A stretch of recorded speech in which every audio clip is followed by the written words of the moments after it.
Welcome to Booyah all access. Booyah all access! Booyah all access! Booyah all access! Booyah all access!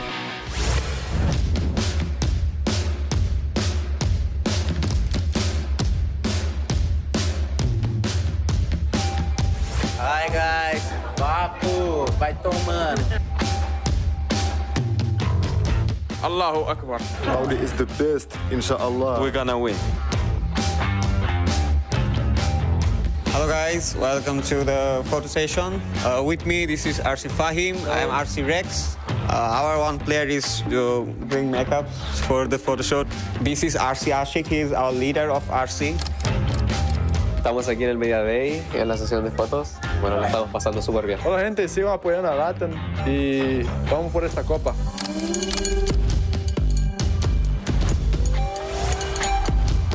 Esta é a sessão de foto. Venga, papis.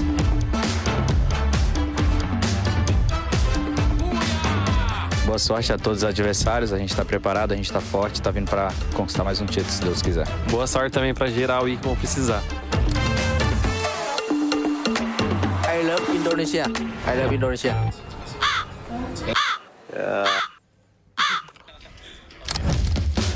This is interview station. Welcome to FFWS. We hope you will enjoy this event. معكم تشيم ديال كلير فيجن. حنا حاليا دابا كنعملوا في الانترفيو ديال التيم ديالنا. كل بلاير شنو كيقول. داز عندنا اللاعب الدولي الكبير، لاعب بروبا اللي تبارك الله راه ما كيعرفش حتى شي واحد من غير نفسه. اندريتد يونس دابا غادي يدوز. خليكم تعيشوا معنا هاد اللحظات هادو ومرحبا بكم معنا. Semangat terus buat musuh-musuh gua. Semangat juga buat musuhnya. Buat musuh gua kasih yang keras-keras lah. I hope they qualify to grand final. Buat tim Indo ya dulu, semoga dua tim Indo lolos lah ke grand final biar di grand finalnya dua tim Indo bisa kasih hasil terbaik lah. Pesan-pesan buat tim lain, terutama buat tim Vietnam, jangan macem-macem lah datangin di terusan kita. Soalnya kan di Asia kemarin lo udah macem-macem nih, beberapa kali di terusan kita. Mungkin kita balas di turnamen ini lah.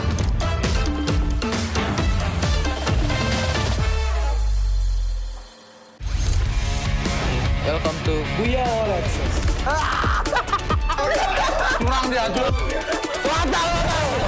Welcome to This or That, where your choices decide how ridiculous your game gets. All right, players, here's how it works. You'll make a blind choice, left or right. Each side hides a mystery, and once you've chosen, we'll reveal what you've chosen.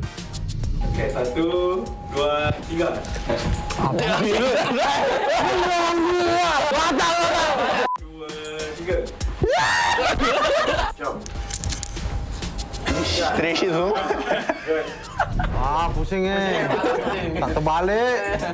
Eu não tô entendendo nada. Calma aí, é gladiador, vai aparecer uma arma depois, tá bom? Nah, keren nah.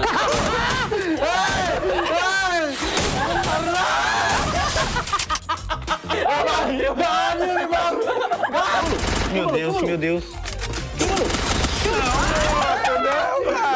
Mano, isso é muito difícil, eu tô correndo no teto, viado.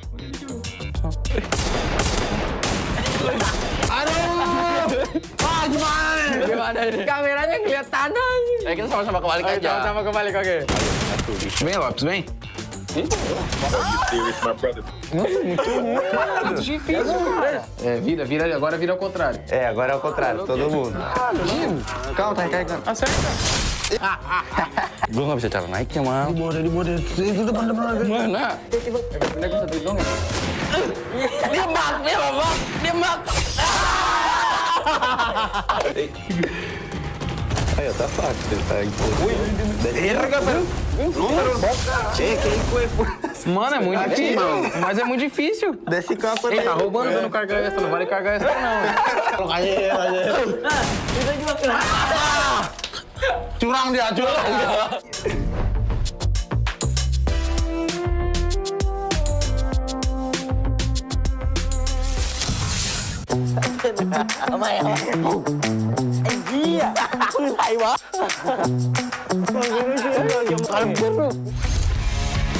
Welcome to Booyah all access. Welcome to Now. Let me guess. 2 players and a whole lot of chaos. Tries to guess what's going on in Free Fire.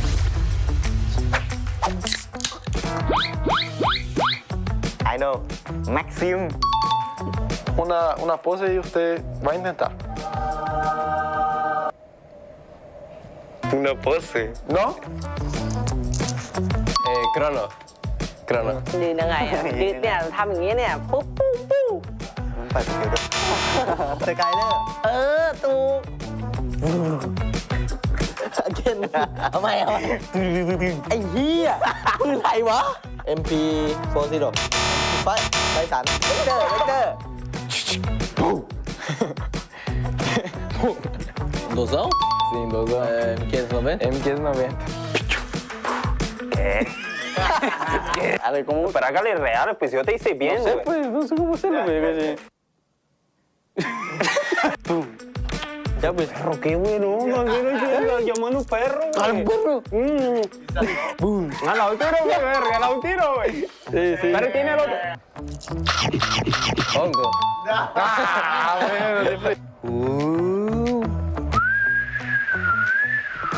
Profesor. Sí, Profesor. ¿Quieres? Come on, Slayer. Open. Globo. Yes. Ahí. Qué verga. Ah, sí, cierto. ¿Se supone que qué es? Un objeto, pues. Mejor en el chaleco. ¿Tienda? Abrir una tienda, ¿no? Pero abrir una tienda, verga. ¿Para qué se agacha, güey? ¿Para qué se agacha? Porque así lo hace todo el mundo, pues, para que entendiera. Some guessed it right, some guessed it wrong, but all of them sounded absolutely ridiculous. ก็พวกเราทีมบุรีรัมย์อีสปอร์ตครับ Movistar R7. Mas espero que você tenha gostado. Acompanha nós aí, torce por nós, tamo junto. Valeu. และนี่คือทั้งหมดนะครับ เพราะว่าผมชนะครับ ครับผม บ๊ายบาย No colegio, nos vemos, saludos.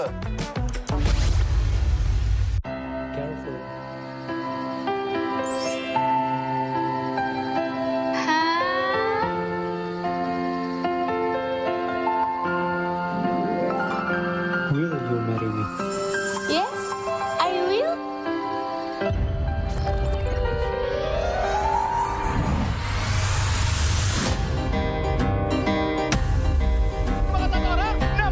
Masih ada nolot yang datang ke restoran Gus. Tumbang sudah. And that's it. Falcon eliminates our argument. Ya nampaknya. Bakal dapat kesempatan emas.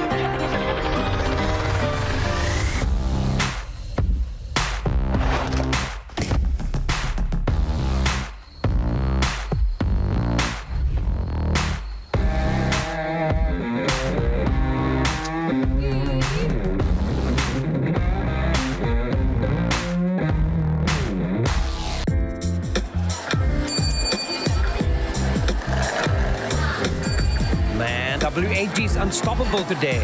Make me look like a champion. You guys sound like you already won. They always do until the real match starts.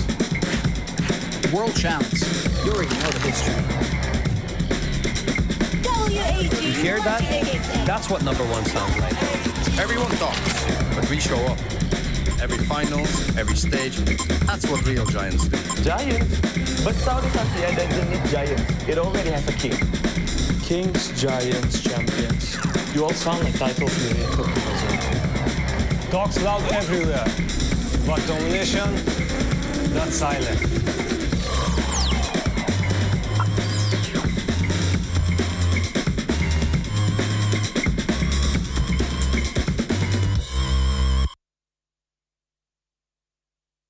This is my FFWS 2025 Global Finals tier list, focusing on each team's global tournament pedigree and recent performance. Let's roll.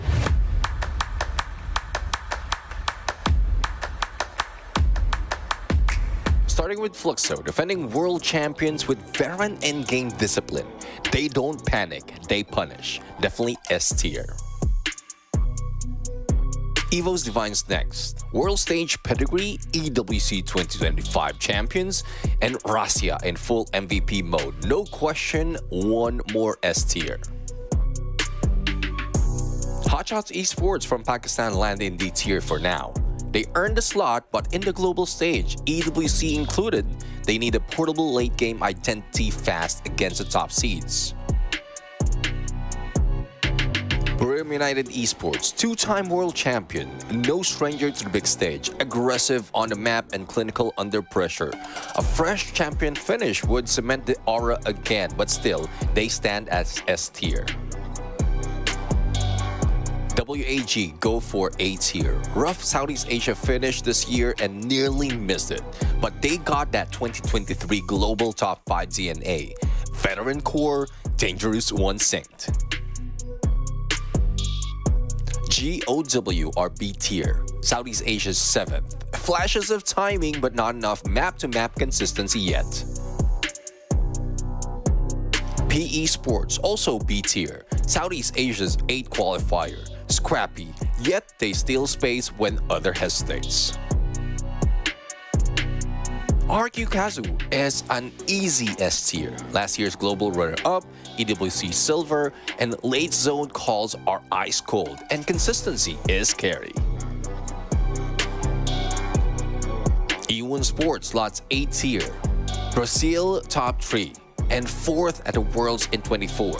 If that version shows up, the podium opens right up. Team Falcons, another S tier. Southeast Asia Fall 2025 champs and EWC 2024 winners. A total point machine with crisp macro, especially with those Guerrero takeover moments. Team Solid stays B tier. Brazil's runner-up, and if their mid-game stops coin flipping, then they start looking like an A. But for now, it's B tier. Heavy is an A tier. Southeast Asia's number 2.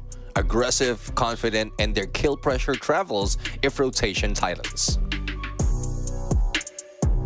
Rainbow 7, also an A tier. Latam's champs with steady fundamentals. Internationally, they grade mid, but mid can absolutely upset. Nova Legion sits at B tier as Latin America's runner-up, solid regional form, global read is still pending. AG Global gets B tier. They do have time mechanics, but would swing a decision. On a good day though, they would grief your favorites. Red Hawks, your Bangladesh champs with raw aggression from dominant local run. This is the first true global test after EWC. For now, they get C tier. Clear Vision Esports, also C tier. MEA's champs, whose style fits a format, though cross-region sample is thin, so we're betting on wildcard energy. Redcliffe closes us out on D tier. For Bangladesh runner-up, the goals are simple for now. Survive mid-game cleanly, cash out late zones, and build that reputation. Alright, that's the list. Why don't you drop your S tier in the comment and tell me who I overrated? Before we proceed any further, hit like, subscribe, and if you disagree with any of these, drop your argument below. Just keep it tight, keep it civil, and I might change my mind.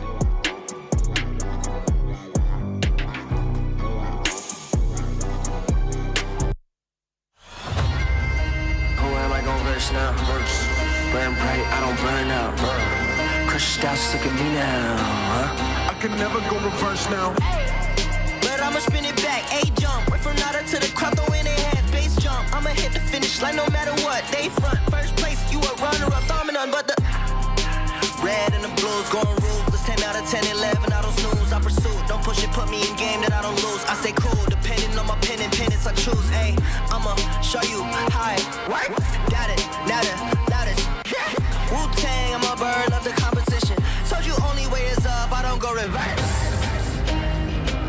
I can't entertain. Will you do the same?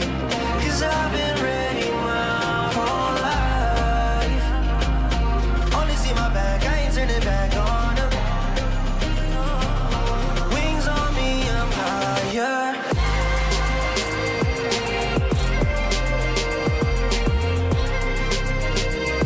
Cause I've been ready my whole life.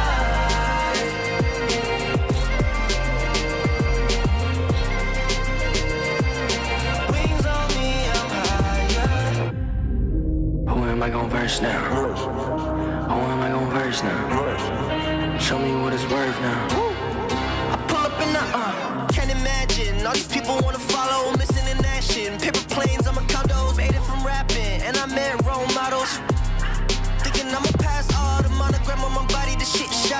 Virgil. Know that I'm gon' beat them like this shit that I put words to. Mama and the internet, two things that I just learned through. Hit it out of the park, so there's nothing to reverse to. I can't entertain. Will you do the same? 'Cause I've been ready my whole life. Only see my back, I ain't turning back on them. Wings on me, I'm higher.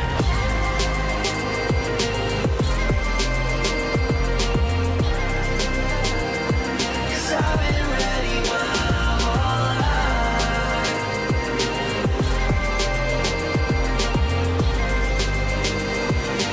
Wings on me, I'm higher.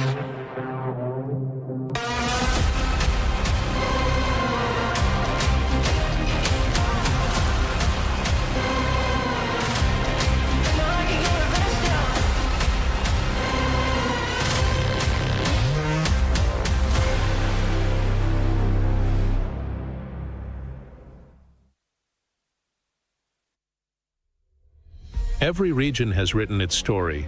Every player has bled for a dream.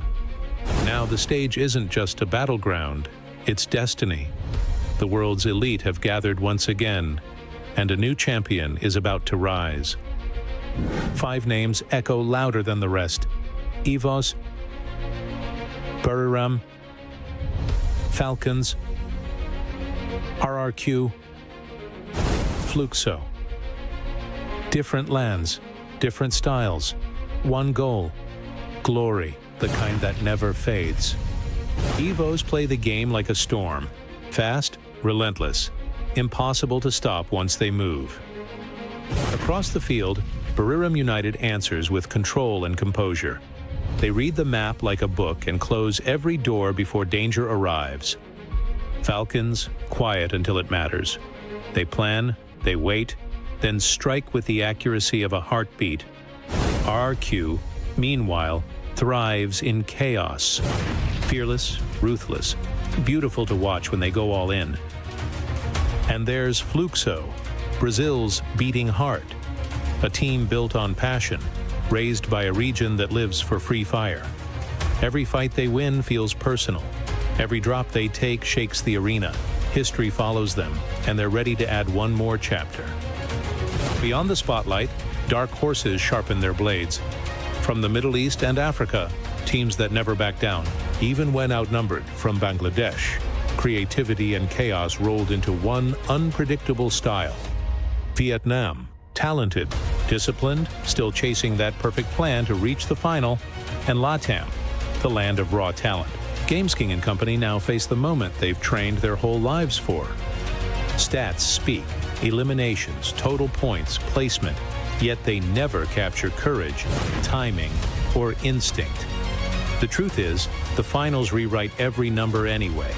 Every number anyway. One tournament, one crown. When the circle closes and the last bullet lands, we'll witness the birth of a new legend. Who will strike hardest? Who will rise as the next world champion?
Wings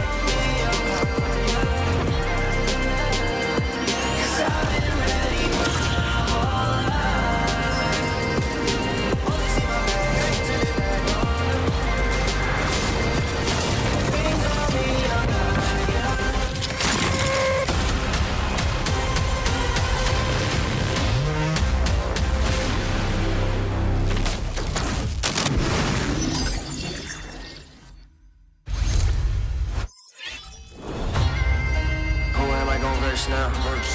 Burn bright, I don't burn out. Crush styles, look at me now, huh? I can never go reverse now. But I'ma spin it back, A-jump. Went from nada to the crowd, throwing their hands, bass jump. I'ma hit the finish line no matter what. They front, first place, you a runner-up, thumb none but the red and the blues, going ruthless. 10 out of 10, 11, I don't snooze. I pursue, don't push it, put me in game that I don't lose. I stay cool, depending on my pen and pennants I choose. Ayy, I'ma show you.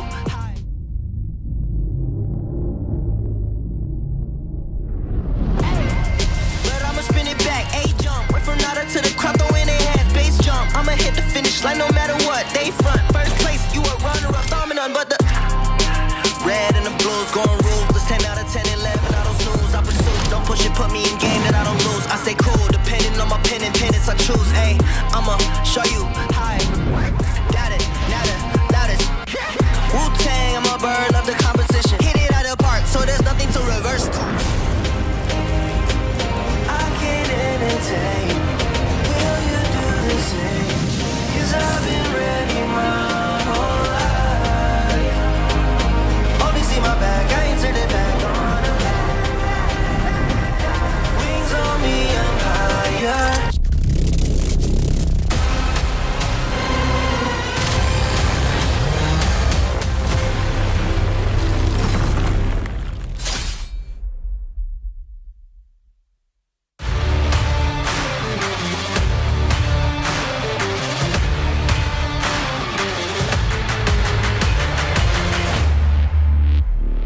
What an incredible way to kick off the FFWS Global Finals knockout stage.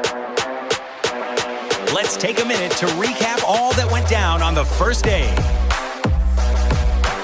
Hop on in there, pulling out FFW wall to block off the windows once again, but a mistake by PE Sport. But they still do manage to block off the access by Fluke Soju really low. But E-Time turn a pull down in the nick of time. It's not just the first Booyah Neptune, a freaking mad Defending champions, Fluxo, crushes all doubts against them on the world stage with the FFWS 2025's first Booyah.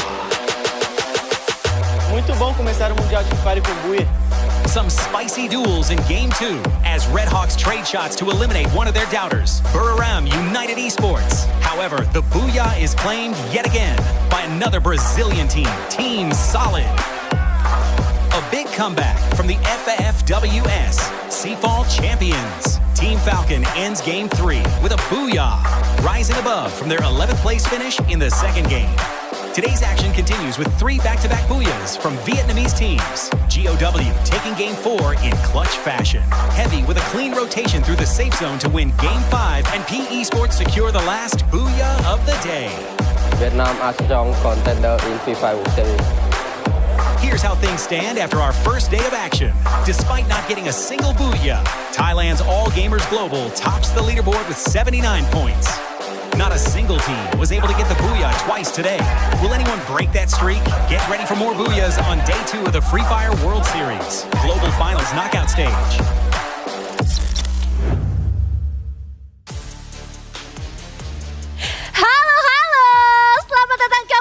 Welcome back to Jakarta, where Free Fire World Series Global Finals 2025 continues to heat up. Day 1 was full of fire and pressure. 12 teams clashed on the battlefield, and we saw who could handle the pressure. Yes, and today 6 more teams will be making their debut as we continue the knockout stage. That's right, it's Group B and Group C's turn. And with 12 teams ready to fight for survival, and of course, chase their dream of becoming the world's champion. The stage is set, the lights are bright. It is time for us to meet the teams for day 2. Are you ready, Yunso? Yep, let's go. From Bangladesh, hoping to crush tops after their countrymen's rough start yesterday, this is Red Gloves! Fired up after an intense day 1, ready to shine even brighter. E1!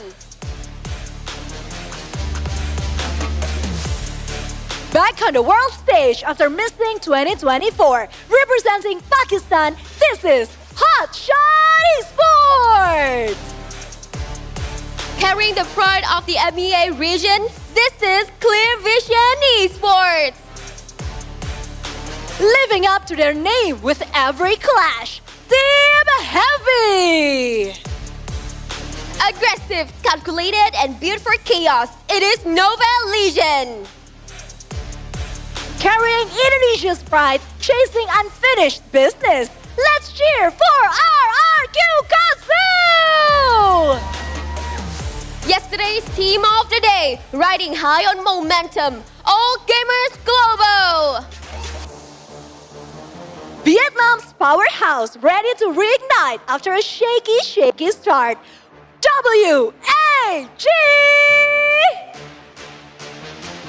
Indonesia's pride, reigning EWC champion, ready to roar for the homeland. EVOS Divine! The defending world champion, still proving why Brazil runs the game. This is Fluxo! A rising storm from LATAM, ready to shake up the world order. Movistar R7! The tension builds, the fire rises, and the pressure only grows stronger each day. Every team must fight to survive, to prove their worth, and to make their mark on the world stage. Who will rise above it all, crush dubs, and burn bright tonight? This is Day 2 of Free Fire World Series Global Finals 2025, the knockout stage. Take it away, casters, and good luck!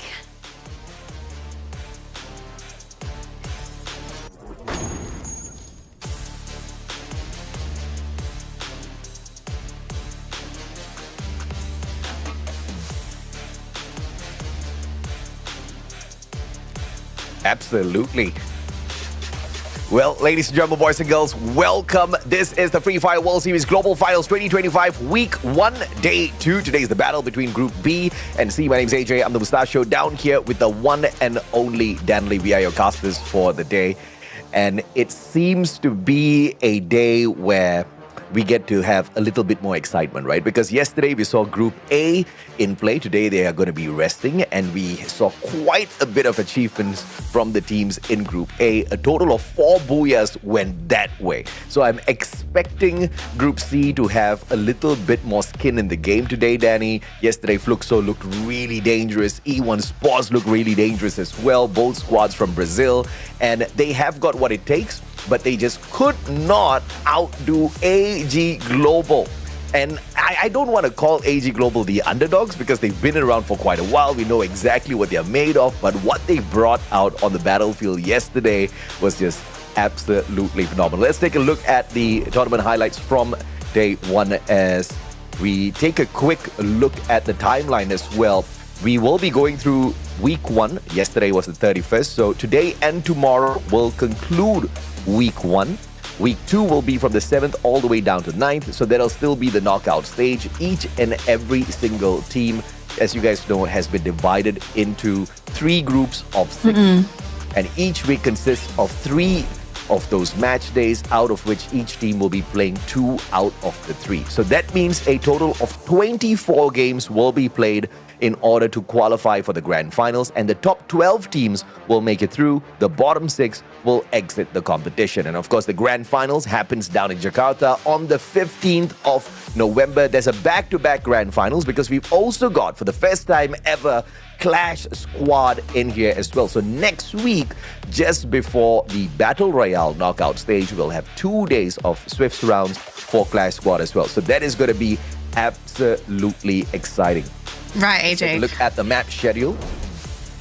Yep, so our map schedule for 2 a day, we're going to be kicking things off here with Bermuda, folks. It's the map that we all know and love, and I love starting tournaments with this map because everybody is familiar with Bermuda. Game number 2, though, that's where things are going to start to kick in favor for the Indonesian teams because it's Kalahari. This is a team that is extremely popular in the region. All Indonesian teams are very, very confident here.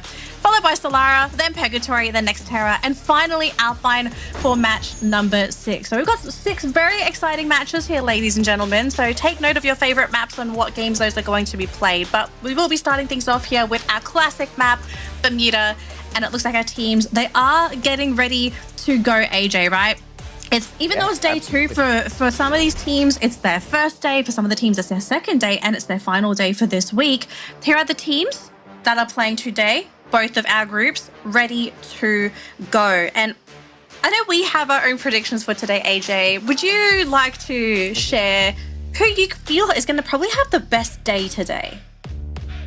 Now that's a really tough one because even yesterday we kind of got it all mixed up. Fluxo had a really good day yesterday, but it wasn't perfect. So there's a high probability they go all out. But RRQ has been biding their time for the past couple of years already. I think it's ripe.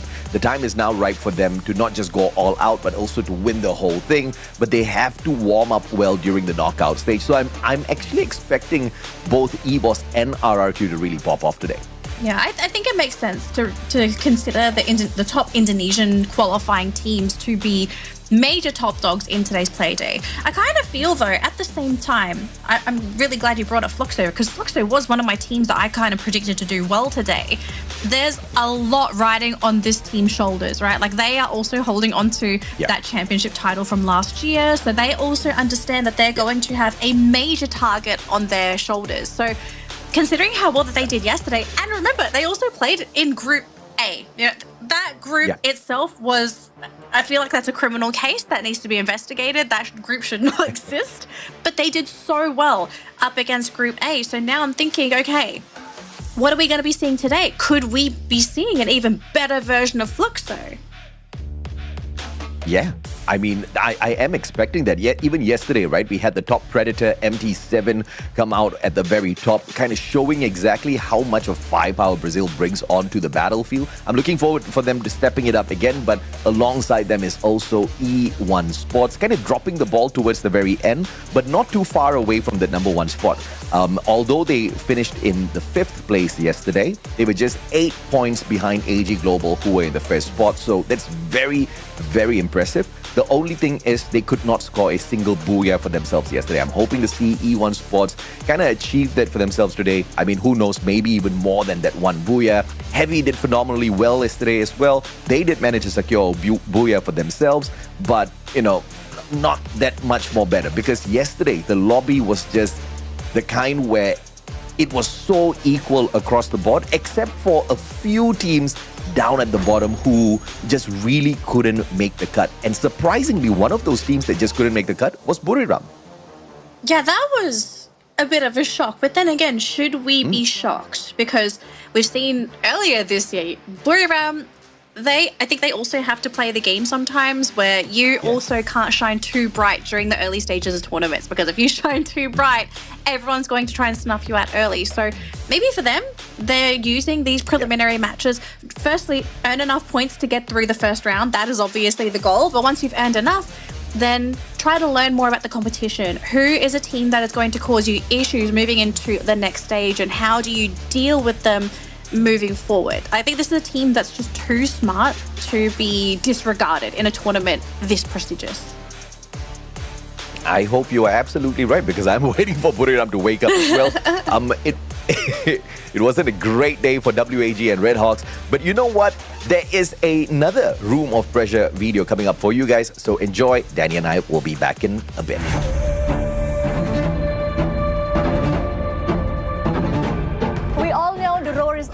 Is always loudest when it's home. We have the world champion who's done it before, EFOS Divine, as well as the king who is still chasing their very first crown, RRQ Kazu. Now the question is, can they turn pressure into power?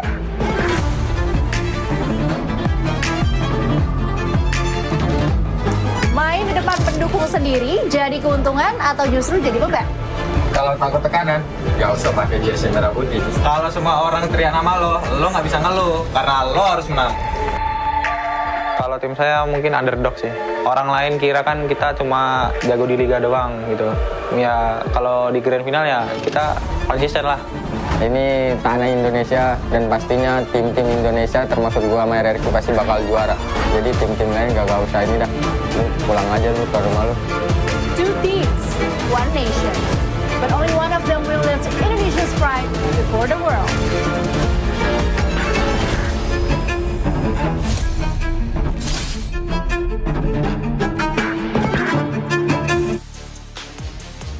some fighting words from the two teams that are with the home ground buff here, Danny. We're talking about EVOS, we're talking about RRQ, and RRQ kind of called themselves the underdogs. I don't know which universe they came out from, because the last I checked, RRQ is no small squad. They can get the job done out there. The only thing is luck has not been on their side. Can they get Booyahs? Yes. Can they annihilate teams? Yes. Do they have amazing rotations to find the final circle? Absolutely yes. World-class squad, but just hasn't achieved the best just yet. Maybe now is the time that they have got this battle happening on their own home turf.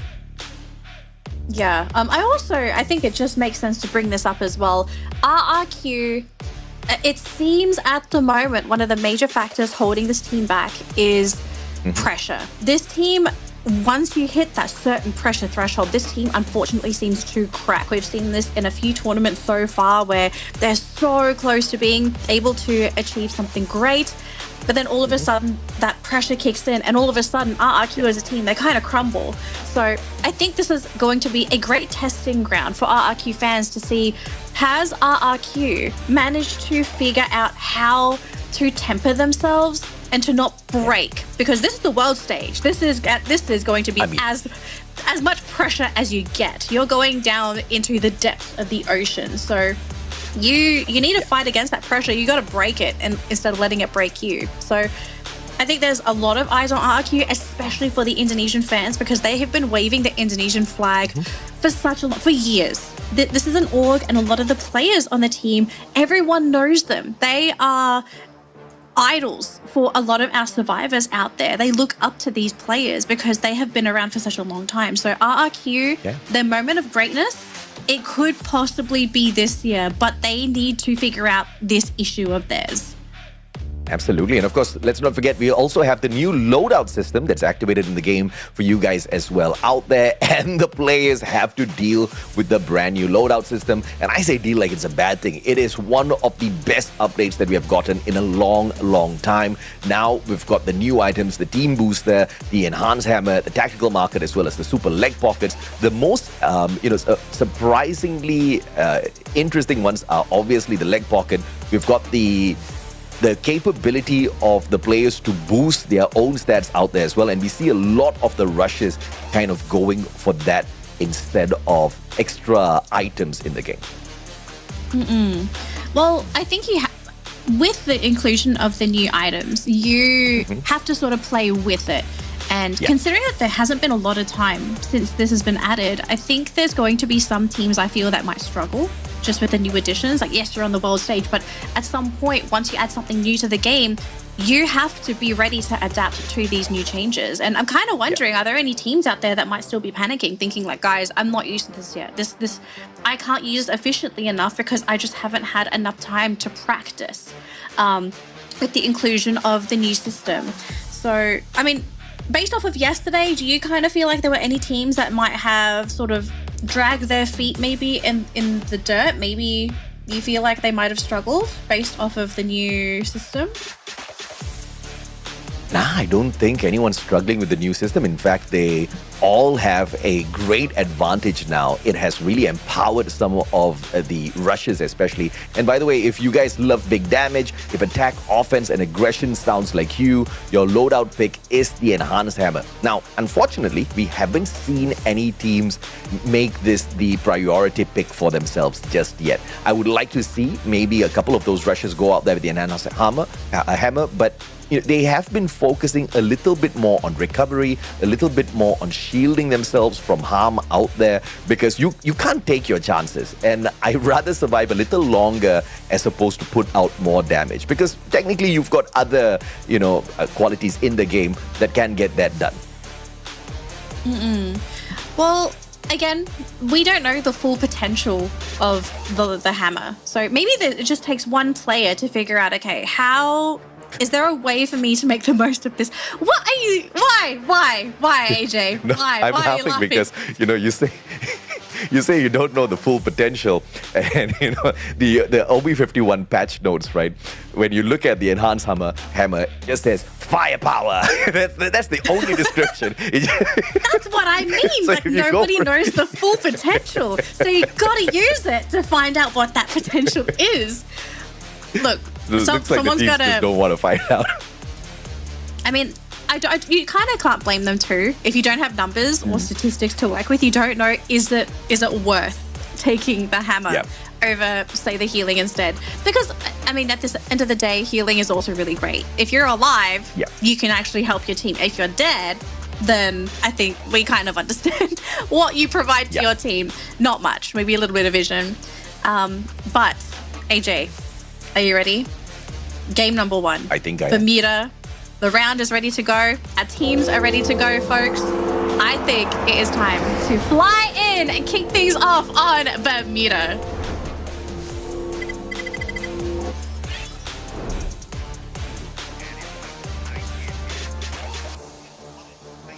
In here, game number 1 at Bermuda. Yesterday, we had a little bit of a slow start. We kicked things off at Alpine, and it just didn't go the way a couple of these squads were looking at. GOW obviously stole the match away at Bermuda, and honestly, it was a really surprising match for me because it was quite equal at the very top. Not a lot of eliminations overall on the leaderboard on this map.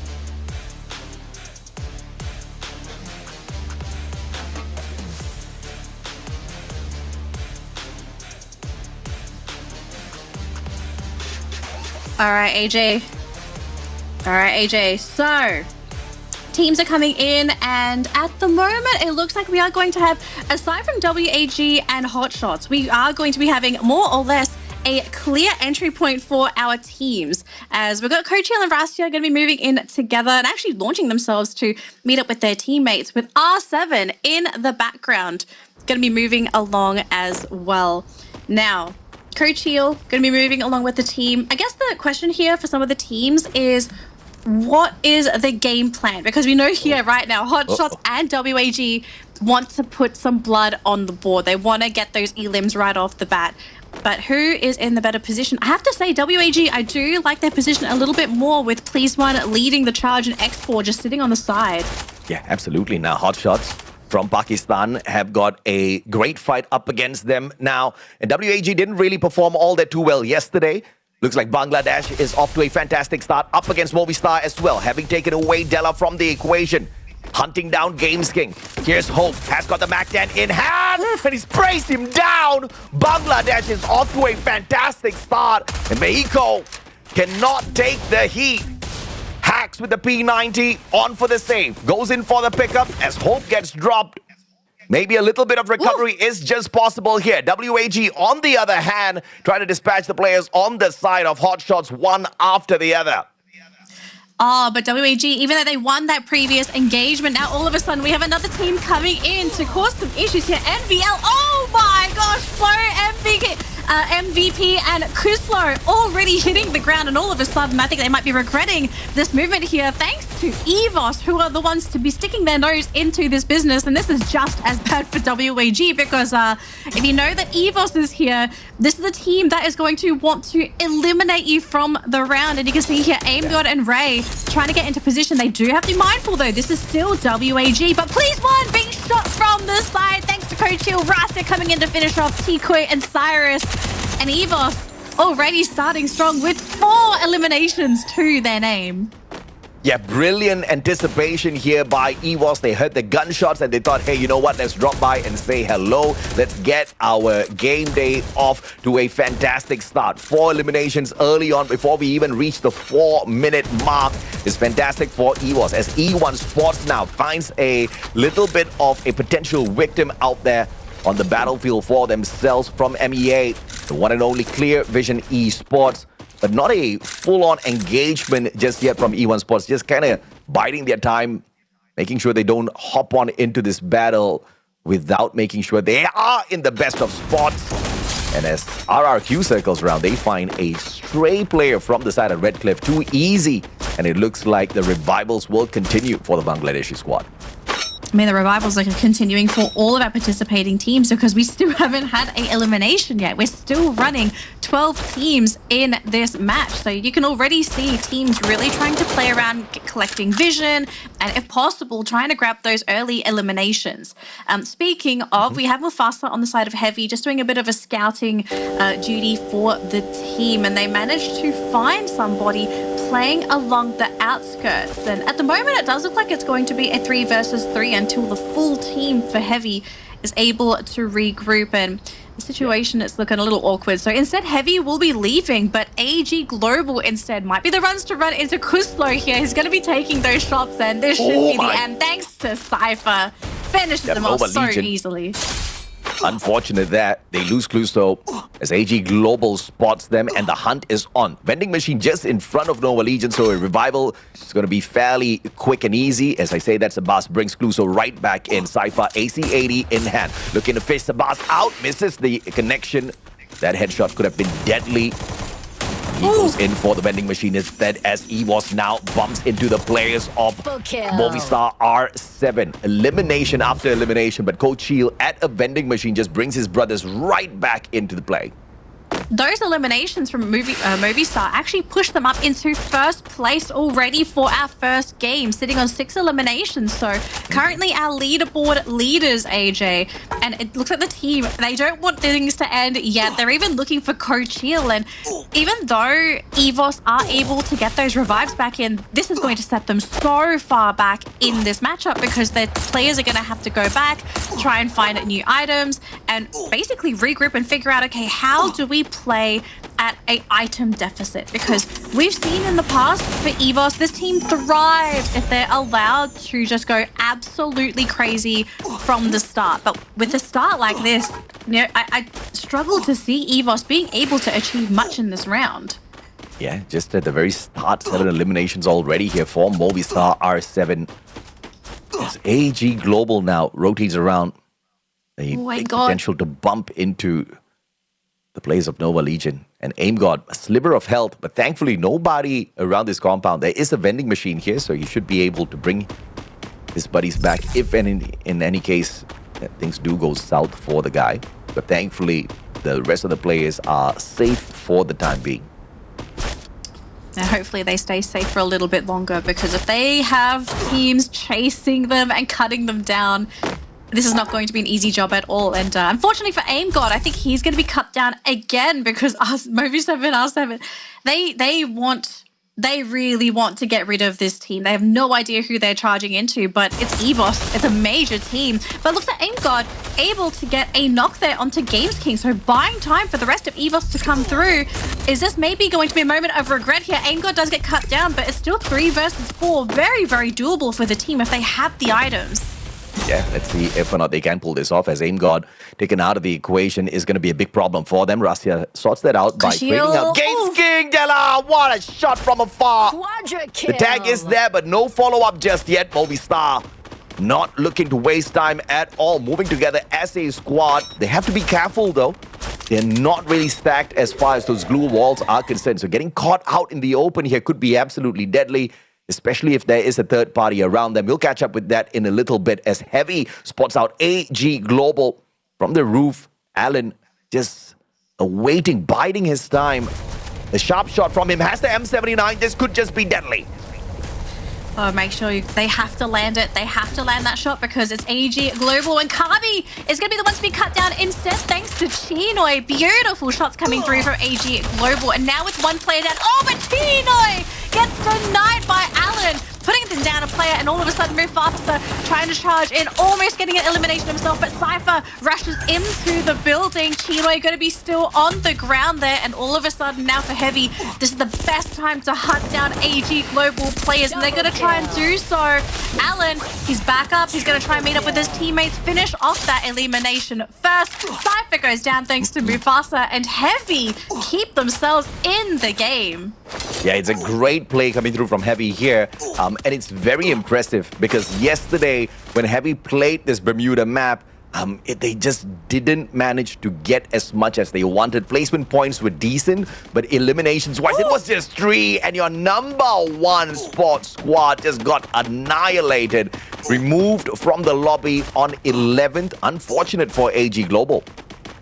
Terrible start, unfortunately. So, bit of an uphill battle for this team from game 2 onwards if they're hoping to stay at the top of that leaderboard. And as you can see right now, teams are starting to rotate because we have now figured out our definitive path for our teams. Our circle has been decided, and it is going to be pretty dead center for this particular matchup. Not quite hiding in a corner, so teams have a lot of room to play with at the moment. But it seems like we are having a quiet moment here for the teams, at least. I know a certain team, EVOS Divine, is very grateful to have this quiet time because we did have a pretty chaotic start, AJ, right? Teams, you can really see, showing a lot of respect to their opponents, really aiming for eliminations. And we have seen in the past how eliminations can really determine a team's position in a game if correctly executed.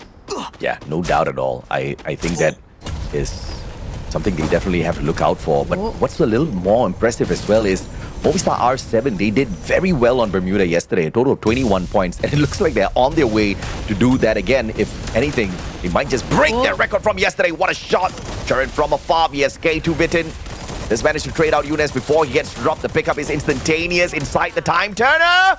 And E1 Sports just clean house. Clear Vision Esports spotted them, had clear vision, could do nothing with the information. Yeah, great recovery there for E1 because they did have a player on the ground when that fight broke out. But they do also reveal their position to the rest of the teams because right now, we are starting to run out of real estate and teams are basically next door neighbors at this point of stage. But I love the positioning here for RRQ. So coming into this circle, we do have Duets playing pretty far forward for the team, playing as the scout, trying to provide vision and help RRQ figure out where they're going to have to decide for their next path to be, because it is, aside from that, very open. There's not a lot to work with here for our teams. You're going to have to try and rely a lot on natural cover, including boulders and trees. And there's only so few of those going around, especially if you're trying to tree hop and provide yourself that safety going into that circle. Speaking of safety, Hotshot's not going to be looking too safe themselves because they are running into Fluxo territory, and Hotshots have been shot out of that lobby. Goodness me, that was just way too swift. They didn't stand a chance. Fluxo, your reigning defending champions, just not messing around. They missed out on the number 1 spot yesterday. They are not looking to do so today. Movistar R7 back in action. This time they won EVOS Coach Shield. Deep freeze thrown out. And the response of those glue wall melters meeting the EVOS players and RRQ backstab. Indonesia just messed up the play for one of their own, and they don't even know it. Aim got down on the ground. Riptide Rhythm sent as well from Ma'al. Just throwing more chaos into this battle between Movistar as well as EVOS. The pickup instantaneous. Aim got needs to back away for a little bit here as RRQ takes the fight straight up to them, and now this backstab is going to be pretty deadly, as Joker does manage to help out RRQ a little bit here with the elimination onto the EVOS player. RRQ makes it to the next circle. Very lethal elimination there for EVOS because they've lost Rasia. So the sniper is out of the picture and the rest of the team is going to have to try and pick up the pieces and survive moving forward. But RRQ showing signs of life in this lobby, looking to at least assert some level of dominance as they're trying to figure out, okay, where's their next path going to be? Because they have secured themselves a compound, so they've got some place to hide for now. But where's that next circle going to be? It's going to be moving much more center of that next section. And I mean, EVOS are pretty happy to be where they are right now. Movistar R7 is going to encroach on that territory very soon as well. And looks like Coach has been caught there by Butson. Yeah, I mean, EVOS not having a great game here. They keep getting aimed down. Early on, Movistar, and then RRQ, and now Fluxo. Everybody taking aim.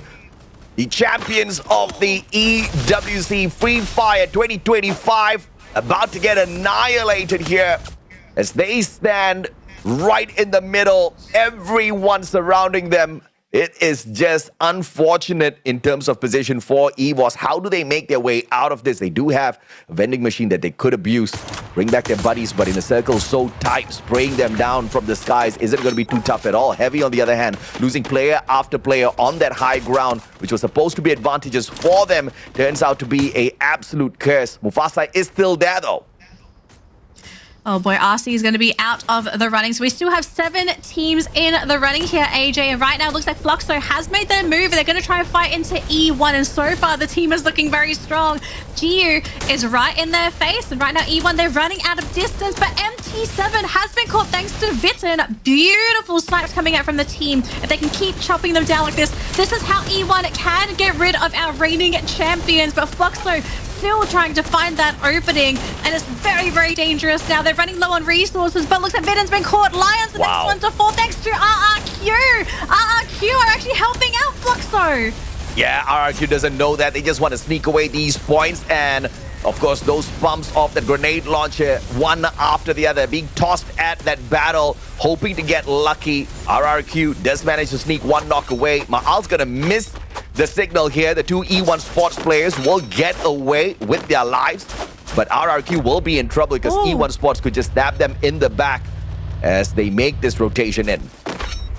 And while all that's happened, Movistar's R7 has been eliminated. So clearly something has happened, meaning that EVOS all of a sudden have a way into this game. And we're going to be starting to see some monster truck gaming here, folks, as we use this as cover.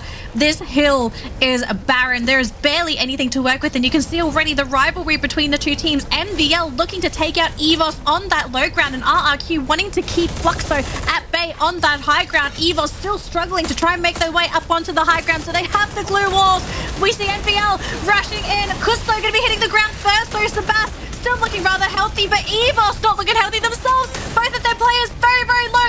It's just aim god. He's going to finish off Lopez and do the best that he can, but EVOS down to their final player, and look at this. RRQ looking to take game number 1. AJ, NBL, there's only so much you can do with one player, but RRQ have taken game number 1. Beautifully done by RRQ. Very safe, and in fact, luck was definitely on their side. Unlike what EVOS had to deal with so many squads, is constantly focusing their firepower up against EVOS, where they had to play defense, where they had to lose a lot of resources, play those revivals in those very final moments. RRQ, on the other hand, brilliantly created their own future, playing from the edges of the circle.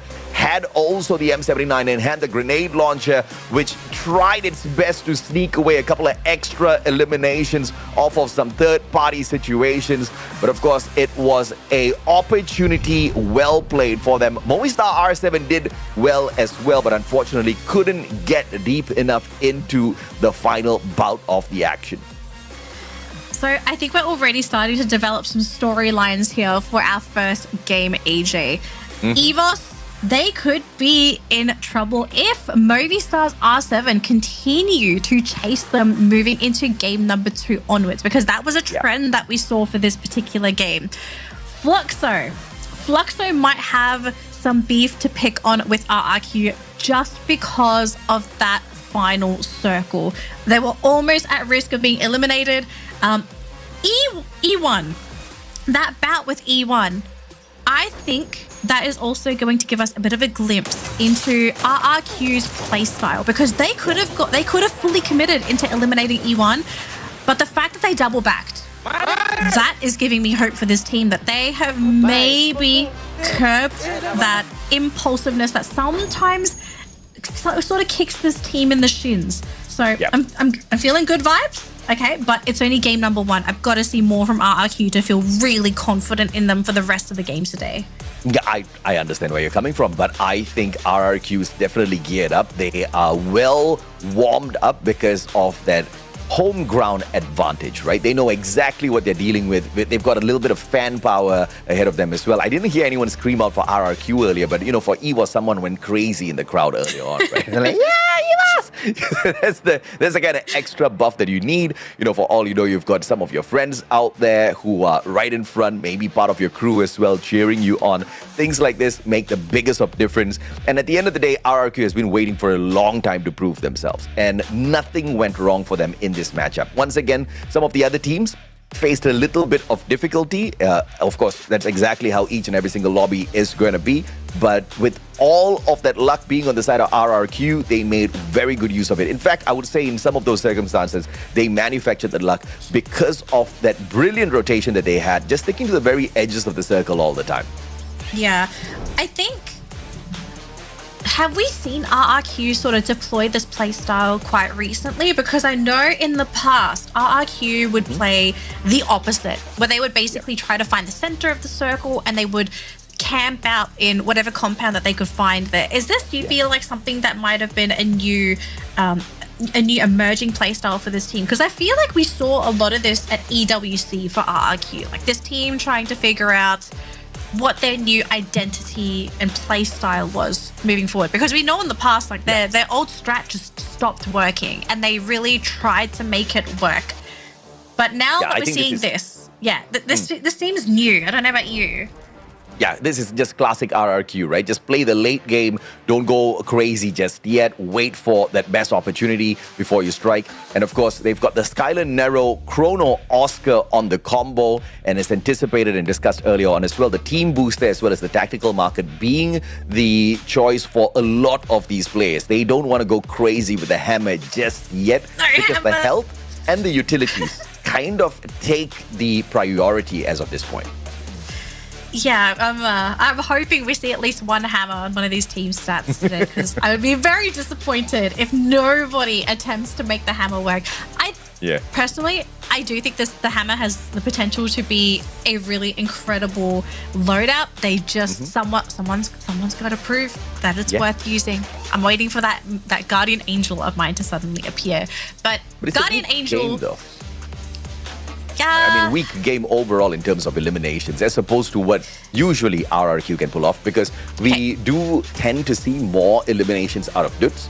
He's very proficient on the AC-80, especially with the passive skills that he brings in as well, right? He's got the Maro, he's got the Luna for the extra firing rate whenever the connections do hit, and he is quite the sharpshooter.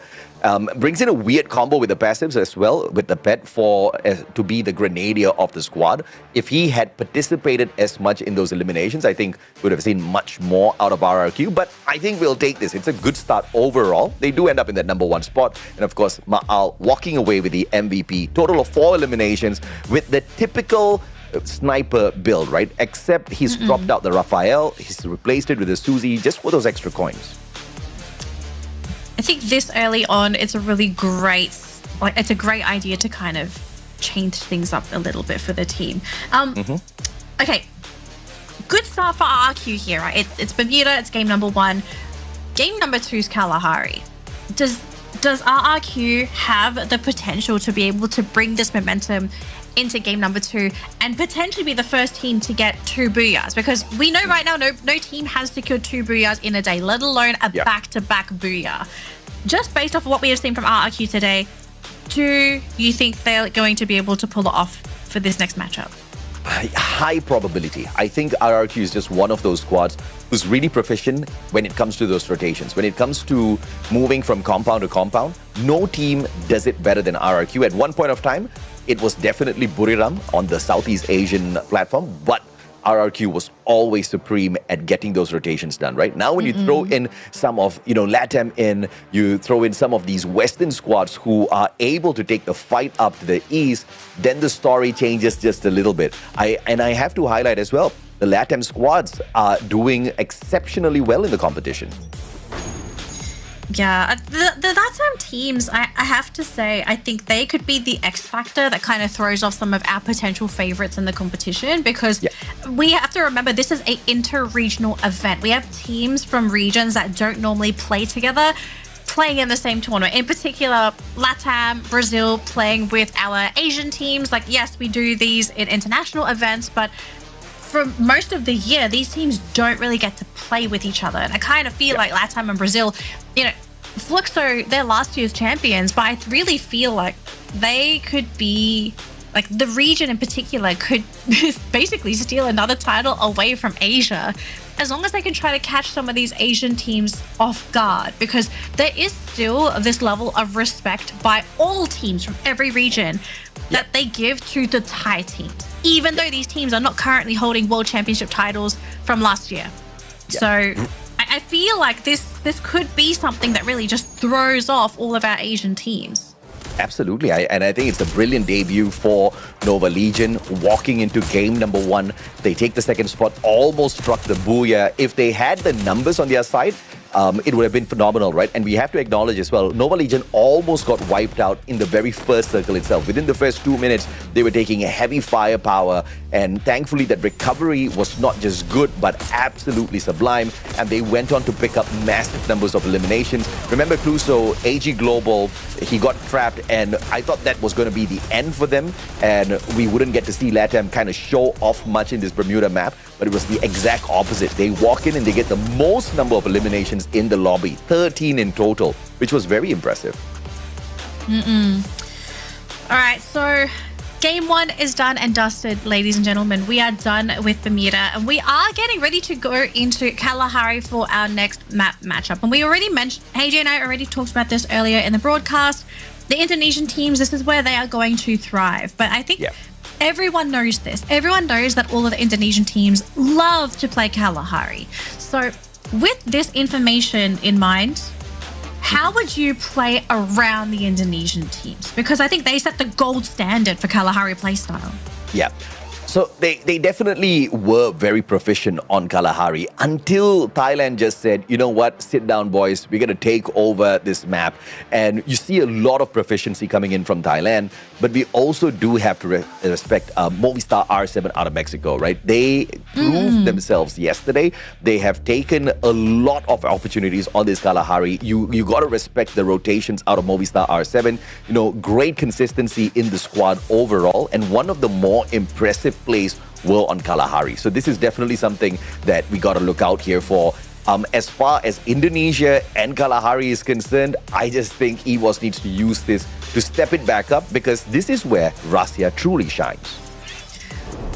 If I was Russia, I think I'd probably want to hide a little bit more, because you're going to have a target on your head. I think that goes without saying. This is probably the man to watch out for in Kalahari, as we are getting ready for Kalahari here, folks. We've just finished up Bermuda. If you missed out on match number 1, RRQ is setting the stage here for day number 2 after securing our first Booyah of the day. So strong start for the team so far. They're looking good, but we still are waiting to see if RRQ is considered a top contender, because they labeled themselves as an underdog, which I personally don't agree. I do think this is still considered a top tier team. It's just they're probably not being looked at as much as Falcons, for example, and to a certain degree EVOS and Buriram. So I think RRQ, they still need to be very careful, because if they are going to think of themselves as an underdog in the tournament, I'm scared this mindset could get them killed unnecessarily on a map, because they think that they're harmless. They expect everyone to think they're harmless, but that's not quite the case. Yeah, I think it's ridiculous that RRQ calls themselves the underdogs, right? It's just, it does not fit. The description definitely doesn't fit what the team is capable of doing. We've got a video as well for your delight, ladies and gentlemen, boys and girls. We've got ABAX here with some spicy words. Let's see exactly what the good sir has to say. So, coba kalian bisa adaptasi nggak di sini? Karena soalnya kemarin kita di Brazil susah banget buat adaptasi dengan makanan, cuaca di sana. Nah, sekarang kalian cobain di sini di tanah kita. Sangat berbeda jamnya, makanannya. Kemarin gue dengar makanan Indonesia dia nggak suka. Dia mesennya McD mulu. Dia nggak suka makanan Indonesia karena pedes. Ya buat haters ya tetap ngehujat kita. Semoga hujatan kalian nggak bakal capek ngasih ke kita, karena itu kata-kata salah satu motivasi buat kita. Thank you bro, semangat terus. Semoga dosa kalian makin banyak. Shots have been fired. EVOS taking a dig at Fluxo of all teams. That wasn't even a dig. I think the Indonesians are just showing off that they are as spicy as their food. So I think I'd be a little bit careful there, right? Because if you stoke the flames for some of these teams, you could be inviting an unwanted guest in your house. But, ladies and gentlemen, it looks like we are ready to jump into Kalahari. The teams are ready to go. The Indonesians are ready to go. All our participating teams are ready to go. Folks, who do you think is going to grab our second Booyah of the day? We'll find out right now, but let's fly into Kalahari.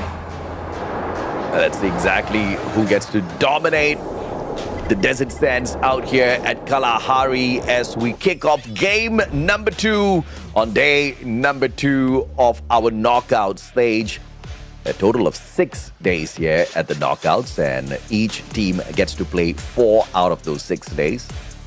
You technically don't have a lot of opportunities at all. Yes, 24 sounds like a lot when you start, but as you start going through those matches, they dwindle down really, really quick. You can ask WAG about that. You can even ask EVOS about that. You know, they really, are quite experienced in the group stage of the Southeast Asian leg. They didn't really fare all that too well. Speaking of not faring too well, we might be seeing a little bit of action on confinement over there, AJ. We've got NVL and Heavy actually fighting over that singular compound. So we could be seeing some names hit the dust, some players being sent back to the aircraft. But we are seeing here RRQ camped out at their favorite spot. They're back in Refinery. This is the place that this team knows and loves. And we'll have to see if anyone decides to compete for that spot later on, as Kabi is the first one to be down there. First blood. Yeah. And Hope versus the whole squad of Movistar. Until Liku shows up, Games King. Oh, sliver of health left on him, P90. Liku has the advantage here, goes in for the spray, gets the fantastic knock. I have to say, Redcliffe has been very impressive, albeit they did not manage to get very far in that first game. But their engagements look a little sharper than Redhawks, which is quite a big surprise to me. I mean, if they keep fighting like this, I think it will absolutely pay off for the team. Yeah, so Redcliffe, they pick up 2 eliminations. We've just started the round. Could be a good sign for the team if they can also just stabilize. And I think something that could maybe hold Redcliffe's back is you kind of fight into everybody, but if you're too reckless, then you might just be throwing your entire team away and ending your run for the round. So at least they've got their 2 elims, and we'll see what Redcliffe's decide to do here, if they maybe want to try and compete for Refinery or if they want to play along the outer edge. Now, speaking of other teams, we do have EVOS here looking to shoot out hot shots. Almost went for action, but no, a little bit too late on the trigger there. So we do have another shot there. Oh, Rastia doing Rastia things. Well, Coach Hill is right in front of Dowley. Taking a couple of pops shouldn't be too difficult here. And this is Clear Vision Esports about to get annihilated. 2 games back-to-back super early. Not a good sign at all. And it looks like they can't get away. Rastia has got a pretty deadlock on them with the VSK. They do manage to hop on away. Probane does get tagged from afar. Younes is holding back just to see if or not he can buy a little bit of time for the rest of his team members.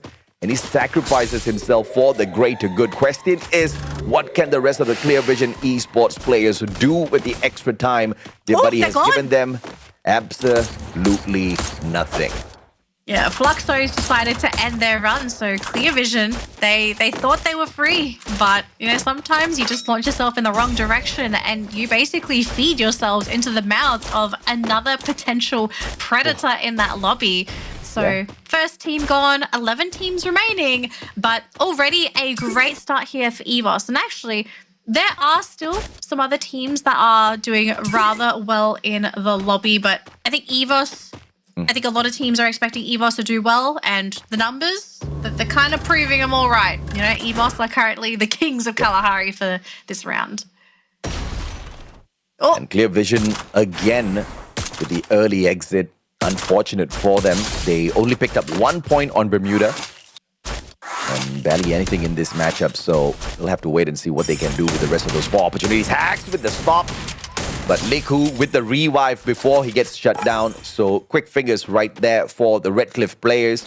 And this just happened to be the same issue that the Red Hawk squad was facing as well. Great start with the initial engagement, and then they fizzle out fairly quickly after that. I just think Bangladesh needs more time on the global stage just to get used to the very, very different pace that we have from some of these other regions here. Yeah, very, very fast paced, unfortunately. Teams just constantly moving. As we've got Kuslo on the screen, just gonna loot up a little bit and then regroup with the team. Oh, but Floki has been caught in the backside thanks to Games King, who's able to get a very sneaky elimination. A bit of a very sneaky elim. Oh, Sebas has been caught as well, down to 30 health, is able to try and recover, but you can see Movie Stars in the background looking to finish him off if they can catch his head. Just the top of his head is all that they need, but he's able to juke them out so far. So Sebas, oh, but he gets caught anyway, thanks to Della. Well, let's see if or not Nova Legion can find the recovery, because once again, they've had a very hot start, but Heavy up against EVOS. A great one, as they don't manage to bump into that little Oscar. Valiant dash for nothing, but don't cry. The timing is bad here. Ray spots him, Charge Buster takes him down, and that leads them straight into E1 spots. I don't know if it was intentional, but they've been baited in. EVOS needs to get the heck out of here. Either get the heck out or just go the heck in, because you can see Ray jumping into the fray as well, and they've managed to get it down there onto Vittini. So EVOS, I think they're comfortable trying to fight into this, but they have to find a clear point of entry into the team, because E1 is going to keep themselves within that compound for now, and so far it is keeping them rather well protected. And you can see right now Rasia trying to see, okay, can I get into position to maybe punish someone instead? Catching vision of another player on his side. So I think Rasia just wanted to make sure he's covered on all angles to make sure that he's not picked off while he's trying to go for these snipes. EVOS 10 eliminations on the Bermuda map, and they are already at 6 on the 6th minute here. And Redcliffe, just like Red Hawks, hot start and a quick fizzle out. I think they need to replace some of their vendors for their little flame here. Because, you know, sometimes when you buy the wick and the wick is bad, your oil lamp doesn't burn as bright and as long. I don't know if anyone gets the analogy. I don't know how many of you guys light lamps at home, but their wick is definitely bad. Yeah, just not, you don't not get the best game. What do you mean? Yes, I do. You don't light lamps at home. I don't. You're old. What do you mean? You're old. I know what an oil lamp is. Thanks, You know what it is, but you don't light it. I don't need to light it. I press a button and then there's light. Amen. Amen. Alan, a little bit of a risk here. Riptide Rhythm sent out from the side of Heavy up against Fluxo. He's got them flanked out already, which is in trying to fish one out. And Alan can not move anywhere at all. But the setup from Heavy is such where if they do try to take Alan out, the rest of them can back him up. Alan, one more tag, and Bobs gets it done with the Winchester. Bops them out of the air. So Heavy not feeling too happy themselves either, because now they know they're at risk of potentially being rushed upon by another team. And, you know, Bobs, he's going to be the one to set the tone for the rest of the team. But actually, Butson is there as well. So Fluxo wanting to leave a mark on the map, grab some eliminations. If they get rid of Heavy as well, this will secure their position at command post. And look how quickly they are trying to get on top of this team. Heavy is now panicking. They're hiding in that building. Butson's playing on the rooftop. The rest of the team has made it through. All it takes is for one head to be in the wrong place at the wrong time. Some trick shots here from the jump out of the window, but on the other end, Movistar R7 moving down the players on the side of EVOS. 6 eliminations already as they break down these blue walls, ripping away lives. He was trying to find some way to survive this encounter. And Heavy, on the other hand, I thought they were successful running away from the players of Fluxo, but all 3 fall. One final survivor. Can they find some sort of a miracle here? We missed that whole bout, and Kabi got away with a sliver of his health still left on himself. Yeah, but this is such a big task on one player alone. So it would be a miracle for Heavy to be able to mount any reasonable comeback in this matchup. I mean, he's got a vehicle for now, so he'll try and hunt around and see if he can bring his teammates back. Rasia, though, about to be jumped on by the entire roster of Movistar's R7, and they've caught him. And that is it. EVOS is out of the lobby. It's unfortunate this time they just got hunted down. Did manage to play that Bermuda map fairly well, and luck just wasn't on their side this time as they got hunted down by one of the best, Movistar R7. They were upset with their placement points early on after having such a heated battle. 12 eliminations on Bermuda, and Barros Chinai both down. And Cypher looking for some way out of this. There is a vending machine in the compound. Getting to it is going to be the problem, and Tikui gets there first just to make sure he brings PLS1 back, and at the very same time, make sure Cypher does not get the revival. Cypher reaches M590. PLS1 taken down. One more shot needed, and Tikui, with a sliver of health, does manage to sneak on away. No vending machine placed just yet from Cypher. Both players on that med kit. Grenade's not going to meet him just yet. Up top, and Tikui down. Beautiful play from Cypher. I love how aggressive Cypher is. Like, he knows what strings to pull. He knows his absolute limits.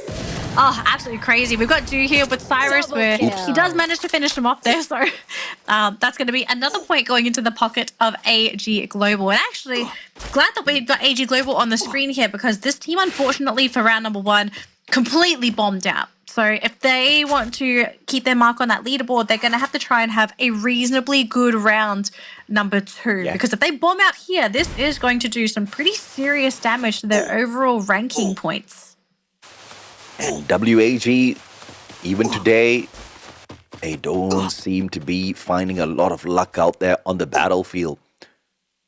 They were one of the teams that was struggling yesterday.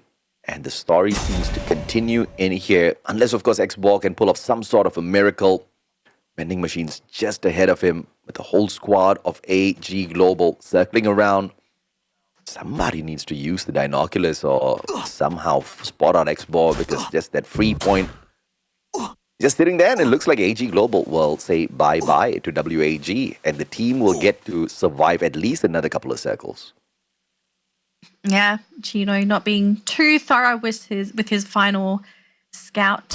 So we're moving on, as we are still in the running here for round number 2 here, ladies and gentlemen, on Kalahari. We still have 9 teams in the running, so we have already lost a few teams in the earlier stages of Kalahari. But at the moment, I think we have a pretty established team currently leading the charge, especially with the number of eliminations that have been going on in this round. We've been seeing a lot of fighting happening, and we could potentially see another one here with 2 major teams. Fluxo about to encroach onto RRQ territory, and the thing is, RRQ, they are gatekeeping that circle. So Fluxo, they're going to have to take that compound by force, and if they do try to fight for that particular compound, it's going to get very bloody. Hotshot needs to stay safe as long as possible. Heavy on the right, AG on the left. E1 spots in shooting distance as well. Glue UAV sent out just to barricade that doorway. Make sure it blocks out a couple of extra shots. But Cypher cooking up the nade already. Just needs a perfect toss in, and Hotshots might just lose a couple of players and open them up for a quick rush. AG Global looking for some massive elimination points early on. Oh, it's a very scary moment. Hotshots, AG, oh, even E1 shooting at Hotshots as well. So poor Hotshots really just on the receiving end of all of these bullets and damage and grenades. They're actually abandoning their compound as well. I think after seeing Heavy just leave theirs, and actually they're going to try and go for a fight to fight into Heavy, but instead they lose their own players. Big mistake there for Hotshots. To be fair, I think they had to make that risky play happen. But on the other side, though, WAG have been eliminated in 9th place. Yeah, just a really rough game here for Hotshots. They're trying to find some kind of freedom, some kind of room to move with, but they're really just stuck in between all of these major teams. Della? Oh, Della actually survived that with a sliver of health left on him. Brilliant pickup from the side of Movistar R7. Games King saving Della. And now full squad again. This is going to gear up Movistar R7 for a potential Booyah here, but 8 more squads left. Circle goes towards Movistar R7. This cannot get better. No, it cannot. This game is basically telling Movistars this is going to be your game. But can Movistars R7 basically finish this match safely? Because they're still having to deal with 6 other teams in this lobby, and we've got Heavy moving on to the high ground here. Hotshots are out, so we're now down to our top 6 teams, and now it looks like Fluxo finally going to try and take this compound away from RRQ, and you can see RRQ gripped up on that second level. They're hoping Fluxo come in from that low ground. This could be a mistake. All it takes is one grenade, the right shot, but they don't get it. They get jumped on, and the entire team hits the floor. Fluxo delete RRQ, and both of our Indonesian giants have been eliminated from the lobby. Yeah, that was a swift movement coming through from the players of Fluxo. I'm very sure a couple of grenades were tossed on in there as well. Area of damage, caught multiple players on the side of RRQ, and then the firing squad with those M590s just dropping by to say hello. The VSK as well hitting in hard.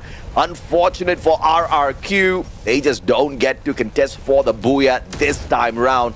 E1 Sports though on the opposite end, looking straight at Fluxo, finding Jiu, Joker looking for that finisher, but the rest of them barricading themselves behind a glue wall. And the attack from E1 Sports and Movistar R7 puts Fluxo in a terrible spot. Yeah, Movistars, they are in the perfect position with E1 and Fluxo having to fight over the compound, even Heavy hiding in the corner as well. And Movistars, they're not going to be patient. They're saying, okay, we're going to fight into this because we are in such an advantageous position and we'd like to take your compound. Kabi, though, going to be using that vehicle to drive out and be a second source of cover. But Movistars, are they really thinking of fighting into this? Because the next circle has been decided. It's going to be going towards that bottom left section of the map. So Movistars, they will have to decide if they want to move with the circle or maybe get ahead of the curve and get around Fluxo first. It's kind of an awkward position now. This is no longer an instant win for Movistars. Their next move here could be where their lives end if they make that wrong decision. Let's see what the movement is going to be here like. And Movistar R7 taking over as the elimination leaders. They definitely want the Booyah here for themselves. They got the previous circle advantage, and now it still fairly is on their side because the concentration of squad is on the opposite end. And Bitten taking out the fire player from the side of Heavy. Mufasa down, and it's going to be Fluxo up against E1 Sports. It's all about the West here on Kalahari. It is so far. E1, they still have one player on the rooftop, and actually Bitten's going to abandon ship, and instead they're going to play with this small fence line here for E1. So trying to keep themselves away from the competition. So we now have some distance between all 3 of our top 3 teams, AJ. Now the question is who gets that first big shot? It can come down to a grenade to maybe flush a team out, or it's going to have to come down to that final circle as we start running out of space. Teams having to run on in, and it could be an eco game. Who has the glue walls? And who's got the smarts to get this victory? Deep freeze tossed on out here, and it's going to barely tickle the players on the side of E1 Sports. Everyone's so hesitant. On the other hand, just biding their time. They've got a perfect defensive spot here that does not require them to use up their glue walls. Movistar R7 is splitting off into a 2-2 buddy system, and they might just be the ones with the luck here, and Fluxo flies straight into E1 Sports, but on the drop with the Winchester and the M79 annihilates E1 Sports, and Movistar R7 moves on in as well, taking advantage. The third party, only one more to shut down, but they turn on them. E1 Sports holding their ground, but Joker and Della finishes it. And Movistar R7 secures their Booyah. Their patience pays off. They let Fluxo decide the course of the match. Whoever they flew into, that was going to set the tone. And luckily for Movistars, Fluxo, they went to E1. That was all that it took. And if I'm not mistaken, when Fluxo jumped into E1, I think that was almost 1 or 2 players instantly downed. Huge crippling move onto E1, and that just opened the floodgates for Movistars to come in and clean things up. So patience was really the play here for Movistars R7. yet totally nervous when you saw two players on the side of Movistar R7 go down, and it was E1 taking the shots up against them. I was thinking, what in the world is happening? Because Fluxo just hopped on into you, blew your squad up with all of those grenades out of the grenade launcher. You should have been annihilated by now. But that is the strength of E1 Sports, holding their ground, out-surviving Fluxo, and the timing of the backstab from Movistar R7, initially splitting off into two sides and then moving in at the very same time after Fluxo had started off that engagement was just chef's kiss, guaranteeing them that Booyah, but obviously they needed to win out those gunfights as well. Let's take a look at the final engagement, the final shot that granted Movistar R7. See Leon with the double, taking down Hex as well as Games King. But thankfully, Della was there to sort him out. And E1 out, Movistar R7 up. And this, by the way, is their very first Booyah. Their very first Booyah, and it could be the gateway to more Booyahs for this team. Because Movistar, I have to say, we've just seen 2 games today from this team, and they look brilliant. They really look on point today. They have been hunting down EVOS, and I have to say, I kind of wonder, when EVOS has a moment to sit down, and potentially with the coach as well, if they do have a chance to look at VODs, I think they now have to consider Movistars as a huge team to deal with, because they hunted them down in game number 1 and they hunted them down in game number 2. So EVOS starting to realize this is a dangerous team, but also Movistars are making a name for themselves with the other teams in the lobby as well. So are they an underdog? I don't think so. They definitely play like a top dog at the moment. And if things just keep going the way that they are, if they're not given the respect that they deserve, I feel like they're just going to steamroll the rest of the matches today. Yeah, I mean, I do expect them to attempt that for sure. I have to say, though, a little upset that Nova Legion did not get to continue the phenomenal streak, because Bermuda was a great play where we saw them kind of come out of the gates bursting, showing what they're capable of picking up here on the battlefield. Unfortunately, in Kalahari, that didn't really last all that too long. A little bit too much of aggression taken out of the equation. Let's take a look at the game standings and see how they fared, because Nova Legion, although they did get taken out so early on, that aggression of 9 eliminations that they picked up still does put them in a decent spot with a total of 12 points. But focusing on the Booyah squad, Movistar R7, 26 points in total. E1 Sports with 19 out of 10 eliminations and 9 placement points. Fluxo kind of gave their spot away to All Gamers Global here because of those eliminations that was kind of on the low. Although AG got taken out first, they still overtake them on the leaderboard. Yeah, I have to say though, AJ, really glad that this is not such a top-heavy leaderboard today. I think it just goes to show how competitive this lobby is. That everyone competing today is very capable of grabbing a Booyah, of being able to take down each and every team competing. But our overall standings is going to tell a better story of what is currently happening for today. And Movistars are currently leading with 43 points. And it's a significant lead too, because E1, next team down, 36 points. And Nova Legion, hello, 34 points, 3rd place. Yeah. This is fantastic. This is phenomenal. This is what we need to see. And at this point, I am just going to bring the conversation back. It is once again the East versus the West. And this time, as far as the leaderboard is concerned for the day, it looks like the West is absolutely whooping butt.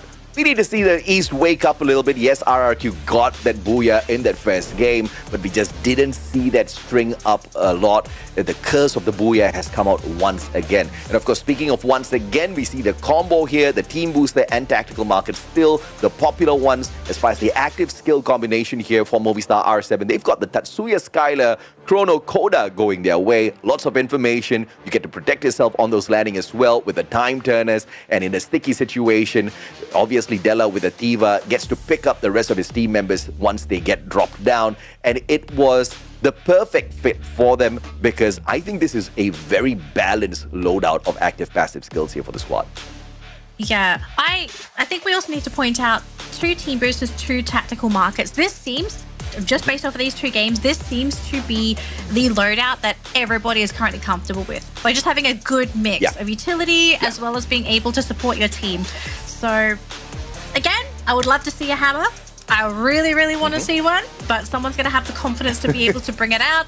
And also knowing that can you grab that Booyah as well so we can see the stats. But moving on though, speaking of stats, Movistar's R7, very, very aggressive team. And across the board, you can see very, very even in terms of eliminations. We have 4-5, 4-5. This whole team is bloodthirsty.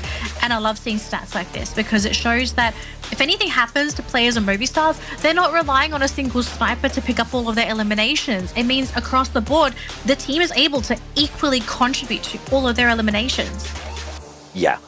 And this is what you need out of a squad. Everybody is chipping in to the performance of the squad. Nobody's getting ultra carried on the global stage, and that means you just have a good run for your squad. And I think consistency from yesterday into today is really solid, especially for Games King, the star player of Movistar R7. 4 eliminations, 2,514 on the damage. Walking in here with the Tatsuya, the Rebel Rush, has got the combination of the Shani, Joseph, Ford for his passive skills as well. Now we know although Ford just got that little bit of a nerf recently, that still has not deterred these players from picking him, and having Shani just give him that gear recycle, having that extra layer of defense helps him out on the front line, that M590. And to top it up, you've got the team booster as well. I think he's got that perfect gear. No wonder a lot of these players want to bring in the team booster.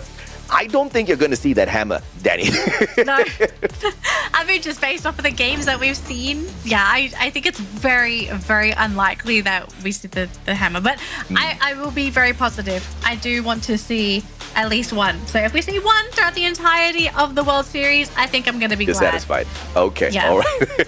Yeah. So walk us through the weapon progression here, AJ, on for Kalahari, at least for Movistar's R7. So thoughts so far? They were very lucky at the very drop itself, because the very first compound, they pick up really good guns that they could carry all the way into that final circle. You're talking about the M590, the Winchester, that both of them are very much in the meta right now. The VSK94 as well in the meta for those long-range connections. And you see that they don't really change out of these guns until they pick up the AC80 a little bit later on. And Games King replaced that VSK94 with the SVD. This was a blessed game for Movistar R7. This kind of explains exactly why they were able to go all out aggressive from the very first circle down to the final one, because that's the god of RNG kind of playing its tricks on you. This time Movistar R7 just got the better end of the stick. Yeah, I mean, would you also consider the fact that this team they didn't need to revive anybody, that they also got lucky, you know, in terms of progression? Like, they didn't need to constantly switch guns compared to a team that, let's say, for example, EVOS, just getting picked off. You don't even get a chance to have a main gun, because I think Movistars, they were a full roster from start to finish, if I'm not mistaken. Like they just had a really great run for this second game. I'm not sure if I saw any revives on their side, but yeah, when you've got the right loadout at the very start in itself, you are obviously the better squad when it comes to those engagements. You've got those prime in-meta weapons, and obviously Movistar is not really a chump squad, right? They are great at those aims, and they annihilate teams. And even the strategy aspect of Movistar R7 is very tight. You saw there was a lot of patience before moving in as the third party in that final bout of action.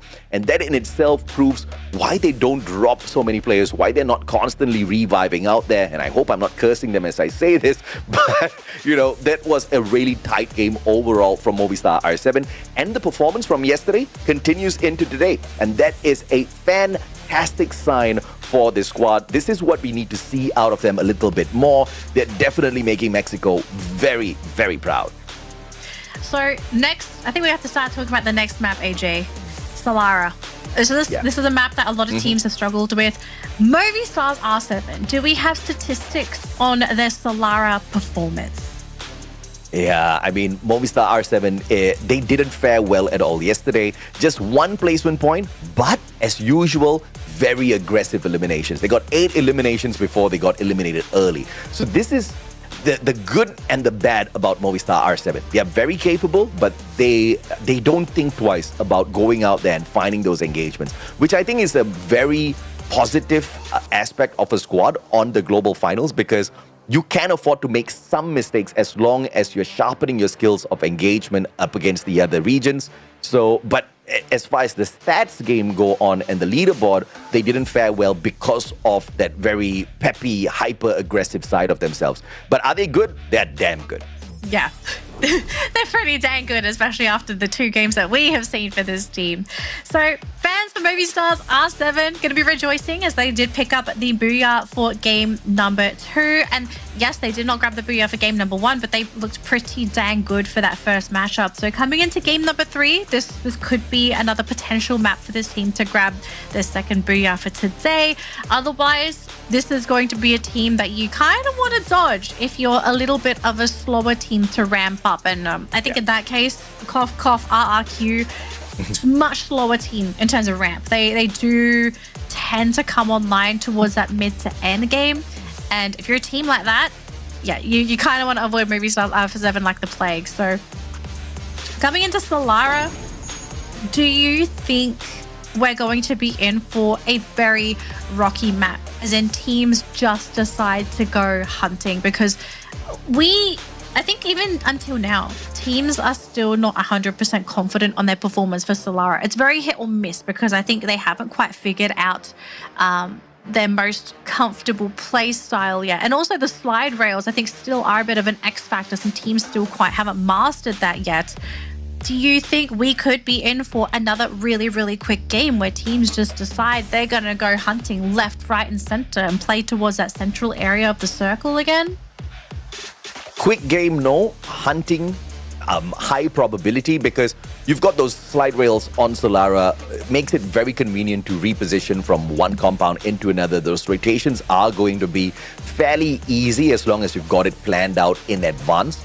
And since this is the global stage, I'm very sure every single squad has already planned out their drop spot as well as rotations. They know exactly where those slide rails are. And obviously, if they go in there, they execute it perfectly, it's going to be great. But we also have to look at other factors. The other factor is obviously, number one, RNG. And also with the coincidence of, does anybody else just decide to hot drop you and make things a little bit more complicated at the start? Just like what Redcliffe has been facing so far. But of course, as I say that, it's going to be game number 3. Ladies and gentlemen, boys and girls, survivors of all ages. This time it is Solara, the latest addition into our map rotation. And it is a map that not many teams have found full mastery on just yet. But maybe today's the day where we find out the team that has conquered Solara, the newest addition to Free Fire's competitive map pool. Teams are flying in. I want to see if we see any hot drops, because I have to say today, I think both games, our first 2 games, they both had hot drops. So teams are looking for blood, but do they dare look for blood on probably the most difficult map to play on? And at the moment, it's looking like a negatory, AJ. Yeah, absolutely. And if you look for some hot drops here, it may be just slightly difficult to find, but close proximity drops are going to be a little bit of an issue here, especially if you look at the position held by E1 Sports. Up against AG Global, it's going to be a little complicated. Hot shots up against RRQ as well. A 2v2 has ensued. Great time turner from Ekal. Doesn't have the weapon on him. A quick in and out. Abe tries to just whack everyone with the bat. Leo gets Ekal. Abe shuts down Leo. A 1-for-1. And the melee still not working out in his actions. He actually drops by into the time turner, gets the pickup as well. Pulls out a glue wall, gets the execution. Hot shots just dropped the ball big time there with that opportunity. Drop the wall because they're going up against a player that had no gun to begin with. Who needs a gun when you can bonk them on the head? Oh man, what a start there for RQ. Hot shots getting hot shots for the first couple of seconds for Solara. We're probably seeing a big one here. Oh, going to be cut down thanks to Anas. So small victory there for Hot Shots. They don't quite get the elim yet. Ma'al is still there. Hang on a minute though. We've got another team coming through and they've actually gotten rid of Dutz. And Ma'al, he is finally out thanks to Anas. Yeah, GG. This is the squad from MEA, Clear Vision Esports, spotting out the engagement, dropping by to say hello, and RRQ says, slide rail out of here, baby. We do not want to deal with you guys right now. 2 players down. They need to recover off screen. Nova Legion shutting down players on the side of Redcliffe as well. WAG up against E1 Sports on the other hand. X4 with a first connection, but Leon just turns around 180, finds the connection. Tikui with the backstab will save his buddies. But Leon just had a great 1v2 there, and he walked out of it initially on top. But a 3v1 may be just a little bit too much to deal with. Yeah, that was actually a very expensive elimination because I believe they lost X4, so that was a forced team buyback as well. So some of these eliminations, they're getting quite costly, and we could be seeing another costly one here, AJ, because we have AG and WAG within very close proximity of one another. T-Koi trying to get away. He does get shot at, but he will successfully be able to get away, but at the cost of Cyrus, who will be removed from the map pool. And action from Hotshot's going to be caught there, thanks to Probe scouting out for the team. So Hotshot's not off to a great start themselves either, thanks to clear vision. And back to AG Global. I have to say, AJ, that today has not been AG Global's day. Very, very horrible game number 1. Game 2 was also another AF round. I feel like if they don't stabilize game 3 onwards, I feel like they're just going to drop down so far on that leaderboard after such a great start. No doubt at all. And Vitin is going to be the sacrificial lamb here on the side of E1 Sports, left behind. And he is not going to be surviving this encounter for sure as AG now 2v1. Vitin tries to turn things around, has the Bison, but they flank around perfectly well, not giving him an opportunity to even strike a single one of them down. Hotshots, on the other hand, about to lose another player if Hasu literally runs into the squad of RRQ. This is not looking good. No, G. Luckily for the team, he's not the last player standing, but there's a lot of work that needs to be done for Hotshots to be brought back. That was a nice elim for RRQ though, because that does give them another point on the board. Geo though, going to be shut down thanks to Floki. So Fluxo not going to be too happy losing one of their major contenders on the team. And well, E1 thinking of wanting to fight into this as well. And I think things are going to get really messy here, AJ, unless somebody decides to bail. Yeah, you could say that again. Nova Legion up against Fluxo. This is not the battle you want to see if you are in support of the whip. But Nova Legion with this rotation puts themselves smack dab right in action up against Fluxo. Butch is in, about to get caught out. Sabas on for the chase. That's the right gun. 16 medkits. What's he going to do with all of those?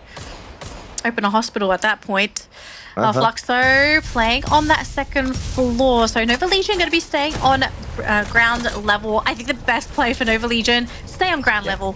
Don't compete with Fluxo, especially on that high ground, unless you're in a position to maybe start things off with a knockdown. A knock is probably the best way for them to try and fight into such a fearsome team like Fluxo. So it's probably going to be a bit of a stalemate for a while until someone figures out what they want to do.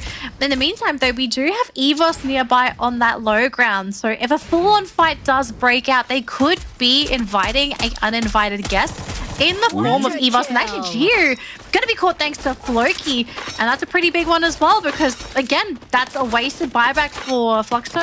And that's one of their big players out of the running. And is that another one? Another knock? Yeah, E1 Sports, I don't know where they are right now on the map, but they just took a knock on the player on the side of Fluxo. No pickups coming through just yet. If the play does expire, this is going to be unfortunate. E1 now using the slide rails to quickly reposition just outside of TV Tower. They might decide to drop by and check out the situation as the third-party squad. And if they do, well, Fluxo might just get away with this because the distraction might be sent towards the way of Nova Legion.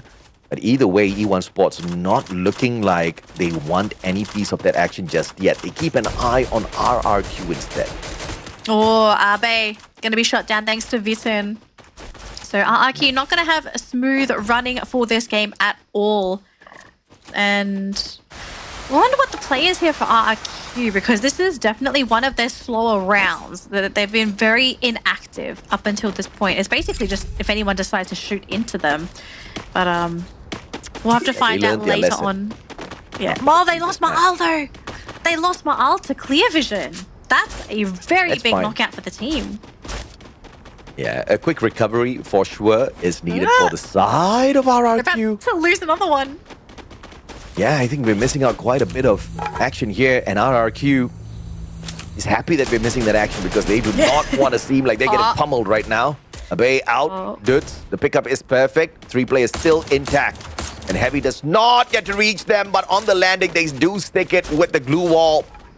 to protect themselves, and the Vietnamese squad will try to find a better angle to engage with RRQ.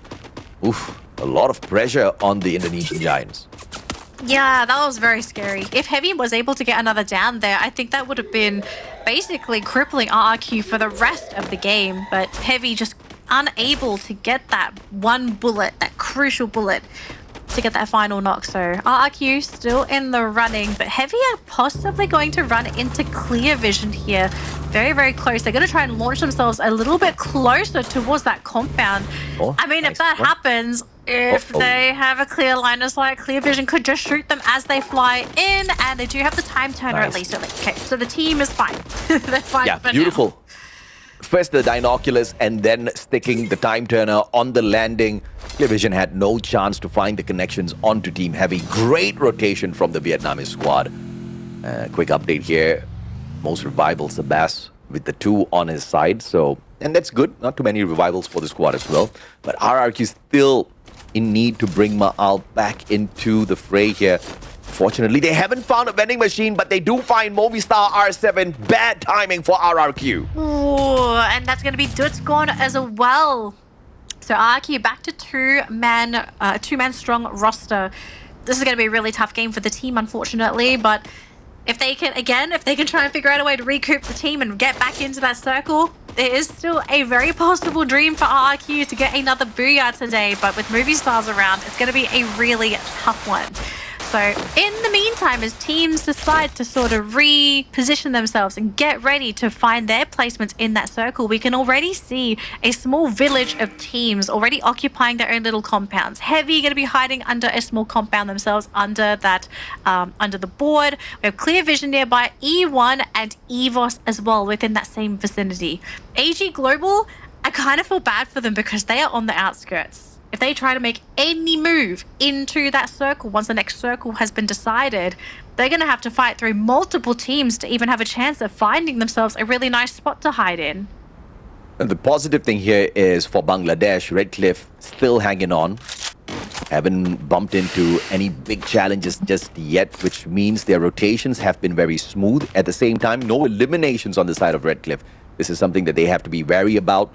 They do need those elimination points to climb the leaderboard overall. Just depending on the placements is just not going to suffice if you want to be in the top 12 to qualify for the grand finals. Can you imagine how phenomenal it'll be if Bangladesh has one of their squads qualify in the top 12? I think the whole nation's going to go livid.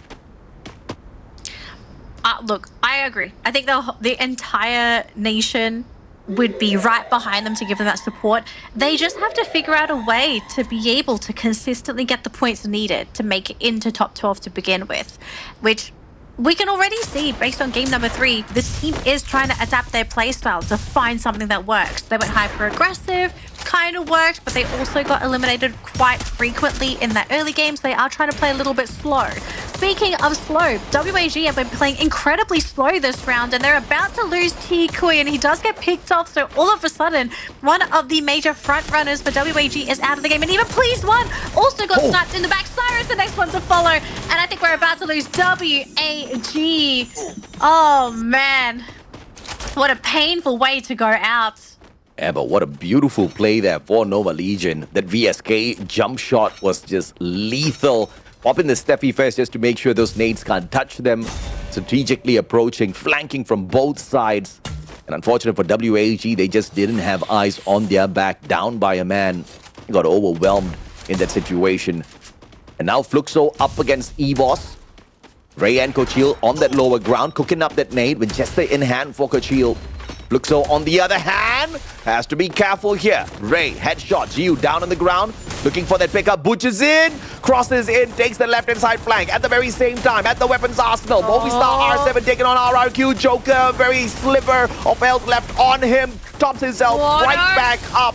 Time turner is there, but Movistar R7 isn't going to get away that easy.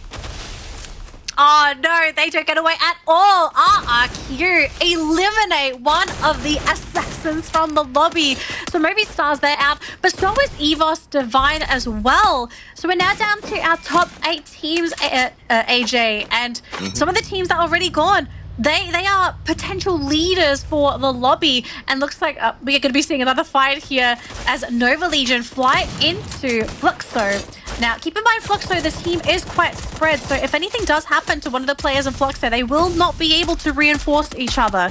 But the team is regrouping, and Nova Legion, can they find a way to sneak through the defenses there of Fluxo? Bops is not feeling too confident himself, but Kutzlo's going to be slapped thanks to Blitzen, so that might be the opening for Fluxo to finish things off if Nova Legion can't find anywhere to hide. Yes, smooth one by MT7 with the Riptide Rhythm, just breaking down their defenses.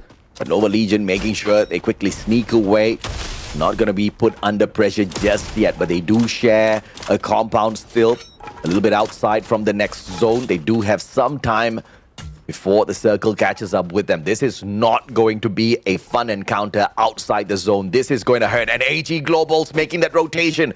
There is a high probability they do bump into either Fluxo or Nova Legion, or maybe even both as the third party here, as Nova Legion overtakes the rest to become the elimination leaders. 10 eliminations under their belt. This team is going absolutely ham. If nobody can stop them, they will potentially just be the ones to take the entire lobby. MT7 going to try and get one out of there. Geo, though, has been hitting the ground. Kuslo's been caught, though. Maybe this team has gone a little bit too ham here. Nova Legion down to 2 players. It's Sebast and Floki to hold the flag strong here for the team, but they do get rid of one of their major opponents. Fluxo is out, but they still need to deal with another team. E1 fighting up against AG, and Vitzen is still on that ground. I don't know. I'm not feeling too good here for E1. They have to figure out a way to either beat through AG Global or just get on out of there. But it's so difficult because you have Nova Legion on the other side of E1, and poor Lion fighting for his life, trying to hide behind that singular glue wall. Yeah, Nova Legion's about to get yet another point for themselves here. E1 way too low, and as anticipated, Sebastian is finding with the M590. 16 eliminations already. Nova Legion on a tear. Unbelievable performance out of the LATAM squad in the previous match, continuing to stomp everyone in this game 3 as well. AG Global up on top of the roof, Heavy right down below them, and Redcliffe still alive. When are they going to start picking up points? The time is right. They have to move. They got to move, but they only have so little room to work with. And it's kind of funny too, because you have 2 players occupying a single household. Heavy on the ground floor, AG on the rooftop. Nova Legion, though, will be finally picked up, unfortunately. The damage from earlier on was just much too much for the team to deal with. But with our top 5 teams in our next circle having already been decided, it's now going to be time for these teams to move, especially if they're trying to occupy some of this natural cover. And I mean, Clear Vision, I love their positioning so far. They are so far from the rest of the teams. As soon as anybody makes a move, they are in the perfect spot to come in and shoot them down. Yeah, but Redcliffe just needs to think this one through. Moving first will just make them into a sitting duck. They will get shot at. They need to bide their time and play this absolutely well. Wait for AG Global as well as Heavy to start moving in first. Clear Vision, on the other hand, being pressured by the players of RRQ. Abay with a fantastic nade onto Dowley. Takes him down, but the pickup is going to be attempted here by the players on the side of Clear Vision. Probay, a sliver of health left on him. Bay needs to top his health right back up. M590, first one does not find the connection, but Time Turner, Riptide Rhythm breaking down their defenses as well. Perfect one from Clear Vision. Esma Ark is taken down. Ekal with a sliver of health. Trogon could not save him. And what a fight by Clear Vision. But Redcliffe from the back takes advantage. Just could not secure the elimination. Does get the double knock, but Heavy now stabbing Redcliffe in the back. The placement points are there for the Bangladeshi squad. Riptide Rhythm courtesy of Fahim. How is that going to help out the squad? As the rest of the Redcliffe players stand back, not wanting to engage just yet. And Heavy, out of all the teams there, is the healthiest team as well. Oh boy, Clear Vision, they're going to have to start moving as well. Now going to try and rush in and pick off Heavy. This is the best case scenario for the team. If they try to wait, I feel like they're just going to be running into a team that's absolutely fed. So Clear Vision going to play aggressive. Heavy looking to stand back a little bit, and looks like Sharon thinking of maybe trying to fight into AG Global. We still have Du and Chinoy trying to hide within that compound. The question is, who's going to be the one to make that first move. Younes still scouting things out for the team. Chino and Ju still holding down the fort, and Heavy not wanting to make a move themselves. Who is it that's going to start? It might have to be the circle to decide who goes down first. And Chinoy first place shotgun, and Ju as well. Both elims going to Heavy. And now all of a sudden, it's going to be a 4 versus 4 AJ between Clear Vision and Heavy. Can Clear Vision finally make this recovery, make this comeback? In the first 2 games, they were absolutely nothing, only scoring an average of 0.5 points across the 2 maps. But now on fire with the eliminations. Heavy now has split up into 2 sides. This is the opportunity for Clear Vision. They need to take advantage though. They flank on towards the right-hand side to meet Alan and Kabi first. Propay with the push, M590 in hand. Alan turns around, Sharin for the knock, but Mufasa finds him first. A big mistake by Clear Vision. Here comes the Glue UAV as well, just to barricade themselves a little bit more. Younes drops by, Don't Cry joins him and just rushes straight in for the knock from the back. And Heavy is cleaning house, absolutely clapping the players of Clear Vision. Heavy were just far too much for Clear Vision to deal with, and all based off the fact that their movements were perfect for that initial rotation. Yeah. We saw both teams going counterclockwise, and originally I thought Clear Vision were going to be the ones to be able to take the round, but I think the first mistake was leaving Sharon behind. Sharon really lagged behind the team, and we already saw as well Heavy. They were also making their own rotations. And so we saw the 2 players on Heavy take down Sharon. On the other side of Clear Vision, they did not get an initial elimination for their first rush. And from that point on, everything absolutely collapsed, because I think Younes was the next one to go down for Clear Vision. Was out in the open, had no glue walls. I guess they didn't have any glue walls on them as well. So really just a sitting duck, praying that any of the existing glue walls was going to be there to provide the cover. But Heavy, I think they just did the better decisions in that late game. The fact that they waited and they let Clear Vision dictate the path of the fight. Heavy's reactions were on point. And Heavy proving that Solara is not their weak map. Yesterday was just a one-off. Heavy walked away with just 1 point on Solara yesterday, but today, of course, it's a different story altogether. Just from the placements alone, they sneak away 12. Eliminations-wise, though, they were not the best squad out there, but all thanks to the final engagement, they had 4 extra points to pick up, so it was a very decent round overall for the Vietnamese squad, and Heavy continues to impress. Heavy might just be that team that guarantees themselves a top 12 spot just by the end of this day itself. Well, Heavy's done really well today, I believe. They'd had no bottom finishes. They've been rather consistent. Yeah, maybe they're not consistently at the top of the leaderboard, but sometimes it's not about always being at the top. As long as you're towards the middle of the pack, you're getting those points consistently.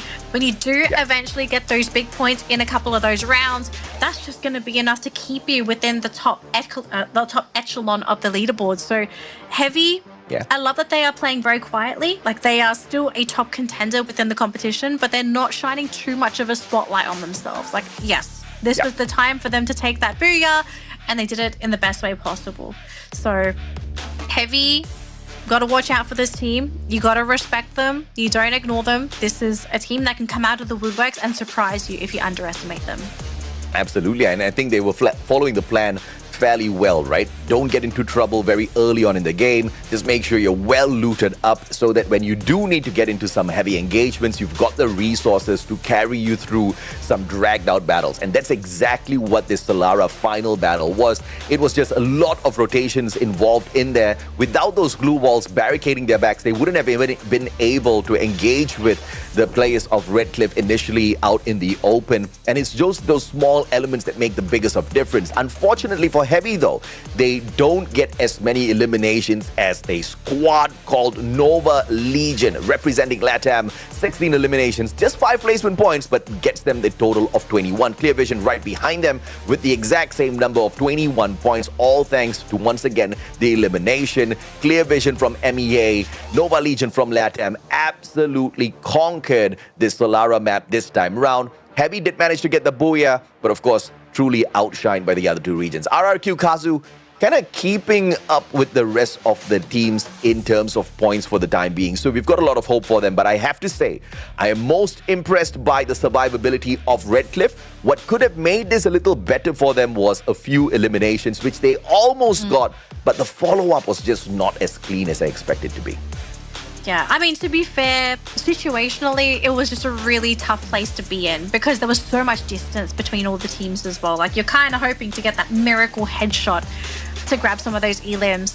But very top-heavy round here in terms of eliminations. Unfortunately for our bottom teams, they weren't able to grab those extra points because it had been hogged by most of our teams that did very well today. But we have finished 3 games already, ladies and gentlemen. So we are done and dusted with Bermuda, Kalahari, and Solara. We're getting ready for Purgatory, but we are at the halfway point.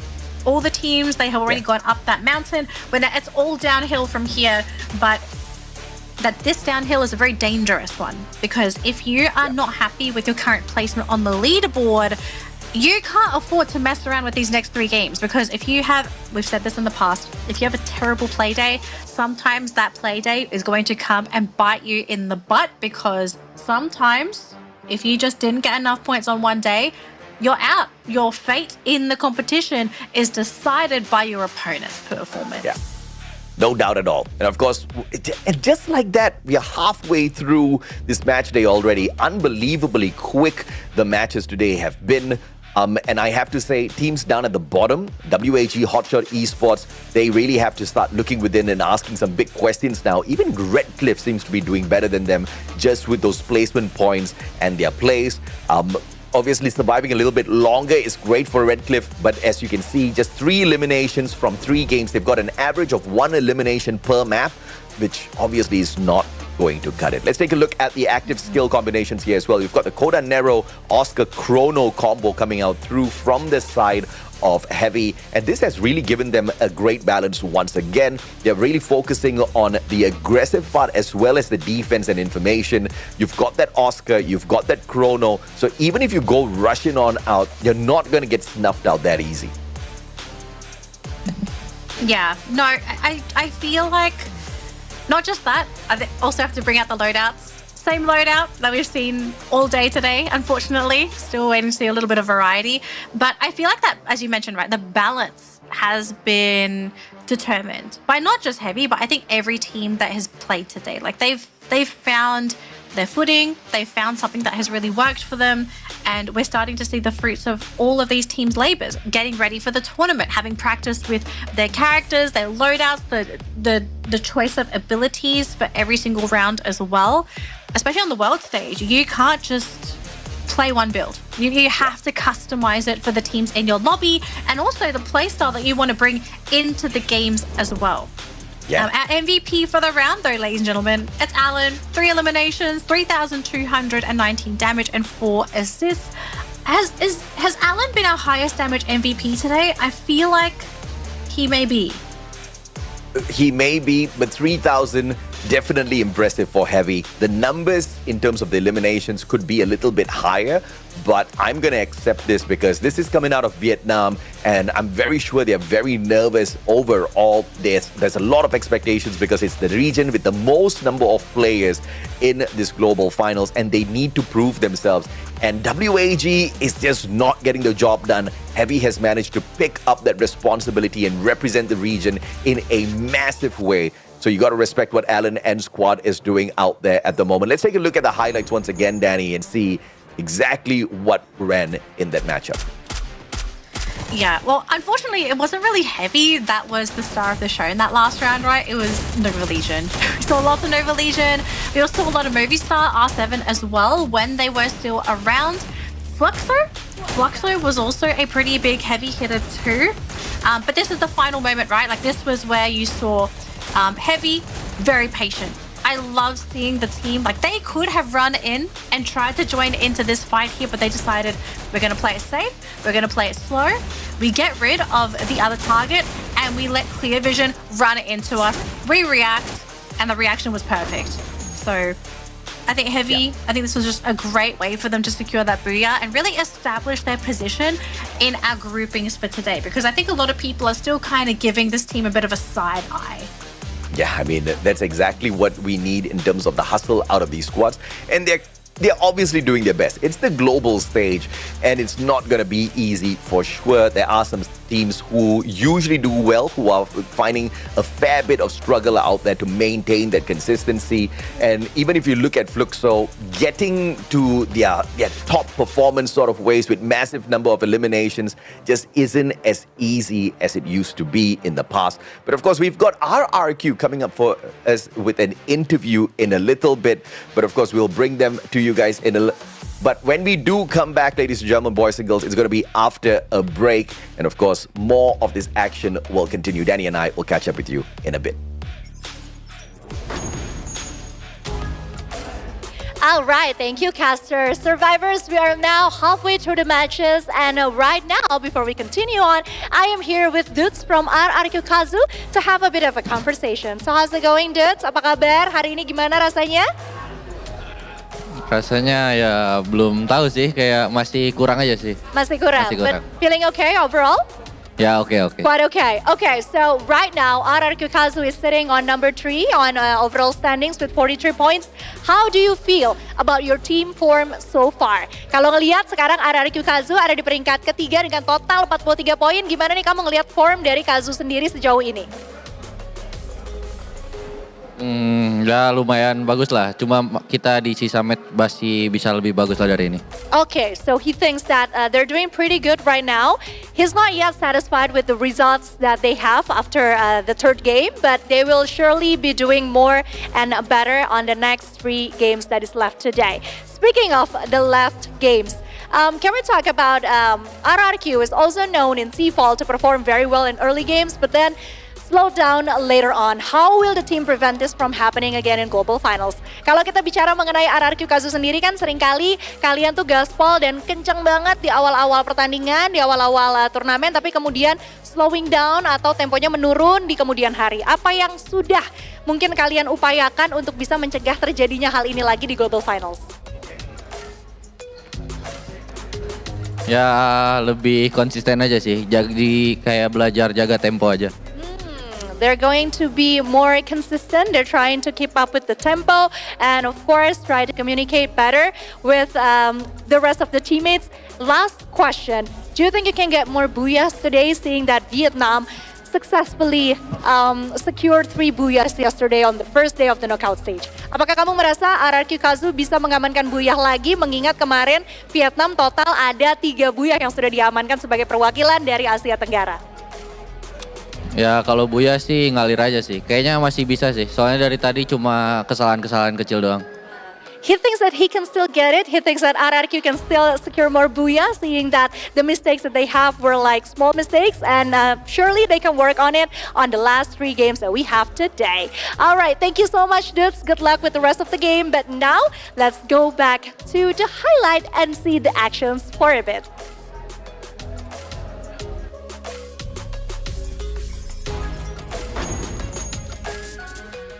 Our co-streamers are here. Hello, everyone. Hello. So, we have met so many times, right? Can you introduce yourself to the audience, please? Of course. My name is Jotinha. I'm straight from Brazil. Hello, guys. I'm Kabo from Bangladesh, and you can call me It's Kabo. So special that we have our 2 guests here from Brazil and Bangladesh. Such a long way from here, right? All right, then. So, how does it feel for you guys to be able to be here for the stage at Free Fire World Series Global Finals 2025? It is such an honor to be here. Like, I feel privileged to be selected among a lot of streamers and to be cheering for all the Brazilian teams. So, big expectation. So, feels great. Yeah. What about you, Kabo? This is the first time I'm coming to an international event, and it feels awesome, especially all the hosts here. They're very welcoming, and Bangladeshi people would love this opportunity a lot to cheer for their team while watching the live stream from the stage directly from Jakarta. Really agree with Kabu because this is the first time we can see a Bangladesh team in our Free Fire World Series stage, right? So it's a very special thing. Again, thank you for coming, and we would love to have you guys here. All right then, so how do you feel about the team so far? So from Brazil, we have Fluxo, Team Solid, E1, and Bangladesh, we have Red Hawks and RC. Well, I feel amazing. I mean, we are the actual champions, right? Fluxo is doing a pretty job. a good job here. We have E1 playing really well. Team Solid, all the Brazilian teams are playing regularly, which is very good for the competition, which is, in my vision, the most important thing. But I really believe that this first stage, the first days are gonna be a little bit nervous. However, we're gonna go through and doing our job with what we came for. Yeah, so for me or for us, I think this is one of hell opportunity, and we're trying. Our boys are trying. Sometimes the results are good, sometimes the results are not as expected, but they are trying, and they have brought Bangladesh to the world stage, and that's what matters the most. All right, thank you so much for sharing your thoughts. And I'm kind of curious about this. So the Free Fire esports scene in you guys' own respective regions. So what about the hype that everyone is giving for Free Fire series right now? Because I think Brazil and Bangladesh are really hyped for this. Oh yeah, it's the most expected moment of the year, right? Everybody train a lot, give their best, like through the whole year, the whole calendar to be here in Jakarta. And like I say, it's an honor to everybody, but the fight, I mean, it's just beginning, like can I say, because the process is like really, really hard. We're gonna have only 12 teams playing for the finals and only 8 teams play for the counter squad, the clash squad. But I really believe that this is expectation time is the thing that people are like really waiting for in Brazil. And when it's for Bangladesh, this time 2 slots are given to Bangladesh, and people are really hyped. Yesterday, unexpected happened, the total watching viewership that was like way above the average, and everybody was going crazy for the teams. They were going crazy looking for the gameplays. And I think within a few years, esports scenario in Bangladesh, it will be totally changed. The aura of esports, it will be revealed properly, totally in Bangladesh. Lovely to hear that. I think so many new things are coming to our FFWS season this year, and I hope that our next year will be a brighter one. So, is there any thoughts you want to send to the viewers in your region? Well, I just want to say that to be ready, because the show is just beginning. Like, I hope the Brazil can go through the whole 3 teams, because this is what I'm cheering for. But I'm actually so happy to be here to see all these young players and good players and veteran players together and see the harmony of the show, which is, for me, the most spectacular thing that I've ever seen in a scenario of esports. Can I say this in Bangla for the audience, for the Bangladeshi people? So guys, আমি তোমাদেরকে বলেছিলাম যে esports scenario এবং everything in the community সবকিছু বদলাবে। From 2021 to 2025 আমরা 4 বছর অপেক্ষা করেছিলাম এই মোমেন্টগুলো দেখার জন্য, and finally we are here in the world stage. আমি just তোমাদেরকে এটাই বলবো, be ready, be supportive, and let's dominate, and let's show the world what we Bangladeshi people can do. Thank you very much. I think this is very emotional for the Bangladesh region, because this is the comeback is real, right? So I'm Yunso, and wishing the best for our Brazil and the Bangladesh friends here, and also to every regions right here at the FFWS. Thank you so much to of you, and now thank you. Let's going back to our interview.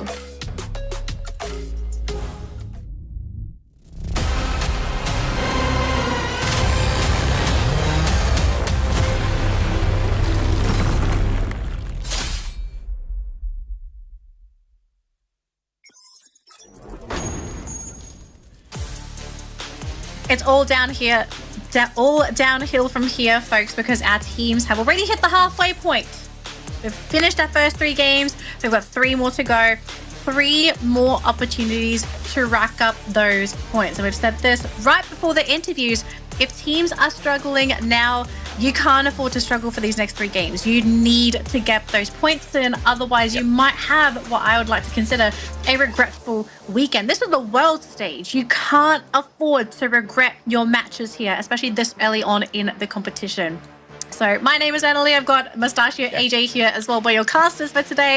After casting 3 matches, I think we've kind of identified the top dogs of the leaderboard, but at the same time, I think there are some teams that have really surprised us. In your opinion, AJ, today, who do you think has surprised you with their performance? Surprised me with their performance? For sure, Redcliffe, because I was expecting to be because yesterday I was really on the Red Hawks bandwagon, right? I wanted them to come out of the gates bursting, survive a little bit longer. I didn't get what I wanted out of Red Hawks. And surprisingly, Redcliffe has been giving us that today. They've been surviving a little longer in comparison to Red Hawks, but what they're not giving me, though, is those eliminations. So I'm fairly surprised with the capability to survive in deep into these circles. I want to see more from them. I'm also surprised to see Nova Legion come out of the gates just absolutely bursting, ballistic with their eliminations. I mean, 38 eliminations so far in 3 matches. They are very consistent all throughout, right? So this is what we love to see. No Booyah on their side just yet. But if they can continue on a trajectory like this, obviously finding the qualifier into the top 12 for the grand finals isn't going to be difficult for them at all. Yeah, well, that's the thing, right? You already said the key word, the consistency. Like, if you are able to keep things going from here on out, Nova Legions, we could absolutely see them being one of our top 12 teams. But do they still have the gas in the tank to finish off the day strong? Because we're only halfway through the day, AJ. So even though a team is doing reasonably well here on out, if you kind of fumble the second half of the day, it kind of doesn't really matter what you did during the first half. So everything is going to come down to performance. Now, just a heads up, ladies and gentlemen, this is the overall leaderboard for teams in Group A, B, and C. And it's not going to be entirely fair because, unfortunately, only one grouping has played 2 play days. The other 2 groupings have already played 1 play day. So just keep that in mind when you look at some of the teams in these groupings, because at the top, it's mostly going to be a lot of our teams that have had their double days. Yeah, and what's very impressive is Nova Legion, with their breakout performance in the first 3 maps, are already in the 10th spot, overtaking teams like Buriram and obviously WAG. But RRQ Kazu just hot on their heels as well. One decent game should put them in the exact same or maybe a little bit over Nova Legion. They just need to hustle a little bit more. We are expecting more from RRQ Kazu only because of that home ground buff.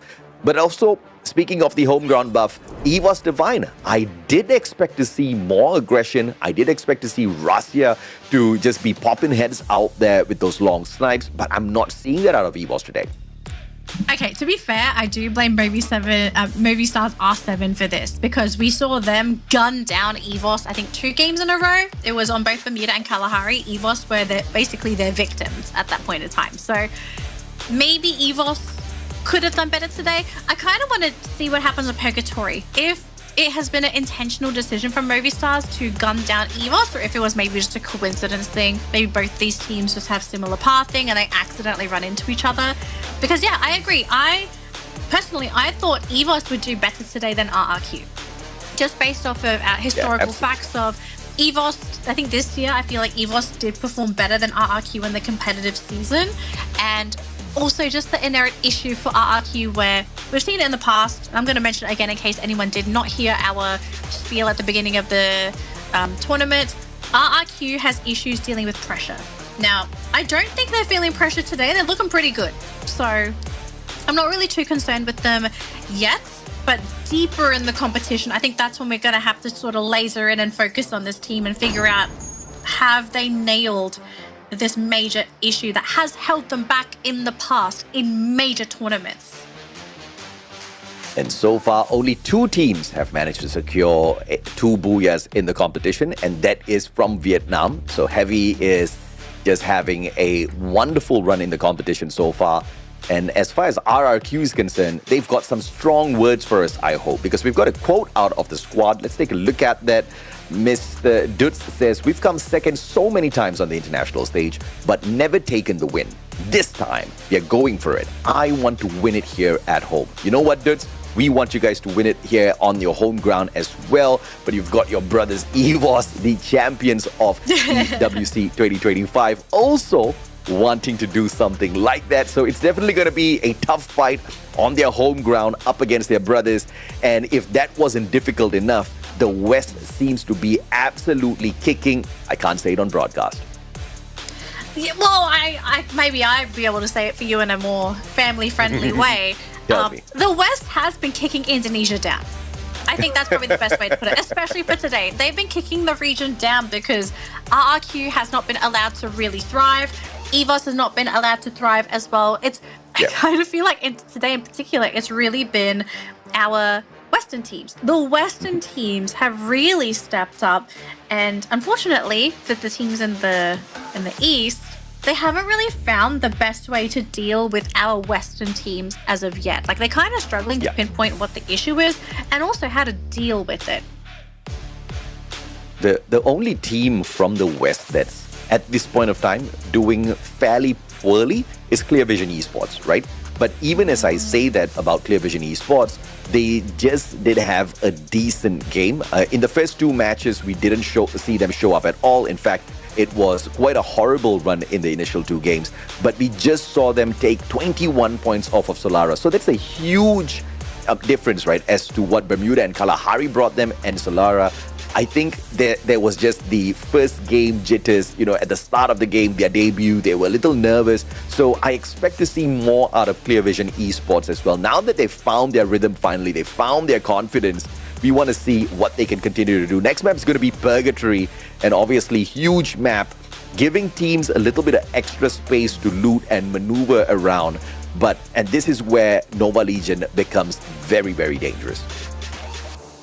Nova Legion gets dangerous, but I also feel like we also need to consider luck coming into play too. Because I think out of all the maps in Free Fire, Purgatory is probably one of the most luck-oriented maps in the game just because of the water, the rivers.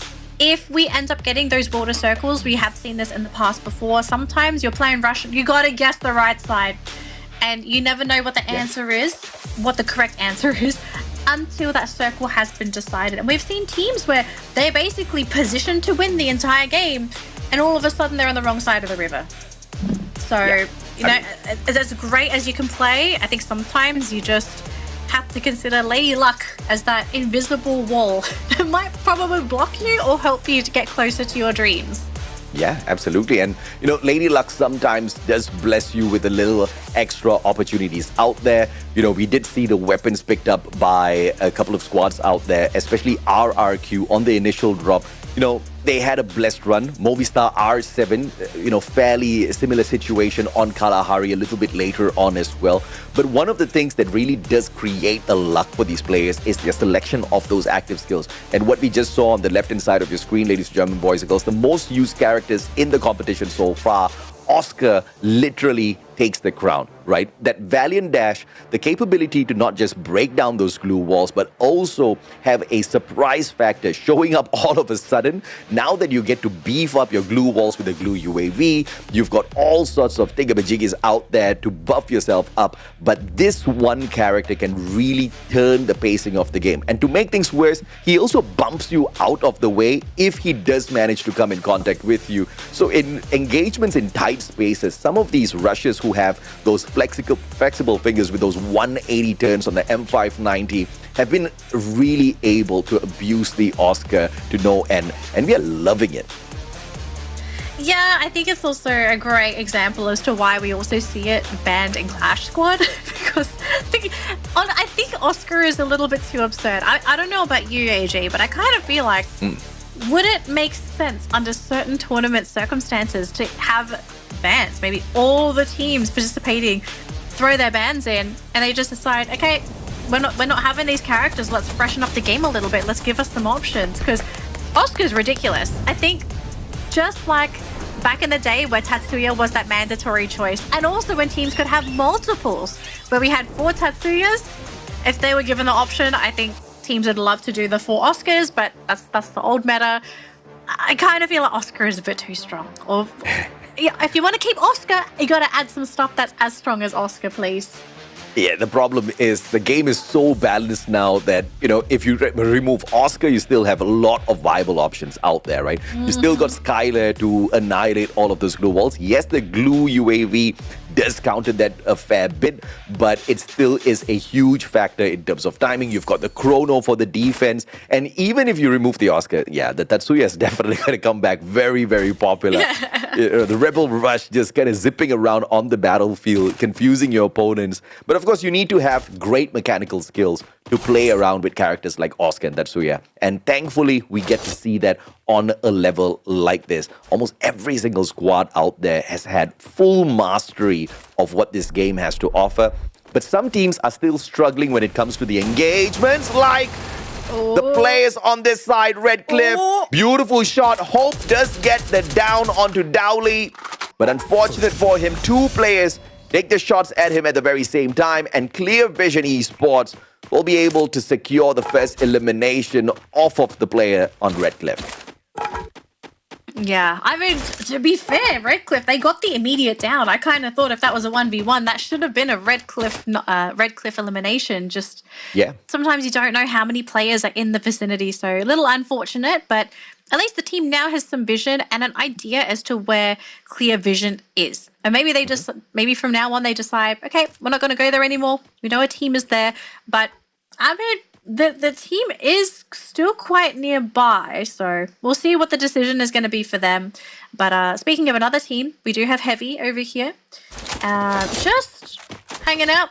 No contest, which means it's going to be a pretty clear entry for Heavy to potentially run away with this game. And hello? What are these picks?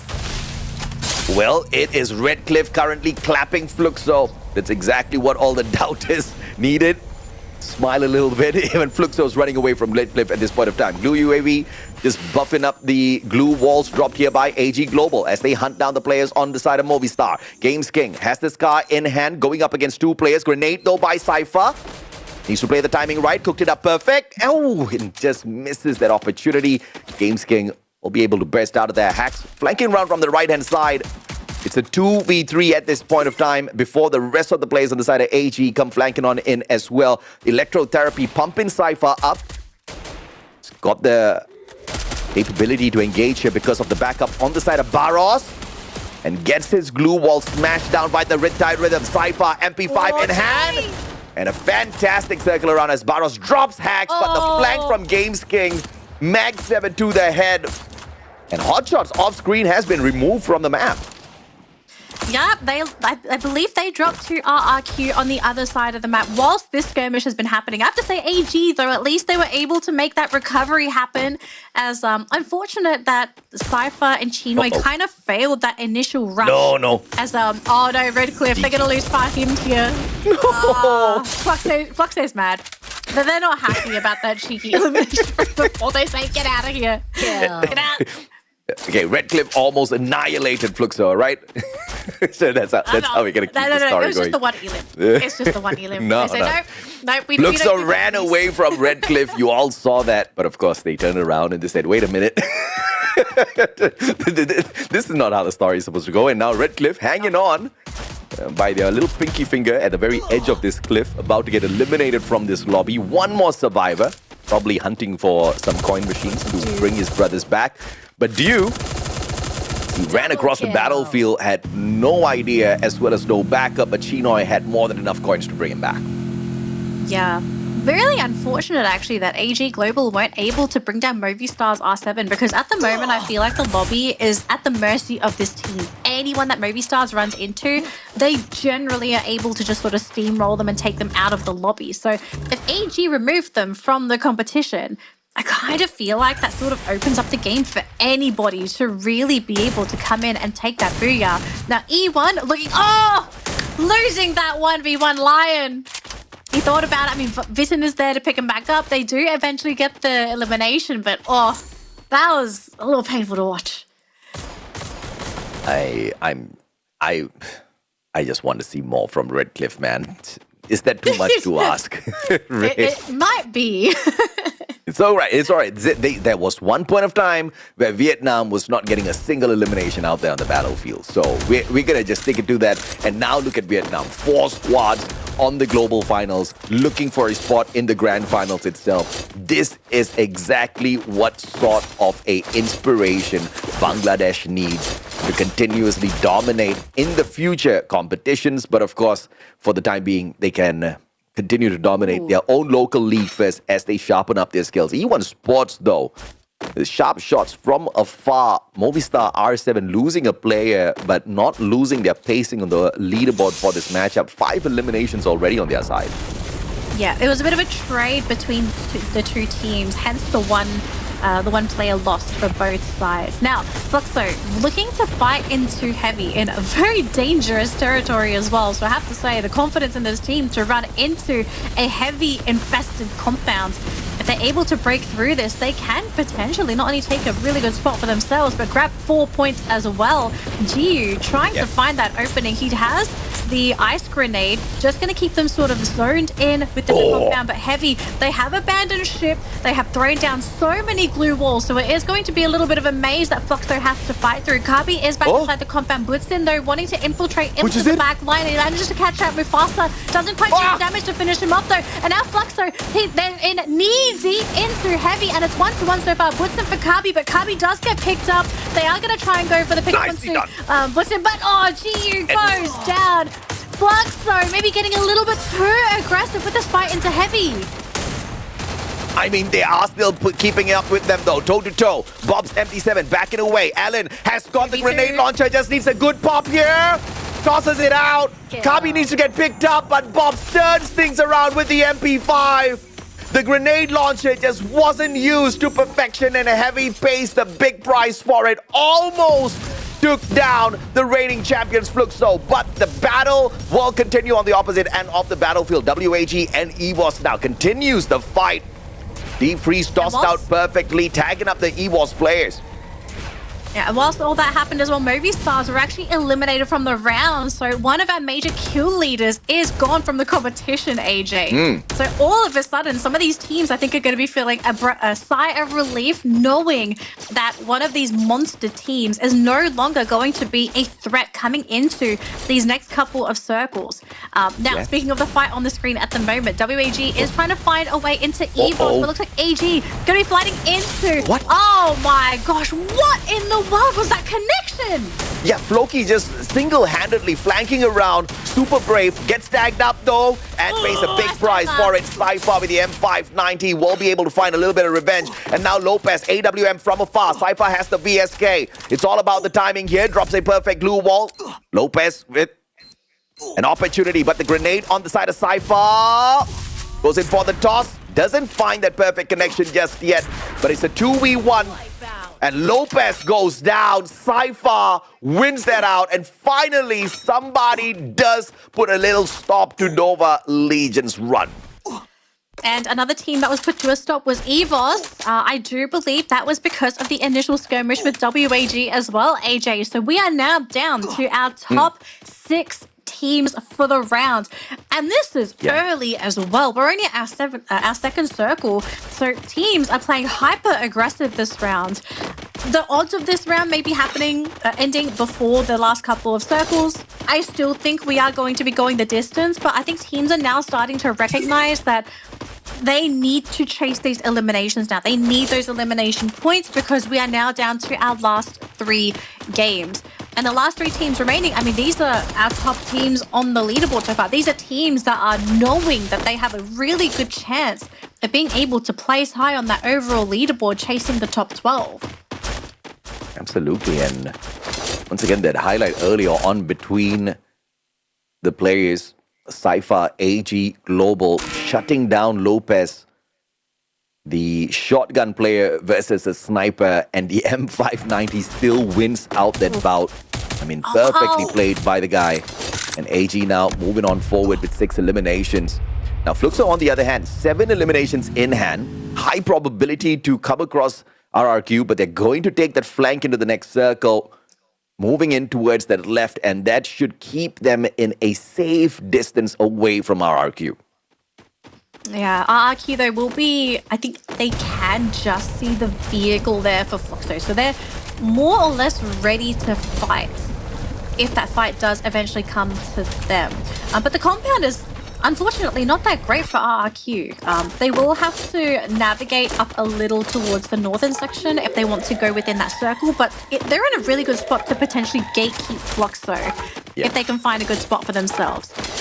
Unfortunate story for the teams though towards that top right-hand corner. Anyone that is on that side of the river needs to make it to the east, needs to make it to the western side now, because if they don't get across that river now, I think that's just going to be the end of the run for them. Fluxo looking solid on their approach here. As far as the utilities in their backpack is concerned, they are ready and geared up for multiple back-to-back battles. And they do have the mechanical skills to pull that off as well. But AG Global up against E1 Sports. This was an encounter they did not expect by the looks of this landing. Bitten Surprise pulls out the time turner. Cypher rushes straight in for that battle through the window, looking for the connection. Neither one of those players finding it. Leon versus Cypher, both with the M590s and both missing those crucial shots. But of course, neither one taking the bitter end of the stick just yet. But like shooting fish in the barrel, a couple of grenades can really put AG Global in a pickle. I'm not sure if I'm really a fan of this play coming out from AG though, because they're using a that's crazy what I'm number talking of about. blue walls to try and increase their survivability. One Line more. very, very low. Though. It could be Vitten to be the one to break through. They still have Vitten shooting through the doorway. Lion though, just around the corner, will be able to heal on up, and Pao staying his distance towards the outer edge of that fishing hut. So for now, AG, they do successfully protect their compound. But for how much longer? And where is that next circle going to be? Because I fear right now, AJ, they fight for this compound, but look where the circle is. It's on the other side of the river. They have to fully commit, because if they don't do it now, they will be chased into the water anyway. And on the high ground, on the rooftop, E1 are looking to take down AG. Yeah, this fight has gone on for a little bit too long. Both E1 as well as AG in a little bit of a pickle now, because the circle's going to be moving in about 10 seconds. Riptide Rhythm from afar as well, breaking down the defenses of AG Global, and it looks like another team wants to interfere in this battle. And AG backs away. It's a 4v3. AG Global still has the advantage here. You stepping on out, has to be careful, because from the opposite side, Clear Vision Esports has got clear vision as to what Dew is doing. Lion circling around in a 1v2 M590. This one just got dragged out way too long. Bye-bye E1 Sports, says AG Global. Yeah, E1, they just didn't have the necessary resources to break through the glue walls from AG Global. So GG. AG, they take the compound and they're going to have to find their way across, but also fight through Clear Vision themselves. RRQ in the meantime, though, on the rooftop, and they have a really good line of sight for all of the teams remaining within the competition. So now the question for RRQ is, what is their game plan? Do they want to deploy that very aggressive style, or do they let the rest of the teams do the work for them and then they come in to clean things up? And AG looks like they successfully make it across the river. Yeah, but Dew, though, still manages to take Dowley out of the equation. Great play by Dew. Chinoy gets traded out. Dew needs to join the rest of his team members. Has got a super met on hand, but it looks like Probay, as well as Sharin, is going to try to keep them at bay outside the circle. AG has been forced to run once again, but Probay is going to get clipped. Cypher found by Probay from afar. Unbelievable plays out of Probay. Younes backing him up as well, using the zone, extra damage on their side for the perfect advantage. And that's more than enough to clear AG Global out of the lobby. Oh man, unfortunate. But I think that also gave us a really good story. The team probably ran out of glue walls. They just did not have any to protect themselves from that initial onslaught. So now, top 4 teams, AJ, 15 players in the lobby. We're only missing 1 player on the side of Clear Vision, so it could go anyone's way. It's just a question of the next moves here. And RRQ deciding to go down. Ma'al is on the ground. Is Floxo going to give them the time of day to pick up their teammate, or are they going to try and rush them? It looks like they want to try and go for a gatekeep instead. Giu running ahead along with Butsin. Oh, nice time to go for the pickup. Abe is going to be the next one to hit the ground. RRQ going to be cut down before given an opportunity to even pick up their teammates. And that's going to be it. RRQ is gone. We're now down to our top 3. Yeah, that was a perfect play from Fluxo. Abe went in there for the save onto Ma'al, which initially was dropped by that fantastic grenade out of Fluxo. And the follow-up was just picture perfect. They snuff out one of the more threatening squads from this lobby. And now Fluxo can gear up for a Booyah of their own. How much of effort is it going to take them? Because if they do, this will be their second Booyah. And they'll equalize with Heavy in the number of victories that they've gotten in the competition so far. Bob's now on the flank, and now they're playing with fire, but it looks like the circle is going to be moving towards Fluxo, so this is just going to be dragging all of those squads to them. Oh, WAG, they're being shot from 2 angles, and that's gone. Clear Vision and Fluxo. Oh my gosh, the aggression coming in from Bobs. He's already running through the warehouse, but Clear Vision, they want to try and meet with Fluxo on the other side. I don't know if I agree with this. Probe on the ground. Eunice, if it's going to hit the ground, I think that's going to be it. AJ Fluxo looking to grab the Booyah for themselves for game number 4. What a play. Fluxo just looking to dominate, and they do exactly that. And this is the version of Fluxo that everybody has been waiting to see. And they managed to prove themselves on Purgatory this time round. Yesterday, this just wasn't the map for them.